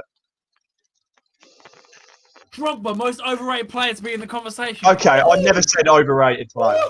Yeah, that guy did. I never said that. Drogba was great, man. Come on, but it definitely I mean, how many goals did Drogba score? Definitely over 100, but it wasn't like in the realms of Thierry Henry and Aguero. He's 100 club. Oh my god. Jesus fucking Christ. Jesus Christ. Cotton.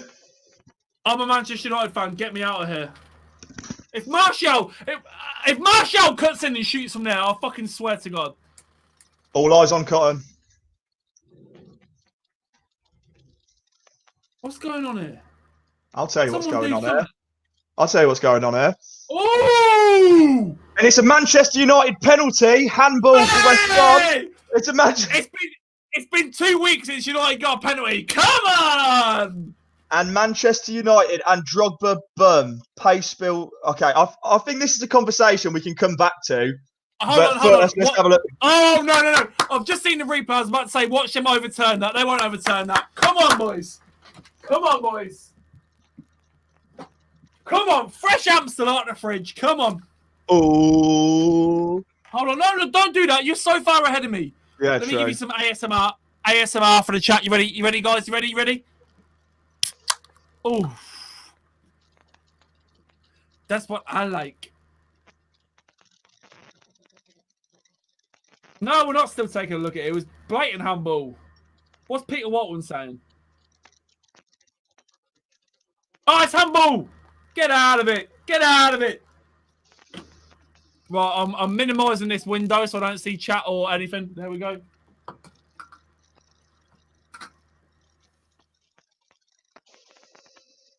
Come on, Bruno Fernandes. Stop your time travelling. I don't know what's going on. I've minimised everything. I can't see you, chat. Sam Johnson looks really small in that goal. 20 quid says he misses.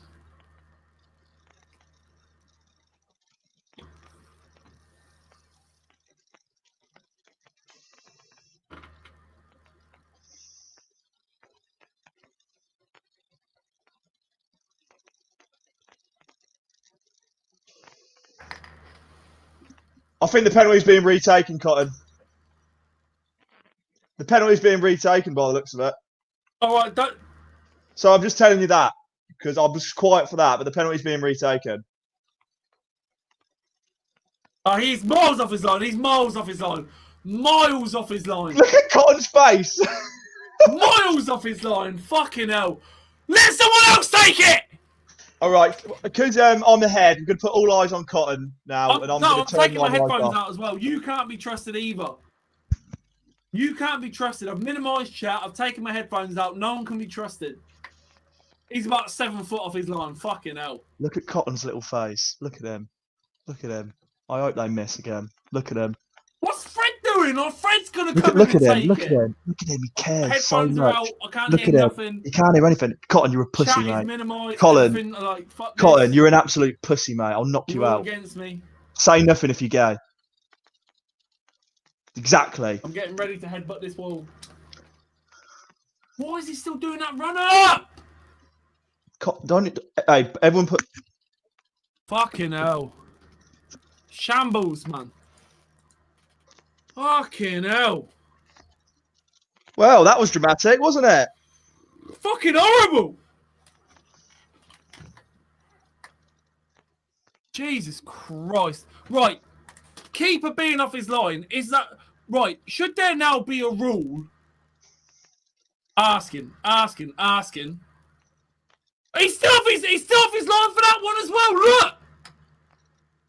Should there be a rule that if you do a fake shot or you take like whatever, then the keeper is allowed to come off his line?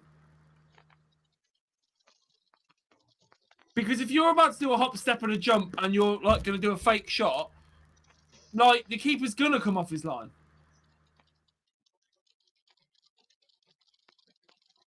Regardless, United are 1-0 up. This is exactly the time. And this was the only way we were going to go 1-0 up as well. But this does potentially open up the game now. Yeah, well, no, they can't just sit back and just put fucking 37 men behind the ball. So all you Man United fans hoping for a bit of Cavani, you might see Why the is left Glenn on him. Hoddle chatting? You've got to defend with your arms behind the back. The geezer was like this. He was spinning around like this. My mum was a fucking ballerina for 30 seconds. He was literally like this. Gav, going What back, is Andy Glenn- Cole definitely qualifies, but I kind of put him perhaps in the Alan Shearer bracket where I need a mix of amazing stats and ability. Andy Cole, United player, doesn't count. Doesn't count. You're not allowed United players. What are you on about? I just put Rooney in mine. Right, come on, Hakeem. We don't delete. We don't like that shit. We're not allowed to show streams. Wow, so Sean has come in here and caused some real shit with his front three shit. I'm telling you. What are you on about? To be fair, the only reason I didn't say Rooney is because I completely forgot he existed. No. I'm just saying he's just caused shit in general. My front three would be Henry. I'm really biased with this one. You know you're wrong to put Ronaldo in. Because if you put Ronaldo in, Salah's got to be I'm not putting Ronaldo in. I'm not putting Ronaldo in. I'm going to be really biased. Premier League, in my lifetime, the players I've seen, I'm going Henry on the left. It's got to be Aguero. Iconic, stats, ability. Has to be. No, I'm being really biased. I'm just going on. I'm going on my Premier League front three. If you put Ryan Giggs up there and no. Yeah. Henry on the left. Henry on the left. I'm gonna go up front. I'm gonna have two strikers. Rooney scored 200 plus goals, so that's. I know he did. Who are you putting up? Bradley Wiggins? Like Jesus! Like come on. Hold on. I'm trying to think of my right winger. You can't say I'm biased and then not know what you're going to say. Like, oh, fucking hell. I'm trying to think because I know who I want as my striker. Danny Welbeck. Yeah, it is. Henry.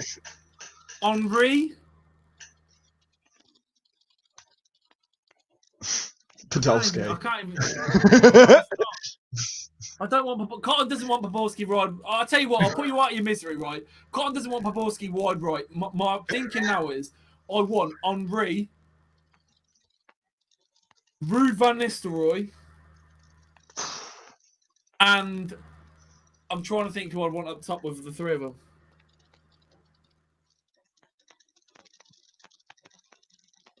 Van Nistelrooy is a vanity one. Like I know he was only in the league for like. He's an eye.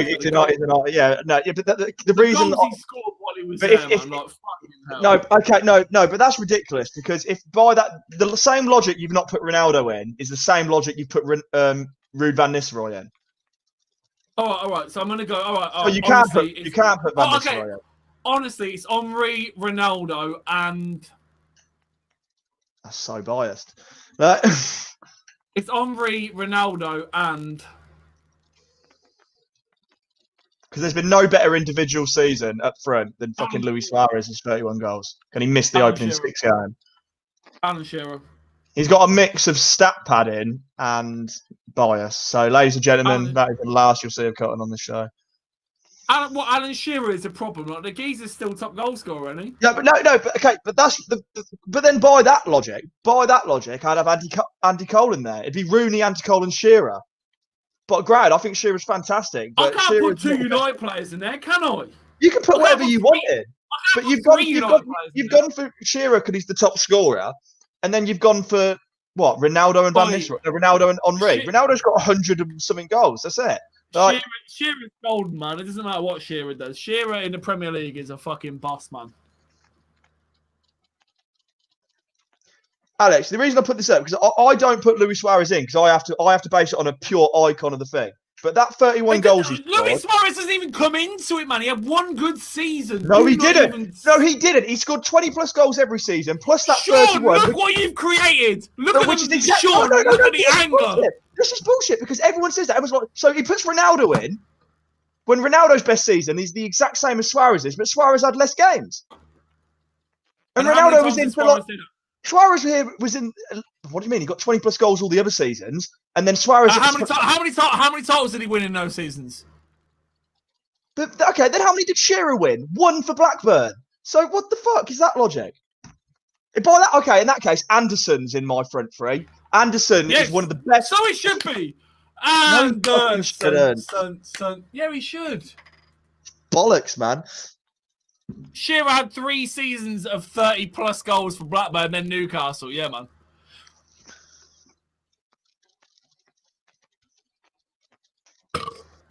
Look at us about to steal a victory against West Brom with a penalty. What a shit club we are. What a shit club we really are. Here he comes. Come on then, boy. You're a fucking fashion accessory, mate.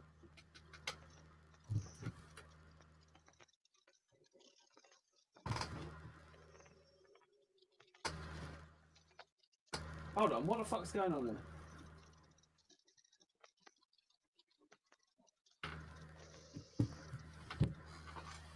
Right, we're having a swap. We're having a swap here, lads.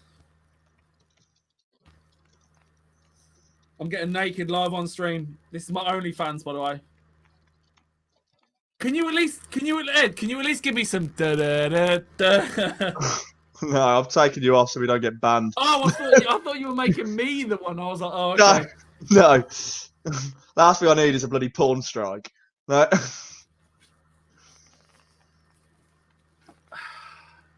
And we're back. There we go. We're back. With the ba-ba! Wait, what? Do you put that next to your Sancho one, or do you want to keep that quiet? Oh no, Sancho's here, mate. Still got the tags on and everything. Look, still got the tags on. Oh, Alex, I'm not even putting you on the screen because I like. Bait. That's just what's that? baiting. You know the Tom Hardy Mad Max where Tom Hardy goes. Yeah. That's bait. That's what that is. That's bait. Yeah.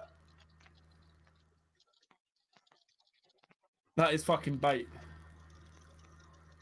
Ain't it? Cavani, look at him. He comes on. He makes runs already. Jesus, start this motherfucker. Sell him. And I used to call. Well, I say used to. I still call Cavani a stat padder, but Cavani needs 19 chances to score 2. Watch him score with his first touch of the game, I swear.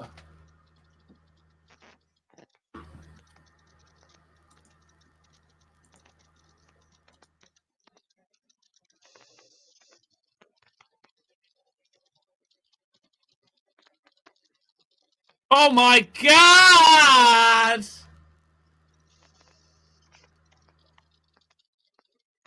Oh, is the scoreline still 0-0? No, yeah, I'm changing it now.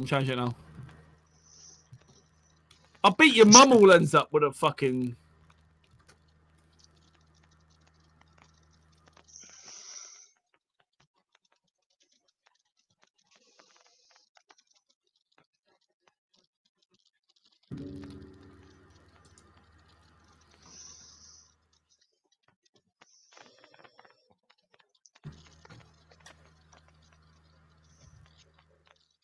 Oh, it's outstanding. It's hit the crossbar. It doesn't even count as a shot on target. Fucking move on.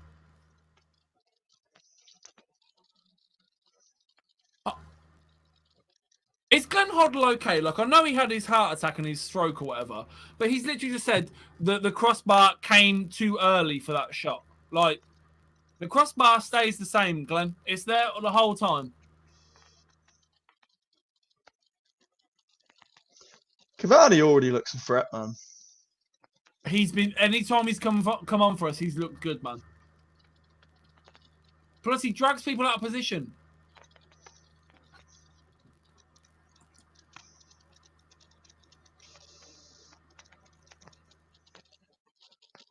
Ooh! Look at him already making fucking moves, man. And even Glenn Hoddle's sucking dick about Cavani's movement. Oh, Glenn Hoddle. Look at him winning the ball. Cavani winning the ball on the centre circle. Yes, my man.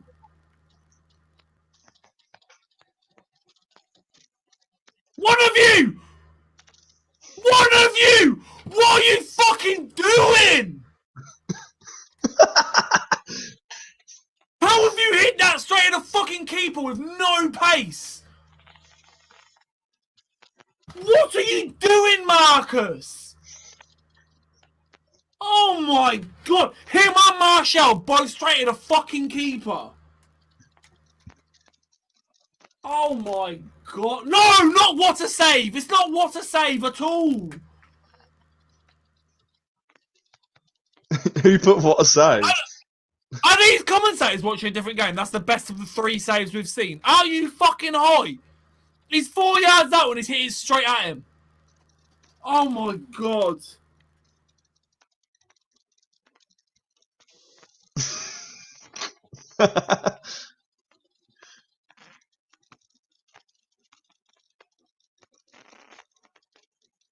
Oh, I've just seen the picture of your cat and the bears.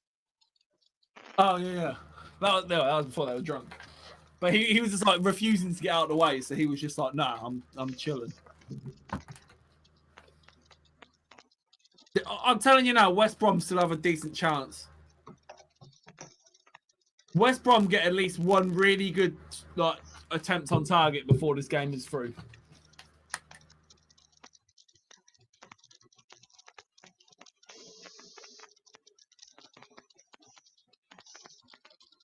How is Martial still on the pitch, man? Fuck me. This has been utter balls for you, my mate. Yeah, it has It's been awful, bless man. her. It's been awful.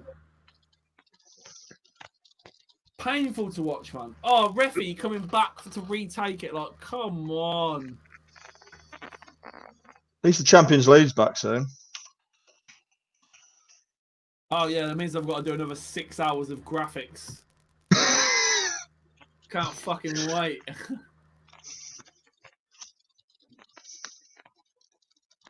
Oh, my headphones are dying, but luckily I've got a spare pair ready and charged. My OG pair are ready to go. My OG.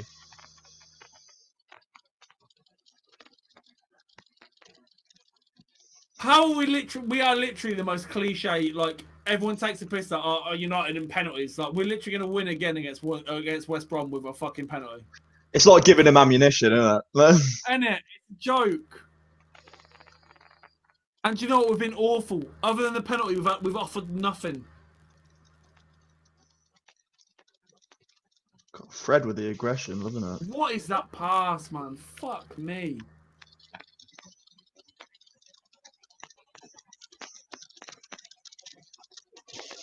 Spread out wide to Wan-Bissaka. Wan-Bissaka can't cross. Comes back inside to Bruno. Bruno can't pass today, apparently. Because that's like the 100th fucking pass he's missed.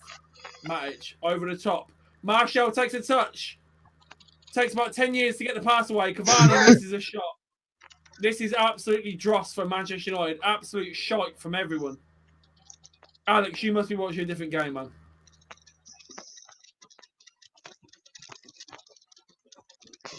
Another one from Alex. One of the basics of midfield play, and he can't do it.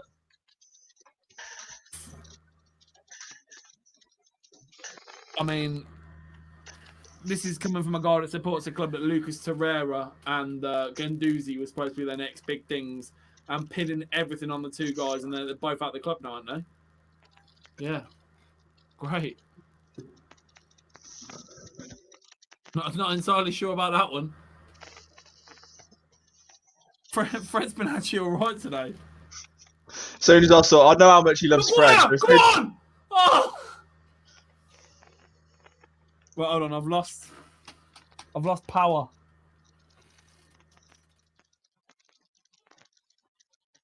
Right, hold on. I've lost power. I'm gonna need to try and give me 2 seconds.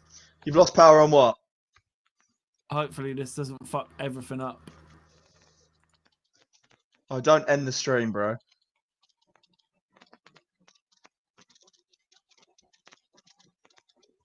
Oh, blessed.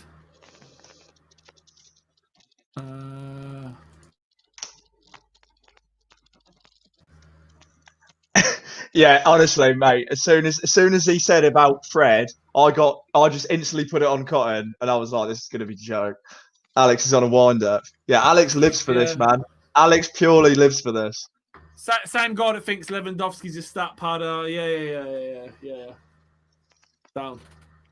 Live for it. Live for it.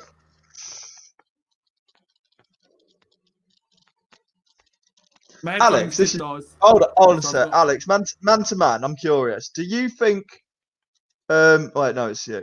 Whatever. Do you think Lewandowski is a stat padder? Do you genuinely believe that? Hand on heart, from Dortmund to Munich through his Poland record, do you genuinely believe that?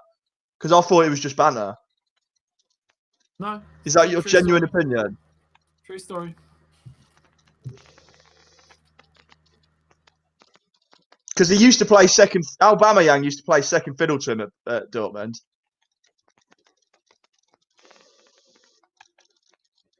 And I highly rate Aubameyang. I know you certainly do. Well, I think you do.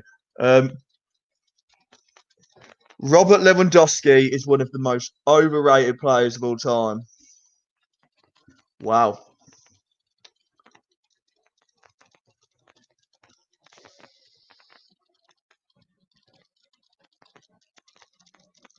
Yeah, Alex ain't a part of Turp Top, if anyone's wondering. Questionable. What? I'm sorry. I'm honest. Right. I'm reacting. No, bring that back up. Bring that back up. Bring that back up. Bring that back up. Bring that one back up. I'm doing it. That's Sorry. a fucking stone cold Steve Austin lie. He doesn't score goals when they're 2 or 3 up because he scored 2 or 3 goals. He's literally the fucking linchpin of every team he's ever been in. Like, mate, it's Robert Lewandowski. He's the 4th highest scorer in Champions League history. And who was above him? Ruud van Nistelrooy, Raul, and Cristiano Ronaldo. No, he's That's not. it. He's already surpassed Raul. So who's above him then? Benzema, Ronaldo, and Messi. Okay, Benzema. Okay, Benzema. That was Benzema. Only did that last Champions League campaign. Yeah, but the rest of that is fucking nonsense, man. But who's going to be there? Who's going to? If I was a better man, Lewandowski will be the 3rd highest scorer at the end of his career, not Benzema. I honestly just lost for words. I mean, no one's a stat padder in the Champions League. I'm sorry. No one is. It's the highest level of club football. No one's a stat padder, and a lot of that come from Dortmund as well. He got to a Champions League final with Dortmund way before. Bro, he was finishing top goal scorer when the team that weren't even winning the league. Like, do you know what I mean? Like, Bayern were winning the league and he was still finishing. Mate, you literally play teams like Olympiacos in the Europa League. What are you chatting? What, like,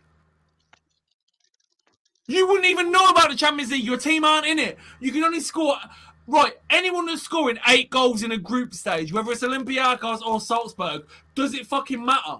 Like, they're scoring goals in the Champions League group stage.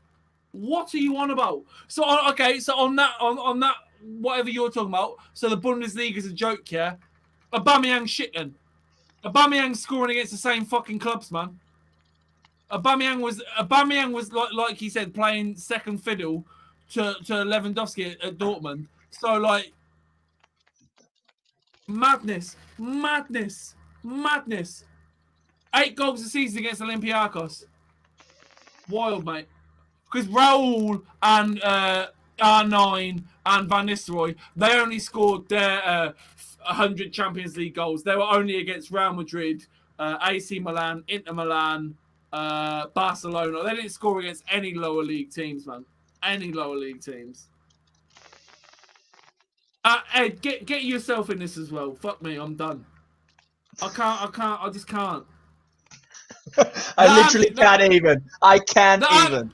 The argument is so dead. Like, oh, well, he only scored. Well, some of his goals were against shit teams. Literally, show me a striker that hasn't scored goals against shit teams. So what? So you're saying because Lewandowski hasn't come to the Premier League that that Aubameyang's better just because Lewandowski won't leave the Bundesliga?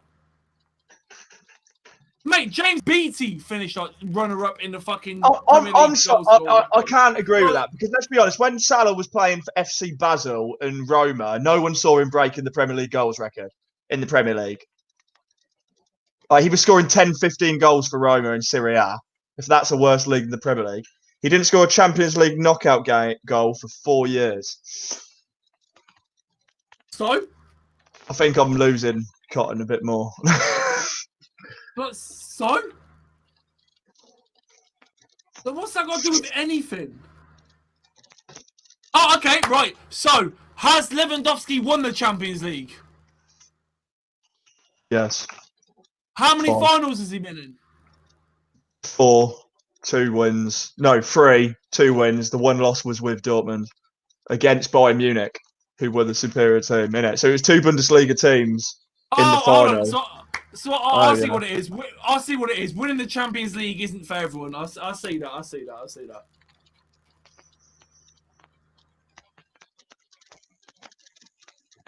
Honestly.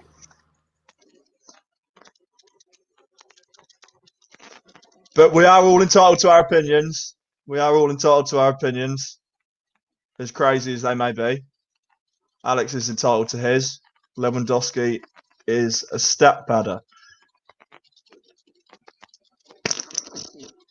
Who else are stat padders, Alex? Cavani's a stat padder. Edison Cavani is a stat padder. Let me tell you that. Edison Cavani is a stat padder. He takes...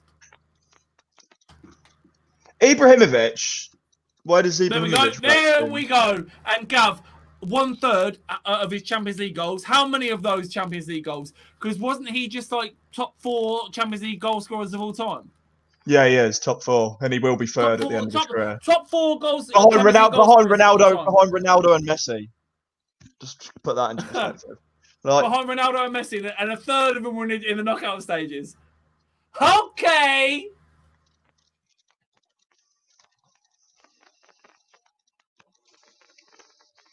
Does this spur from when? Honest, this isn't me trying. I'm just trying to work it out. Did this come from when Arsenal used to get dicked 5-1 by Bayern Munich with Lewandowski in all the time? Does it stem from that? Is there like a personal vendetta? Because Bayern Munich have trumped Arsenal multiple times, so maybe that's why he has this. Bayern Munich have trumped Europe multiple times, mate. They're a fucking powerhouse. 7 goals in semi-finals. 7 goals in semi-finals. You motherfuckers is wilding, man. You are wilding.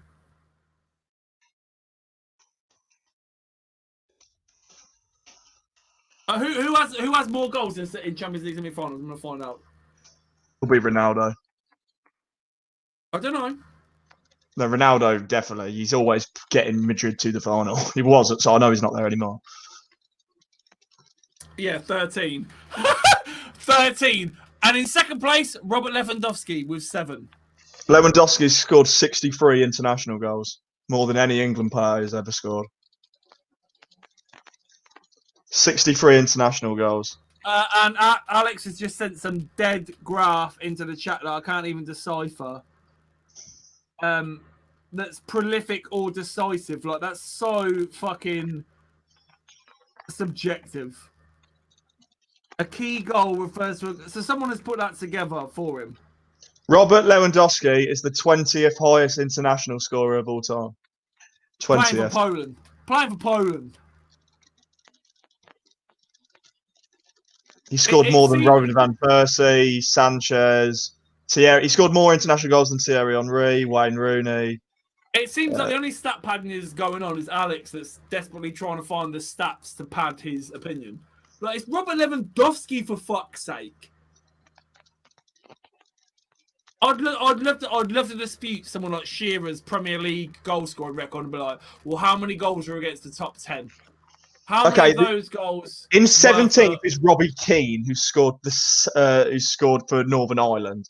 Lionel Messi, Pele, and Cristiano Ronaldo are the other top international teams. The rest are like Saudi Arabia, India. Pele don't count. So so the rest are all like Zambia, Hungary, Malaysia. So the top ranked nations, only Ronaldo, Messi, and Didier Drogba have scored more. But Robert Lewandowski's only scored 1 less than him. So top flight players, Lewandowski will take the record for third. So he'll be third international, third Champions League. I don't think you can argue with that. He's literally the best number 10 in world football.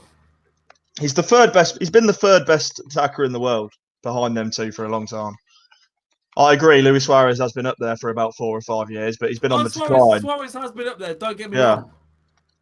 Because Suarez has actually scored the same amount of international goals as him. Like they've been very close, but there's been no argument that they're the third and fourth attackers. I can understand if you like watching Luis Suarez more than Lewandowski. I can get that because you know I love Luis Suarez. But I like Suarez, man. I still think we draw this game. I'm not gonna lie. You nervous? Massively. Arsehole is a twitching. I still think we. Here we are.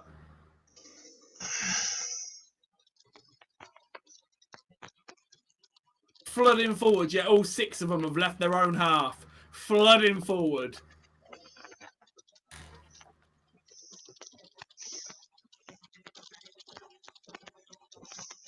You too, you. Here comes Scotty boy. The man mountain it is. I've got to change my shirt. Fuck's sake. Again? No, I won't bother. It's like it's become just Cotton gets dressed. And for my next outfit, I'm gonna try and find it. Hold on, without breaking the drawer. Is Martial going to do the whole 90 minutes? Yeah, of course he fucking is.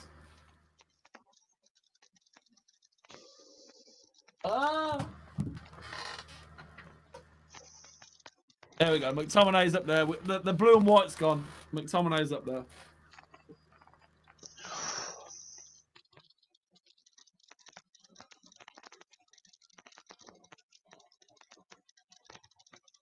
I completely forgot that United was still playing this game of football because it's that bad. Martial, first time we did anything all game. Honestly, Martial should not start the next game. 100%. 100% Martial shouldn't start the next game.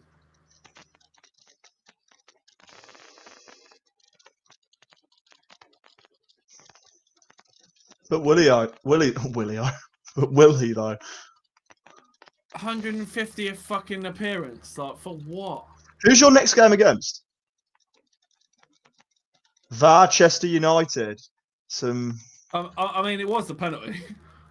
I mean, okay, yeah. So it's a penalty, and like we're a slave to the rules. So in the eyes of the rules, it's a penalty. Honestly, when everyone kept being like, "Oh, Man United keep getting penalties," stop fouling us in the box. Then, I mean, there's an easy way to stop this happening. Stop fouling us in the box. It's literally that simple. Oh, Van der Beek, yes, my boy. Just ride that challenge out the way. Bye, see ya. Anthony Santos, you better be lying to me.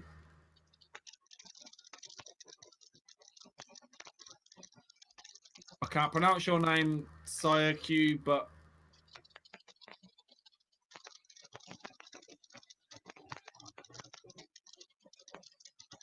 I swear on my fucking life, if West Brom equalise, I'm turning this fucking house upside down. Remember, I'm 30 seconds ahead of you. No one scored. Cavani. Please, Cavani. Oh.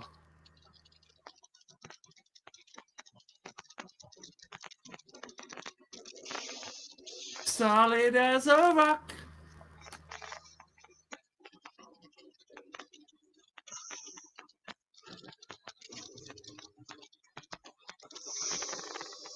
Oh, for all of you that aren't a part of this, mate, it's going off. It's going off in the 2 up top WhatsApp group because Gav is not having none of this. Gav is having none of it. Is Gav angry? Oh, yeah. McTominay just marauding forward. I don't really check much of the WhatsApp group during a game. It's just bait. I never get sucked into it. Yeah, like, my head is gone. My head is gone. Do I need to have a look at that? If I hear the phone ding while there's a build up going on, I'm like, right, I'm behind. There's a goal there, and I'll just try and like look at Gav.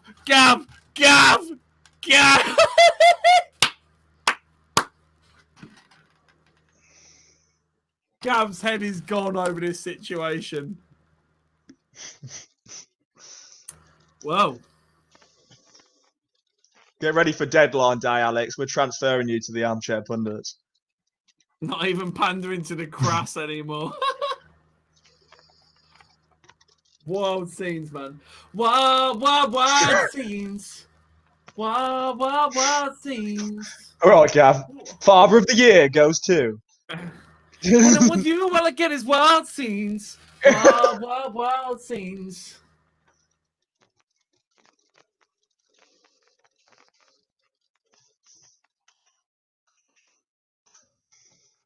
I'm not gonna lie, yeah, this is probably even worse than watching England. This is probably one of the deadest 90 minutes I've ever watched in my life.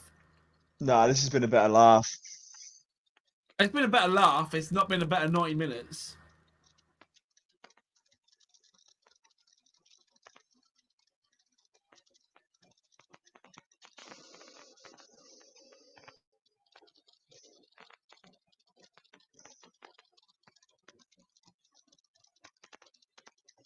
Johnny Lindelof, what a man. Love him so much.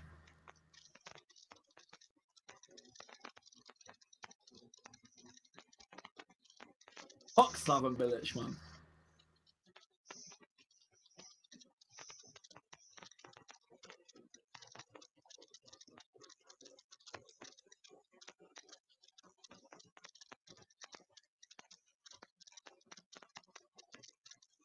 I cashed out. I pussied out. I cashed out. I cashed out at 17 quid. I couldn't. I just didn't want. I wanted. I put a fiver on. Oh, is it still 1-0 in the Madrid game? Yeah, and it's getting to the last 5 minutes, and I was like, what's 3 quid? Ain't it. Like, do you know what I mean? I was like, I'm just cashing out because I'll just lose all of it. So I've cashed out. Oh, now Messi can score. Martial. Scotland was wicked, Ross, mate. Honestly, Scotland Watchalong was fucking vibes, man. That was vibes. Gav, are you free to come in just for the post-match talk? Or Alex? Oh, I'll tell you what, Alex would joke if you came in. Honestly. Nah, because we'll just talk about Lewandowski. Like, we need Yeah, to talk true. about You're the right. last 2 games. But if either of you want to come in for that, go for it.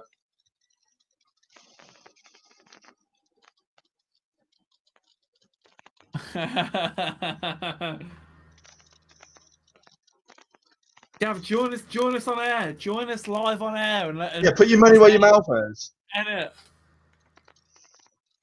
If you think you're hot, shit. It's 1-0 and we're fucking time wasting against West Brom, man.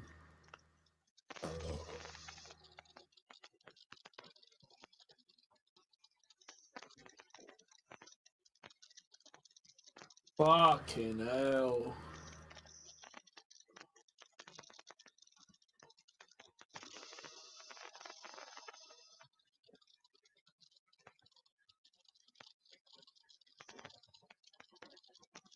How, when you are literally 1-0 down and we're clearly time wasting, are you going to walk away with the ball for a throw in? Like, we're already time wasting and you're walking away with the ball. Like, what are you doing? But a win's a win at the end of the day. I mean, you haven't won yet, but I mean, it's looking that way. It's been a shit game. We've been awful, man. No plan B that isn't a penalty. Oh, McTominay just ragged you. See you. Bye. Oh, Bruno just ragged you. Yes, Cavani. That's not a booking. No way. No way is that a booking. What? He's barely touched him. Referee's been dog shit as well today, by the way. Great tackle by Wan-Bissaka there. Unbelievable tackle.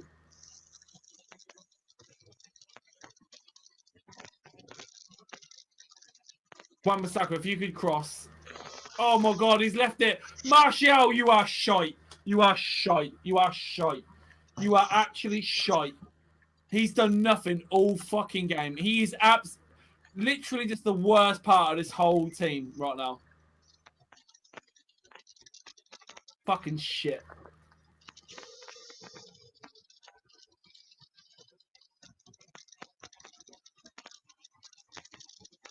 It's not even about the block, mate. Martial's sliding down to ground before he even takes the shot on. Absolute dross, man. How many people are we going to have to kick out of 2 up top? I know, innit? And never one bites the dust.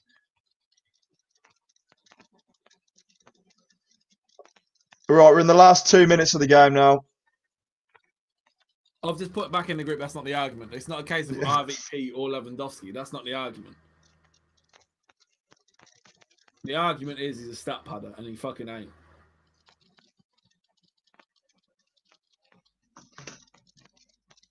Like, if you said to me, who would you rather, Lewandowski or RVP in his peak?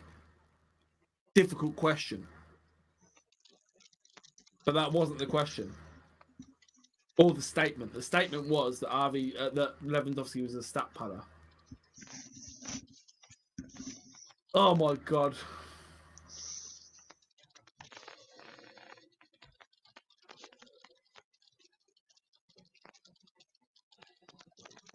And we're nearly there towards the end of the game. Cotton's going to have a few things to say, I can tell that. And it can't come any fucking quicker. Jesus.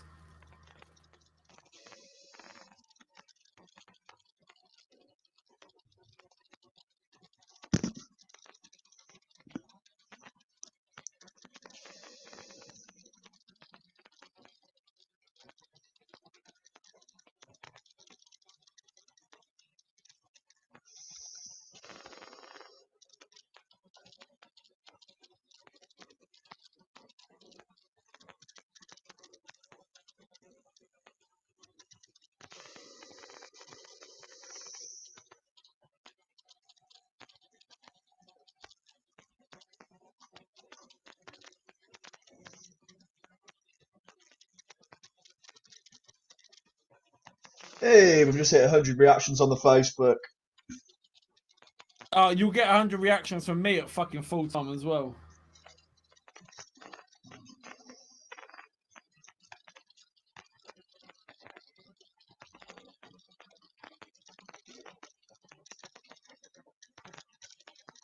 My bets would have come through, but don't worry, I'll push it out like the bitch I am. Is it full time at Bar? Yeah, I missed out on £4, so I'm gonna sleep tonight. Don't worry.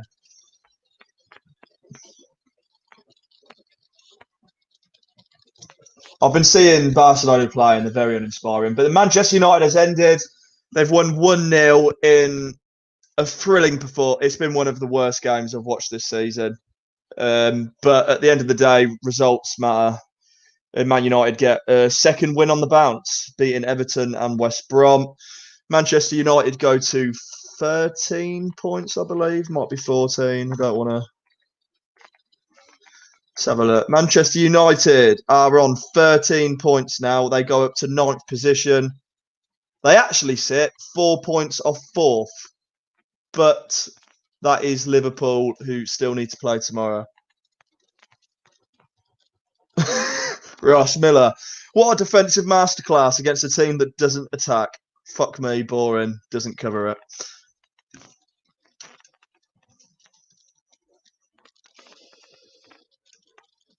Right, I'm gonna go in. I'm gonna go in, and it's no surprise what I'm gonna go in on. Can you go full screen if you're going to do a rant like this? Yeah, go full screen, man. Like, I'm absolutely sick. Honestly, absolutely fucking sick of Martial phoning in performances. Yeah, Paul Scholes was right when he said last season, at the end of last season, that Martial. Sorry, let me just mute this game. When he said that Martial fooled us all into thinking he was a goal scorer, yeah, he fucking did. He really fucking did fool us into everything. Martial against Everton was the deadest thing I've ever seen in my life. He fell over more times than he touched the ball. He offered nothing. He was wandering around the pitch. Lethargic, nothing. Watch today's game, same fucking thing. Wandering around in the 6-yard box. If it was Cavani at the start of the game, the chance that it fell to Martial, if it's Cavani, it's a goal. That chance fell to him where he's literally like placed it straight at the keeper. Nothing. And then for the rest of the game, he literally proceeded to just wander around the pitch, looking moody and French like he always fucking does. Did nothing. Honestly, I'm so tired of it, man. He's not a striker. He really isn't a striker. And the sooner we get a striker in, the better. And we've got Cavani. Mate, the guy came on. Cavani's like 57. Came on and was already making better runs and giving more options for the players than Martial was given for 60, 70, 80 minutes till he came on. Absolute joke, man. Like I'm just tired of it. And like at the end of the day, like we've just beaten West Brom 1-0, set piece, penalty again. No fucking idea on how to break these people down. Like other than the set piece and the penalty, where was the inventiveness to break people down? Where was anything? Nothing. Literally nothing. We had nothing. There was no plan B. There was no plan A by the looks of it. Like you're playing a team that you are never going to sit 10 men behind the ball. Why are you starting Matic, Wan-Bissaka, and Mata? Why are you literally slowing the game down beyond fucking belief? Why are you doing that? There is no reason to do that. Like honestly, the only thing that could top this game off now would be Gav joining the stream. And here Gav is. But yeah, honestly, like, I'm not saying not an Ollie out heads up kind of guy, but I'd say Ollie got the fucking lineup and the tactics completely wrong today. Completely wrong. The way that game panned out is just embarrassing, man. 90 minutes of that. Like I'm fucking fuming, mate. Gav, you've not been here for the game. We've obviously missed your presence. Not too much, but do you want to make up for the lost time? What do you think? With that game? Yeah, with not that really. Game. We're not going into Lewandowski. That could be a whole other show, and I think it should be a show. I think we've had 3 pretty decent games today. I actually quite enjoyed the Spurs game as well. But what a way to end a Saturday. You know, that was crass. That was awful. You can't allow West Brom to get in your face like that. It's West Brom. They didn't get in that face. They did nothing. They did nothing. No. They were getting in your face. They were putting tackles in. They weren't scared of you. Pereira's doing like friggin' nutmegs and that sort of shit. No, it's nutmeg. Hold on. He was doing second half. They come out because they were 1-0 down. He was doing nutmegs in his own half. They weren't fucking doing anything, man. What about the one on Matic where they got the opportunity, got a corner out of that one in the end? Mate, they didn't come to play football.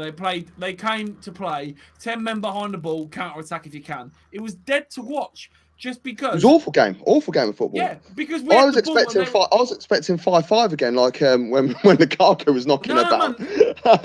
But Gav, like I said to Ed during the stream, what are we supposed to do when you've literally got 10 green and yellow shirts on the edge of your box the whole time, literally the whole time?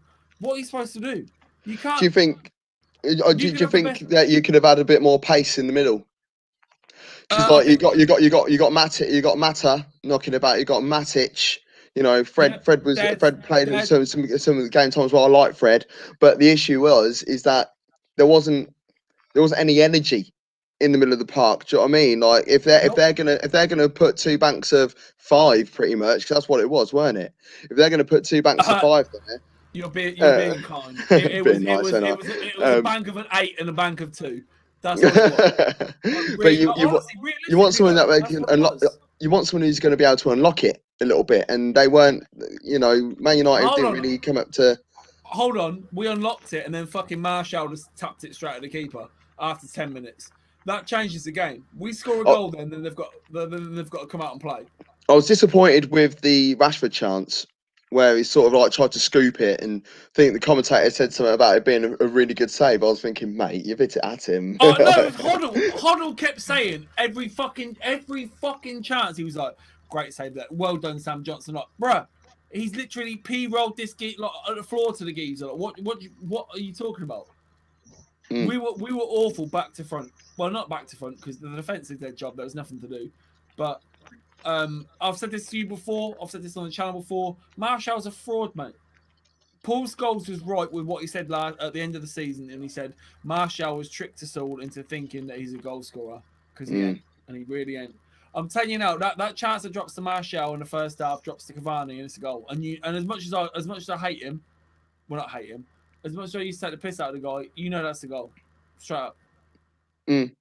Yeah. So where do you go now then? Where do you head? You've got Cavani, but Cavani is 33. Is same age as me. His birthday actually is on Valentine's Day. A little bit of pointless information for you. So it's going to be 34 in February. Thanks for that, Gav. Thank you. That's all right, mate. You might need that in a quiz one day. But Hopefully not. where'd you go? Who do you look at? Like Haaland? Do you know? Why would Haaland want to go? Exactly. Unless they're in the Champions, but even if they're in the Champions League, Haaland's already done his. He's gone. What's it? Salzburg, Dortmund. If he moves to Dortmund now, he's going to want to hit the next step up. And I don't mean stature of club. Yeah, I agree. I understand. He's going to want to hit the big time. He's got to win Champions League. We've still got to remember that Man United are still one of, if not the biggest club in world football. That doesn't mean shit anymore. Dortmund to United right now. Dortmund to United right now is a sideways step. It's not upwards. Dortmund to United is a sideways step. It's the same club. Same club doing like. He carried weight when he was at Salzburg. He doesn't carry weight from Dortmund. He's absolutely right. I won't have it. Who'd you go out and get then? Who'd you go out and get? Don't look at me. I'm not the Man United. I'm not the Man United fan. As a striker, yeah. Lautaro Martinez from Inter. How long we got? Icardi. Anyone that can score, mate. Anyone that can score a goal. Martial is a winger. Rashford is a winger. Greenwood is being played out on the wing. We need a striker. The fact that we've had to go for a 34-year-old out of contract striker speaks volumes, mate. Look, who was our last striker before Cavani came in? 2 years ago we had and who was that? And then who was that before that? Ibra. We had Lukaku and Ibra. How did that work out for us? We didn't like that. We didn't like that Lukaku was only like, well, I say only. He wasn't really doing, but he didn't have a great time at United. Ibra doesn't offer much other than just goal scoring. It'd be great now with the system we're playing, but at the time it wasn't. Yeah, I get that. But then, do you not feel like someone like Lukaku could fit into the system that you've got now? Do you think that you sold him too early? Yeah, he would. Yeah, he would. But yeah, of course we sold him too early. But that's what happens when you've got, mate, that's what football today is. He's got mega money agent that gets mega money percentage when he moves. So he wanted to fucking fabricate that move away from United because he gets 25% or whatever silly. No, he wanted to move on because he was getting shit. He was getting shit for the fans. He was getting paid wrong. He was. There's a lot of fans out there. There's a lot of United fans out there that couldn't stand him. I see James is a Chelsea fan, and like there was talk of him going to Chelsea and Morata, if you remember, going to United. I mean, like, would you go out and get Morata? No, that's banter. But to be fair, actually, the system that you play right now. The system that you play right now, Morata would actually fit. Right, Gav, hold on. Before we get into this, I still have my Facebook status that I bring up every year, right, because it's so spot on. I literally say, it's like Lukaku goes to United, Wayne Rooney goes back to Everton, and Ibrahimovic goes to the MLS. Just a spoiler. All happened in the space of like 2 months. I wanted Lukaku so fucking bad, man. I was like, right, we need a bulky target, man. Didn't work out. I don't think he offered the team enough. But I don't think that Lukaku wasn't like hounded out of the club. Mate, his agent is Raiola. He was instantly like, we want more money. We want this. We want that. We want these guarantees. And he was told to fuck off. Having him there now, can you imagine this? I can see goals coming from this. So you've got Bruno in behind. You've got Martial and Rashford coming from the wings. And then Lukaku up front. That works. That scores goals. I think it's false that you're having to play Rashford through the middle. It's false. He's not a good finisher for me. Rashford is not a good finisher. He's got great energy in the final third, but finishing ability, the amount of time, I don't know how long we can blame it on his age, because we kept on saying for a couple of years, it's like, oh yeah, you know, he just needs a chance to mature. You know, he needs to know when to knuckleball it and when to curl it. But he's not getting any better at in like when it's in front of goal. Do you know what I mean? So it's not great. I don't think it's great for anyone. Anyone in the red shirt at the minute isn't great. I think I know that we say about pre-season and stuff like that, but it's just terrible. Anything in a United shirt at the minute is, unless it's in Europe and you're not in Turkey, it's just awful. Like there is just no. I honestly like. I'm not Ollie out. I'm honestly, I'm not Ollie out. I look like that's backwards for the club. If we want to get Ollie out, it's backwards for the club. But then I watch games like today. I'm like, where the fuck are we going then? Because this is the team. This is the team that he's been left with. They wouldn't sign the players that he wanted. So I'm just watching this West Brom penalty incident again. They won't sign the players that he wanted. First window or second window. So it's kind of like, well, what do you want him to do then? Like the players is shit. Like I've said thousands of times before, I said it earlier as well. We've literally still a team of Moyes' shit, Van Gaal's shit, Mourinho's shit. Like, what do you want him to do with these players? If you don't want him to do anything with them, then cool. Oh, hold on. I'm looking at this Bruno one again. Hold on. It's a pen, mate. It is, and it's the same. Hold on. And it's the same I said with the Villa one earlier. It's a penalty. It's a pen. It's a pen. Both of them are penalties all day. I'm really wound up with them. That's why I said on the live stream, if you're not giving the Villa one, you're not giving that one. Yeah, it shouldn't be that way though. The slow down replay. Bruno doesn't even touch the ball. How is that not a penalty? I know. And he's looked at the monitor. Bruh. I mean, I'm glad that I'm not a fan of either club here, but like the fact that you're a United fan and you're pissed off with that, I think that speaks volumes. It speaks volumes because it just goes to show the state of VAR and refereeing, officiating in general across the game. I say across the game, it's across the Premier League. I don't think it's broken anywhere else other than the Premier League. And I don't like digging refs out. And I've got a lot of referee pals. So there's only so much you could defend. You know what I mean? Let me stop you there. Let me stop you there real quick because I said this to Ed during the live stream that basically I don't know if we've done it before, but I think the debate show on Monday or whatever day we do it, we want to talk about officiating, not so much just VAR. We just want to talk about officiating in general. Why aren't English refs going to the Euros? Why aren't they going to the World Cup? It's a very hot topic at the minute. I think we should talk about it. Yeah, let me see if I can speak to one of my ref pals. I'll see if I get. At the minute, it's not even just the people running VAR, man. It's like the Michael Oliver one earlier, right? He gives the penalty, then he sees the replay, and I don't know whether he's been scared into looking at the replay to pussy out and go, okay, probably isn't a penalty, or whatever the situation is. But he was the one that gave the penalty and then looked at it, and it's.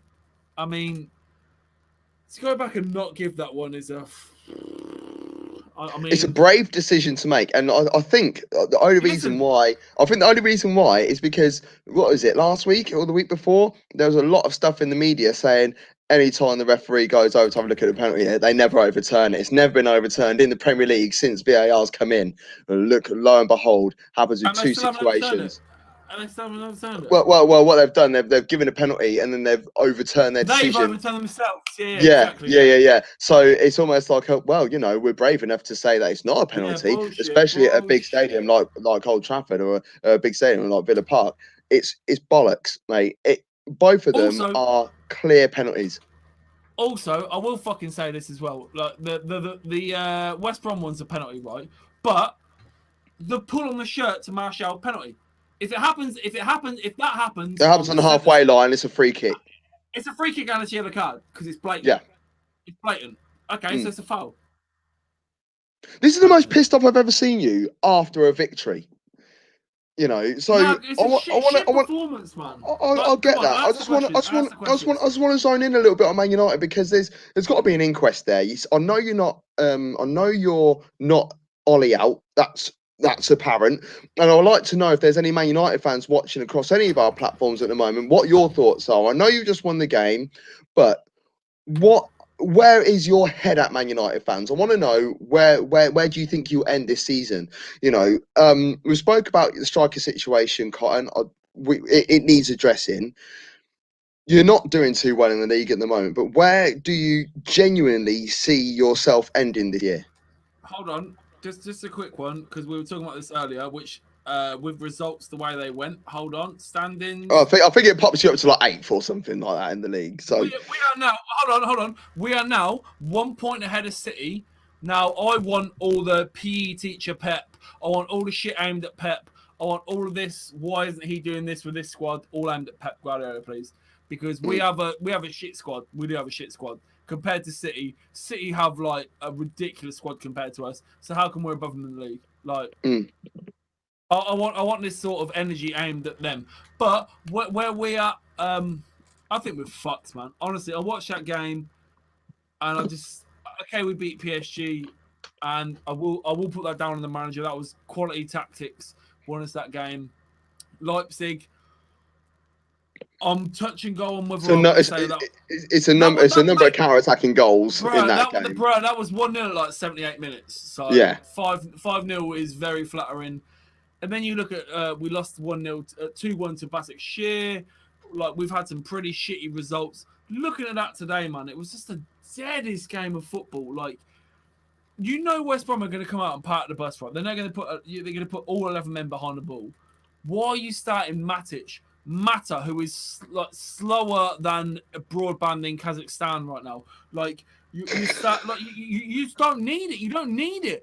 You could literally look how often West Brom had the ball. You could have literally played Matic on his own in front of a back four and played 5 strikers. Like it doesn't even matter. Like just leave him in front of the back four, clean up, pass the ball.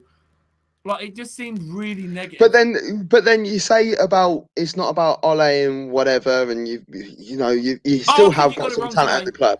But tactically, where does he sit? Because I think you got it wrong today. You know, there's been a how can you get it so right against PSG and get it so wrong against all the games that you've lost this season, all the games that you've drawn? Easy answer. Because we got it right against PSG because we play counter-attacking football. Because when we come across the big teams that want to pump us, cool. Then you've got Rashford, you got outballs of Rashford, Martial, whatever. You can literally break up the play, boom, send someone in behind, and that's where most of our goals come from. When you've got someone like West Brom, there is no outball. Then there is no counter-attack. They sit deep, mate. There's 11 people on the edge of the 6-yard box. If you can't break it down, you can't break it down. These teams, these teams, they set up specifically to act like that anyway. We know that. You know, it's not just them. Sheffield United do it. You know, they've done it. I think the only team that is pretty crap that knock around down the bottom that don't park the bus is Fulham. You know, you can play. Hold on. What does City and Liverpool do to these teams when they come across them? Oh, they pump them, don't they? They get in their face. They get back. They get right back in their face. They won't have 2 holding midfielders to start off with. They'll have a flat back 4 with 2 really advanced, really attacking fullbacks, a holding midfielder just in case because you could get done, and then it's ball players and attacking flair. Man United have got those players, so this is where I am more leaning towards the Ollie out sort of thing because he's not getting it right. He's not getting the basics right. That's where he's going wrong. He's getting the really difficult answers correct. Games like Leipzig, games like PSG, games like last year when you were on that mad run for 20 odd games. But the basics of going out at Old Trafford, doesn't matter whether the fans there or not, going out Old Trafford against West Brom, you should be 2-3 up inside the first half and be bringing on your kids and, you know, letting Donny van den Beek get 20 minutes as he normally does. You know, that should be happening at Man United, and it's not. The issue is, if you get rid of Ollie now, who the hell do you get? Are you going to give them 3 years? 4 years, No, of because course they need a number of years, because you're going to need a minimum of 3 windows. You always bang on about it, but you need a minimum of 3 windows to allow your team to allow that manager to adapt his stance and his style on your club. And then you need to allow them to get used to playing with each other for a good half a season to 2 seasons. You know, I'm an Arsenal fan. Everyone knows that I did not want Arteta at the club, right? I like the idea that we're giving him a little bit of time and stuff, and he's a rookie manager and that sort of stuff. You know, it's not the right decision, but I feel that I have to say I need to give him 3 windows. So is it the same? Like you've had the 3 windows now at with Ollie. You can say he's had the 3 windows, but he hasn't had 3 windows of players that he wanted. So why is that? Because the club is rotten from top to bottom, mate. That's a different show for a different day. But Solskjaer didn't want Van der Beek. Mate, we needed a right winger and a striker. Do you think he really went out and went, get me that Donny van der Beek from Ajax? Look how many fucking centre mids we've got. Look how many centre attacking mids we've got. Do you really think Solskjaer went, yeah, that's the boy? That's why all the memes and stuff on it's like, oh, look at Van der Beek, like, thought he was going to be playing this, that, and the other, and now he's sat on the bench. Are you telling me Van der Beek genuinely met with United and they said we're gonna play at centre mid, and he saw Fred, Pogba, Bruno, McTominay, Matic? Do you think he really saw that and thought, oh yeah, I'm gonna be the starting 2 week in, week out? No, of course he fucking didn't. He was like, this is my big move. And I don't think we wanted to sign him in the case of we'll play him every week. We were literally Chelsea in early 2000s. We were literally like, well, let's get this kid before anyone else signs him.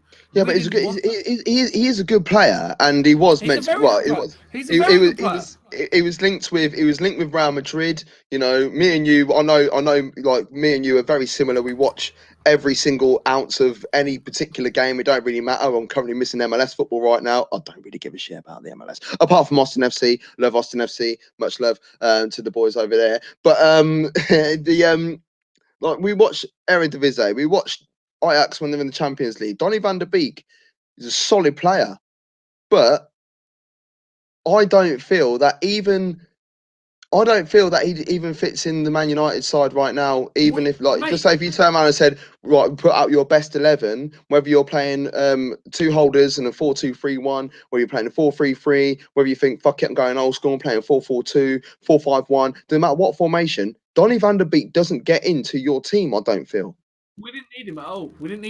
Into your starting lineup, I should say. You missed the conversation before before the game when we were talking about the Pogba and how I don't think Pogba can fuck off as well. Don't think he fits into the team at all. I think he's the best football player at Manchester United. Maybe not so much now Bruno's there, but as a football player, he's probably the best player at the club. But as fitting into the squad, and do you want to play him every week? Like, the guy can fuck off. He doesn't. I don't think he wants to be in Man United. I feel that. Did you see him for France? Did you see him for France midweek though? He was just as bad. He was just as lackluster. It's the first time I've seen him. Oh, he was so slow, and he was just like. He's giving the ball away constantly, he weren't great this time round for France. But how often do we see him in a French shirt, and how often does he turn it on?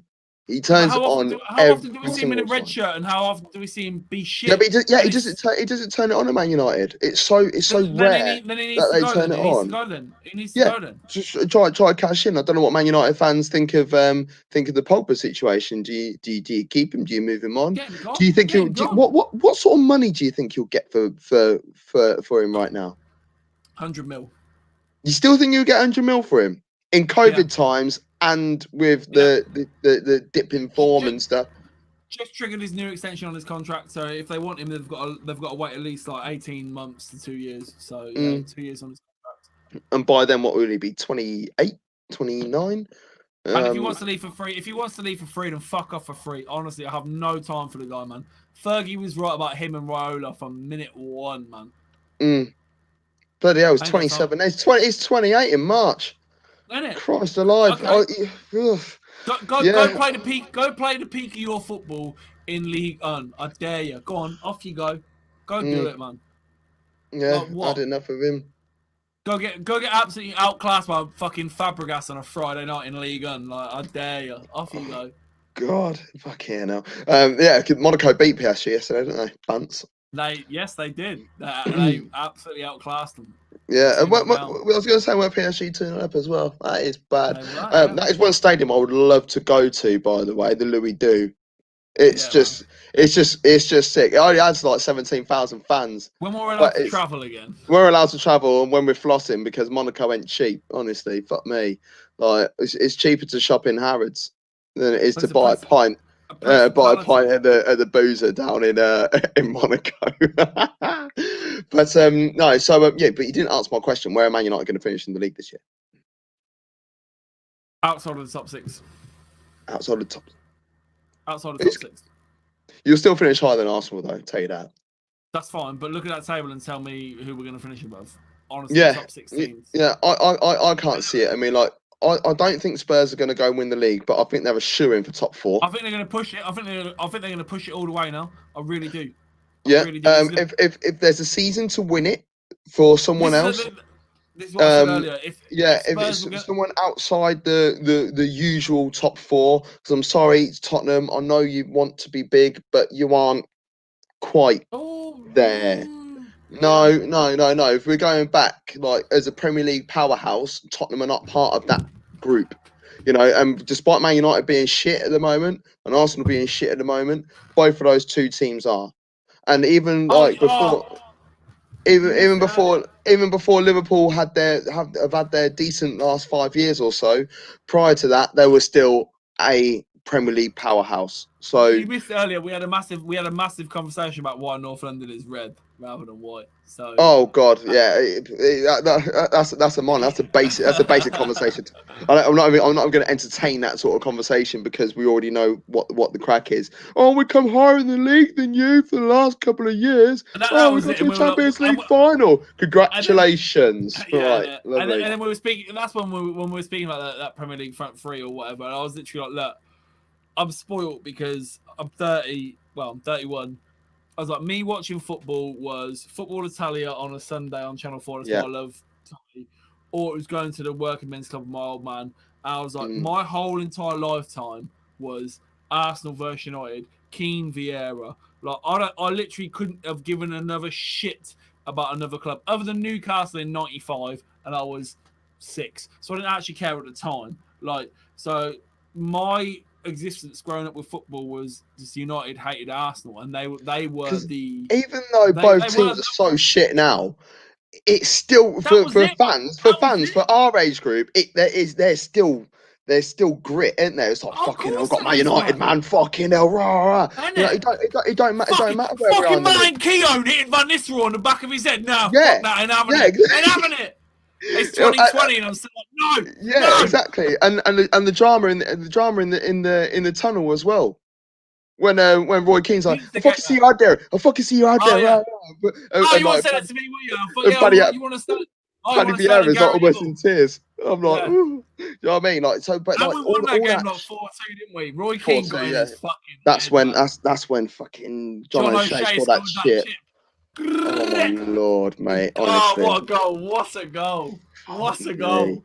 Honestly, that still grates me to this day. How can you let? Oh my god! Anyway, we were 2-1 up in that game as well. Savage, but it was a good finish, Mr. Util. But like, there's still grit between Arsenal and Man United. Arsenal and Man United could be 16th and 17th in the Premier League, yeah, on the last day of the season or penultimate game of the season, and that game will still carry more weight than Tottenham v Chelsea or some shit like that.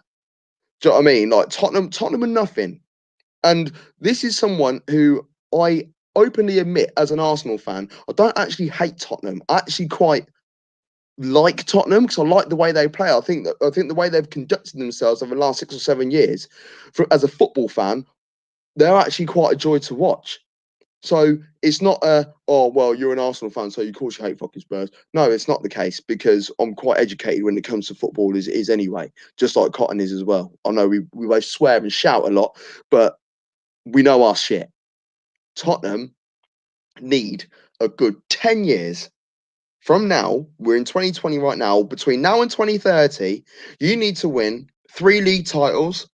You need to be in the Champions League every single year as well in the next 10 years to then start talking about are we as big as Arsenal? And if we want to go back, Arsenal has still got 13 league titles. Tottenham have got 1. I think that sort of quashes any Tottenham fans getting overexcited. I think, on the flip side, listen, I think Tottenham fans should get overexcited. If there's ever Get excited. Enjoy your time while you're doing it at the moment. It's not gonna last forever, but enjoy it. If there's ever going to be a year you're going to win it, it's this one, man. The league is all kind of fucked up right now. You literally just beat City, like it's mad. Like, just fucking enjoy it. Go with it. Mourinho will have you grinding out 1-0 results like you've never even dreamed of. Like, if you're a Spurs fan, I'd start getting excited. I mean, they have got, where's the goals against? They have got the joint best defensive record. Spurs. They're joint with Leicester, and Leicester. If Leicester win tomorrow, we need to talk about them again. I swear to God, we do need to talk about them again. And Wolves. So Wolves, Leicester, and Spurs. They've all conceded 9 goals. No one has got a better defensive record than them. Second is actually second. If you want to call it a joint. No, actually, it's Arsenal and West Ham. Oh God! But Arsenal conceded more goals than they scored. But no, Spurs, and this is one thing that pisses me off about. Oh yeah, Mourinho's all defensive, all that sort of shit. No, he plays to win, and if there's opportunity to score, he will bag. How many times did that Chelsea team, when he was there first time, and when he came back and won the title, like on a whim somehow? How many times was he thumping up teams like 5-0, 6-0, 8-0? Do you know what I mean? Like, no, the 8-0 ones was under Ancelotti. I'll give you that one actually. But scoring 4 or 5 goals a game. Regular. And the last time that Chelsea won the league under Mourinho, they played against Spurs on New Year's Day or the day after New Year's Day, right? And I think they won 5-3, but they were dog shit. And they won in the FA Cup 3rd round. Naturally, they're going to do that. And then a couple of weeks later, they played against Swansea and they won 5-1. Then after that, they got a bit of a scare in the game, and then that was it. Ground out 1-0s. Ground out 1-0s. I think that's champion management. I don't think that's defensive management. Listen, and like defense wins your games, man.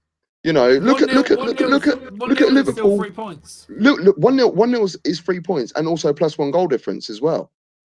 You got to remember that as well. So like, you're still adding in your tallies constantly all the way through.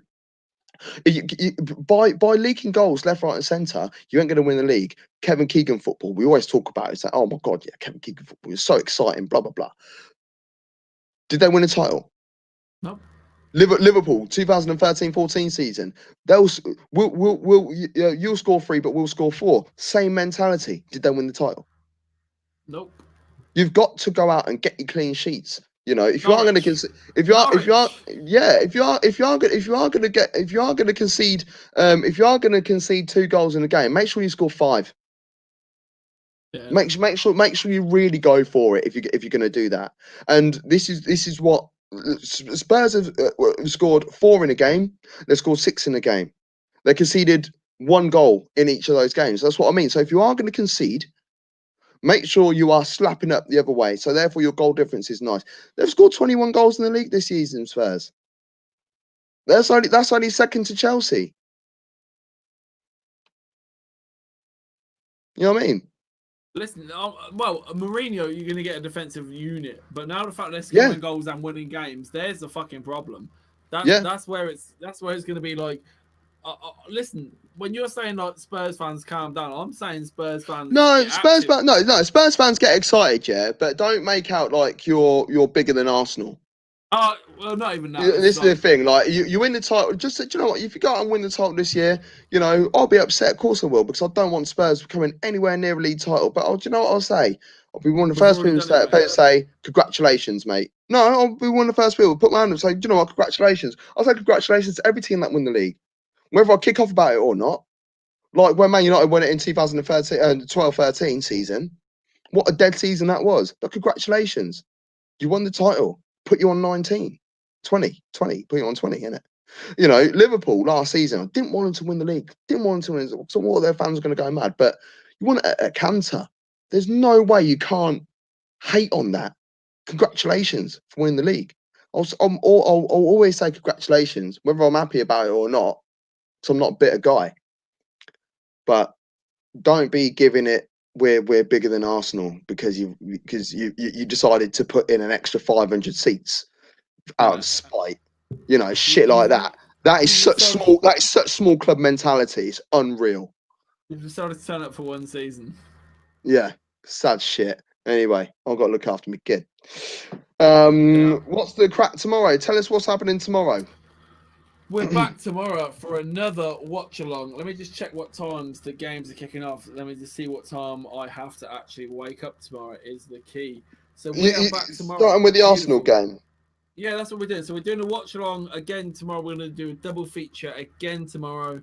So Leeds Arsenal is a 4:30 kickoff. So we will be live with a watch along at 4:15. So we're gonna cover Leeds versus Arsenal. And then straight after that, we're going to cover Liverpool versus Leicester. So we'll be here for another 4 hours tomorrow. Well, we're going to be here for longer than that because straight after that Liverpool Leicester game, we're all going straight into the weekly football review show, the Premier League review show. So yeah, I think what will happen is you boys are going to man the ship. Good and proper like you did today, which has been brilliant. And then I'll squeeze in from the back door to do the Premier League review show with you boys. I think that's what'll be the POA. Sounds good to me. Sounds like a win. I'll let you get some Kip Cotton. I'm gonna go have a fag and a beer, and then look after me kid. That's the POA. Let me just do this before I forget. So right, from me and from Gav, I'll see y'all motherfuckers later.